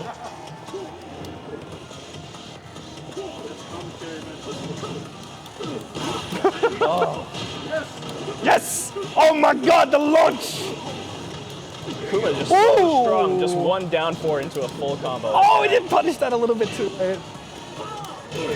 Oh my DP god, into he the just back. did it to him. He just let it rip. And the absolute craziness of the able. But this is the style of Kyle's offense that has been denied almost this whole set because Levi was dealing with demon flips so well previously. Oh, it's the reset. Oh no! Nice hop kick. Oh, that was so unfortunate. Gets the punish here. He's going to carry all the way to the other wall. Nearly gets the reset on that. One more situation. Oh, That's all he needs. Pushes him to the wall. Calls him out. No demon flips allowed here today. Final round for Levi. And we're looking at potentially at a reset here. Levi is on the board looking to get it out here. Stop the reverse sweep that Sponsor's putting online here. Sponsor's looking to take advantage. Going to head in these rounds. Oh, interrupt. Oh, great interrupt. Hop kick. Actually, a much more conserved style here from Akuma so far, but no, the conversion's off that medium kick. It's so good. Jab. Oh, That's a jab punish. ooh. Oh, blocking the overhead. That's punishable. Yep. Nice little jab interrupts here. Oh, commits to the string. And we're looking. Oh my God, Levi potentially needs one more hit here, and he's playing back. He's looking for his big whip punish hit. Oh no, to get a punish on that. Oh, great low block. And he's got demon. That's it. Oh my God, man. Kyle is up 2-2. We're sitting at 2-2 in our pre-bracket reset there. And I mean, it all came down to just Kyle interrupting his offense here. And the stage swap allowed him to just convert these combos that he previously wasn't getting. So the damage is just going incredibly in his favor. The risk reward is so good for him to interrupt. While Levi has mostly been relying on kind of like poke pressure, just kind of slowly weaning away at him and keeping the Akuma away. Going back to the rematch here. So no stage swap. No, Mishima Dojo has a thing to prove. Almost managed to take in the last round here. Oh my God, that was dirty. That was dirty. Gets out of the corner and Tatsu's to get the hit. Oh, nice, turned it around though. Has control of the wall. Gonna see if he can not let him escape this time. Blocking the low, and you're going all the way to the other wall, baby. If he doesn't fucking drop this. Oh no! Drops it. I jinxed it. Drops the float.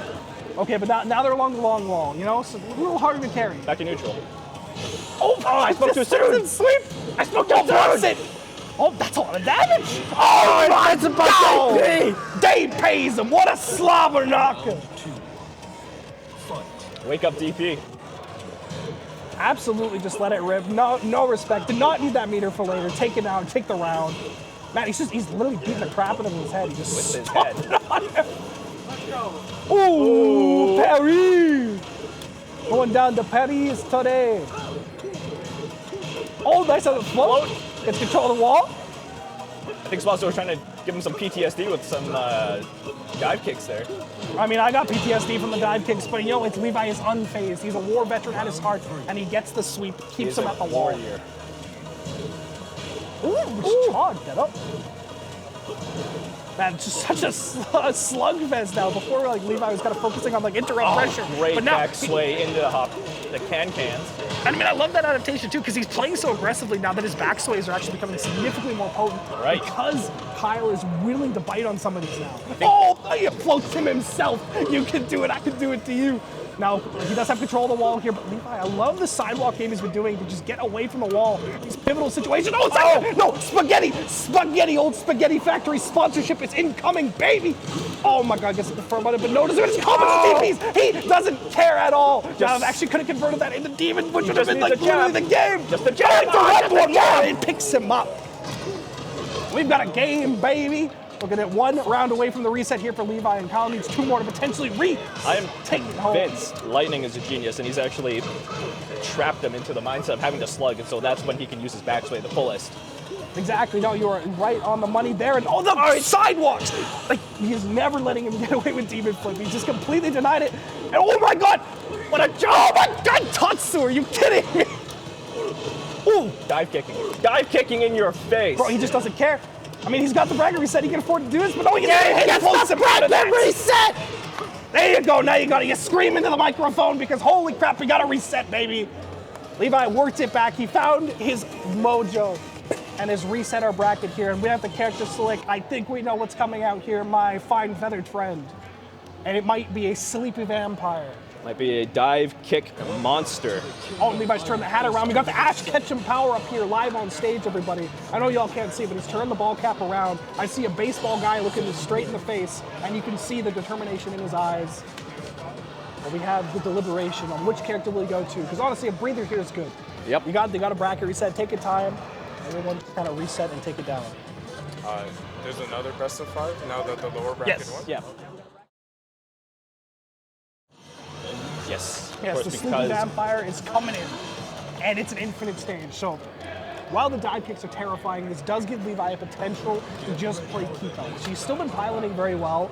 But you saw that swap, it was like very offensive, very scrappy style that allowed him to get the backsways in and get more punishes, because Kyle was biting on things that he probably shouldn't have been. Absolutely fell for all the baits there. And it turned into an absolute slugfest for the last couple rounds there. And that was amazing for us to watch as commentators. I don't know about you guys. I was having a good time. But without further ado, we're getting into our bracket reset for grand finals here at the MeetUP Memory Express gang. We've got our top 3 of Tekken 7 here. We got Smozzer versus Levi Lightning. And we've already seen the Sleepy Vampire doing an immaculate amount of work here for Kyle. Also known as Smozzer. And again, to reiterate, Ella Lightning is Levi. I know these guys personally, and I can't not call their names. It's the personal buff. The buff. Oh! Backsway launch. Yeah, backsway launch hits home, and this is looking significantly better than what we've seen in our winners final earlier. I like the confidence. Just one more jab. Down Down 4. And this is what I mean, the infinite stage is allowing Levi to just kind of play this long range game, poke away at him, and just not let him get into dive kick range. I think that's the biggest thing, because he clearly doesn't know how to deal with the pressure off of it. So, I mean, if you just don't let it happen, as stupid as it sounds, just don't let him you get don't got to close. deal with it. Oh, backsway launch again. One more gets the okay situation here. Nice sidestep, doesn't get more off of it. Oh, the low. Ooh, max damage pickup. This guy's a gamer. You see your butt. That is more damage, but it puts him back in a range where he's more comfortable. Ooh, max damage pickup again, and that should be it if he converts this properly. And the Sleepy Vampire has found her hits and is taken home a round. Ooh, yeah, Max would punish on that. That move obviously results in a combo if it's hit, but it's a very preemptive button, and if you whiff that, you're eating a lot of damage. Oh, nice. Now that is on the side though, so it does not get a max damage combo. That was a great read for Lightning there. Oh, okay. This is deep lore, but we had Alberta Beatdown. We had a team tournament between 3 people. I had 2 Eliza players, and nobody knew how to deal with that string where she goes in the air. So we went super far in the bracket because of that alone. And I have learned the last hit is punishable. It's while rising punishable. Ooh. One pixel closeout there from Smozzer. Oh, you see, we got the gamer lean coming in from Levi here. He's got the half backwards. He leaned in, only to be counter hit at round start. He gets himself the plus frames, keeping the pressure on here. Oh, Yeah, you got the last hit. Honestly, you can just block the last hit on there, and it is, I think, low rising punishable. If you try to interrupt, most of the time you're going to get counter hit. I think you can also sidestep it, but it kind of has a bit of auto tracking, so it's difficult. Gonna go for a sweep again. Oh, I told you! They told you! I mean, I like how he's putting on these ranges where he's just like slowly approaching. Now gets the launch. Not quite going to be able to kill off of this, but the situation is deeply in his favor. Looking for one more hit. Oh my God, he lets it rip DP into the slide! And Eliza has put Smolzer up on the board in our first round here, and the stage select comes down. Actually, I'm interested to see what he picks over the random, but no, you know, it's random again. We're going to Hammerhead. He's done with the snow. Winter's over, and we moved on to Final Fantasy. Notably, the stage that he lost horribly on when he got 3-0'd. Oh, you know, that is an excellent point. Because he kind of got dive kicked a couple times. Dive kicked into losers. Now the Vampire came in, threw on her kicks, and just dive kicked her way into a victory. But, of course, we are up our first game. This is first of 3 of 1 in our grand finals reset. Levi's still on the board, potentially going to take this. But he needs to dig deep, find his way to deny this Eliza, because back in Winners Finals, this was just a checkmate situation for him. But looking a lot better so far, doing a great job of interrupting, and if he can hold these ranges, he'll be looking good. But the main thing I'm really looking out for is like the minute the dive kick pressure starts, how is he going to be able to deal with this? Corner pressure. Nice duck.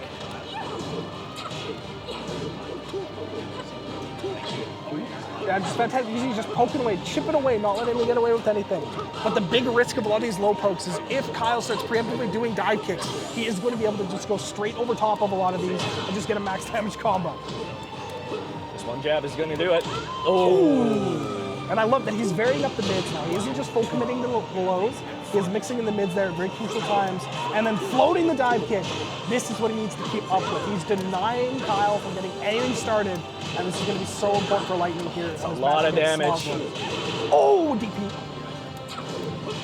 Dive kick. Look at that dive kick. Yeah, here it's starting off. Oh, great parry. Yeah, does it a little bit too close range. Into the wall, that should kill.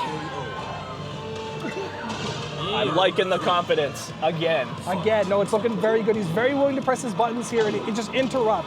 Because the active offense of what Smolzer is doing is what got him so much reward last time. Oh, hits him before the second swing comes out. Great whip punish. Combo isn't exactly what he wanted, but he gets another opportunity. Can he hit the full conversion this time? And it's looking like he will. Pulls him all the way to the wall. Absolutely ridiculous wall carry. Doesn't get the ender though. Nice. And that has now gone in favor for Lightning. Lightning's got the corner pressure. Oh, catches him this dark way. Now you see he's just peppering away at him, keeping these fast normals. Well, Kyle is looking for his one shot, his one opportunity, and it doesn't matter. Mom Spaghetti is covering him up as he pukes his way down to another loss. I believe we're now 1-1. 1-1, my good sir. And our losers reset grand final at the Memory Express. MEetUP, my good sir. And our top, of course, for our Tekken 7 bracket here, but Kyle is coming out here with a fantastic slur of offense here. Ooh. Nice low parry. Definitely on purpose. And that gave him control of the wall here as well. Corner pressure. And this is so crucial too, because a lot of Eliza's like really good moves have like a distinct startup that you kind of react to. And that is what Levi's been kind of banking on to interrupt. But he's in the corner now. Oh my God, that killed. That is insane. That was a crazy combo. I was not expecting the reset on the ender there. Well, not even the reset, just the ender to do that much. Oh, he delayed dive kicked. Now that is the mix-up of the century and has rewarded him with wall pressure here as a result. And it's gonna be down to Kyle to get out, but oh no, the miss input on the dive kick makes him float in the air, and that does allow Levi to get a quick little punish on it.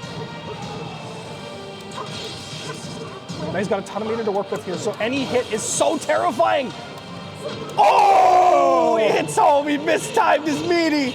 And it doesn't matter, the matchup check move of itself secures the victory.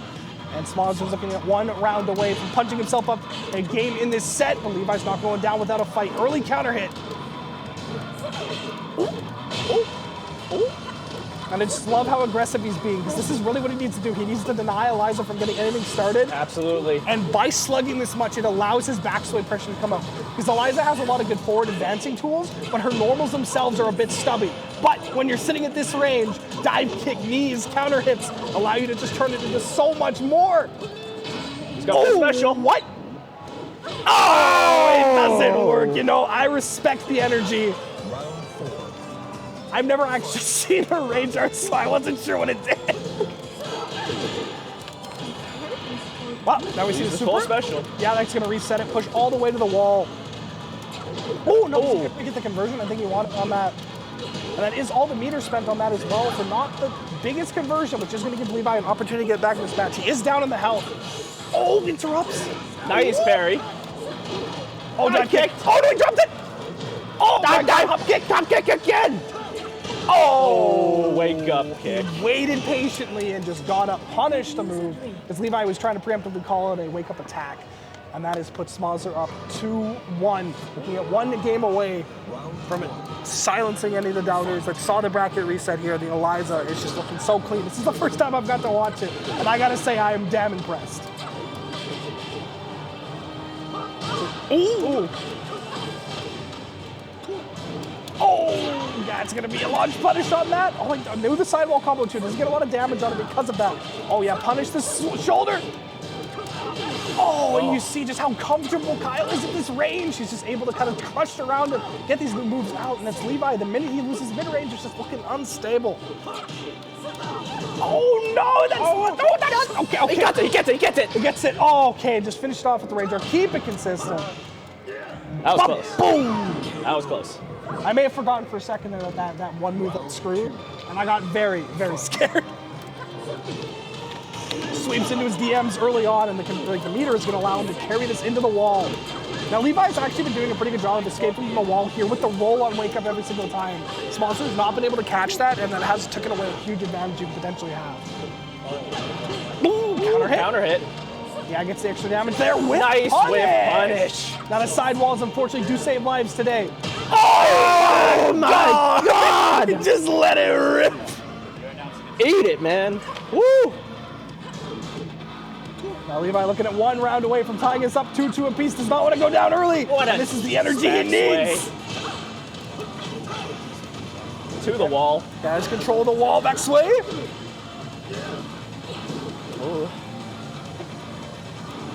Oh, so close to that whip punish. We see just how much more comfortable in the mid-range he is. No, still not that string. The last hit, just block it. That was a good conversion there. Got his damage, not a whole lot. Smothers out a meter. Yeah, that's a lot of just like raw damage coming. None of this is combo. Oh my God! He's gonna sweep again! Oh my God! Just strolled in, swept onto him, and his feet are on fire. But Levi still has a giant round lead here, so looking comfortable here. But you see the control that he has at the wall. Oh, nice hop kick. Pulls him out, just lets it rip. Oh. Okay, this is going to be in the wall here as well. Probably not going to be able to quite kill off this combo, but the situation after is going to be terrifying here for Lightning. But you see the rolls. The rolls are coming in so clutch at the wall here. No drop on it, but let's the DP rip. And we are potentially 1 round away from Smozzer taking the whole prize home, and Levi needs 1 more to tie up our set. Oh my God, the shoulder early just goes unpunished. That was a clutch low crush. Oh no, just get the launch on that. Great throw break though. Not eating extra damage here in the whip punish. And Smozzer is out to the races here. The damage is adding up. And Levi needs to dig deep here. Just get the reset on at the counter. It's a great way to start here. Oh, but just lets the DP rip, but he presses too early. Oh, throw break. He needs it. Oh, counter hit. Oh, the whip on that. Oh my God, no, it's just so much pain. Yes, control the controller here. But get the wall. Keep this Eliza grounded, not let him out. No hop kick though, goes unpunished. And we're looking at 1 more hit is all he needs. Interrupt here. Can Levi get his back? And no, it's not going to happen today. A block on the sweep, and that is Smozzer taking it 3-1 in the bracket reset here at our Memory Express meetup for our Tekken 7 Grand Finals. What an absolute match. That was some good Tekken. That was some good ass Tekken, my good sir. I do agree. What an unbelievable here. Now, I do like, though, you saw that Kyle Levi came out of winners finals where honestly he kind of got just rushed down a lot of the time. But he made the adaptations here, looked a lot more comfortable with the Eliza there in the end. He was dealing with the pressure, was able to play a mid-range game if he wanted, but it was still not enough. Smozzer just able to convert a lot more, just get too much damage here early on. What an absolute banger of a match here. That was it for our Tekken 7. We are moving on to Street Fighter 5 next. So we might be taking a little bit of a break there while we wait. And we'll check in for everybody here. It looks like LL Lightning is staying on the set as he's about to play his Street Fighter set. Street Fighter set. As I said, this man is a multi-talented player. He went way too far, way too many games. It's going to be exciting. Do you think he's going to be more motivated or less motivated now that he plays second in the Tekken 7? I mean, I think more motivated, but unironically, this is a situation Levi's been in a lot, where he will just like kill it in the Tekken final and then have to play Street Fighter like right after, up in the top 3. So he's very comfortable in this situation, and I don't think he'll be like too lost on it. But he is going up against Brian, absolute legend himself, who is known for his very aggressive play style. I'm seeing he's playing on a pad today. Interesting. I don't have Street Fighter. Testing, testing. All right, Crash. Yep. Looks like we have a little bit of an issue there. Yeah, I'm seeing a bit of a delay on our end here, and I want to address that. Are we able to pull up the live streamer the camera feed for ourselves on the live stream right now? Yep. Or not. Looks like we're going to do some technical difficulties here, folks. Thank you for waiting. So I believe you can hear my voice here. I'm Roddy. I look disappointed right there, don't I? And we're going to Just gonna do address a bit of a delay on our audio feeds. Give us a moment while we address some technical issues here. We will be we'll be back in just a moment here. We do have a couple issues right now, but we will be right back, and hopefully that's going to sort our audio and video issue we ran into. So we're going to take the live stream offline. We're about to take the live stream offline. We'll be back in 5 to 10 minutes so that we can get rid of this audio delay issue. And once we come back, we'll be moving forward with Street Fighter and some interviews. So don't go anywhere for too long.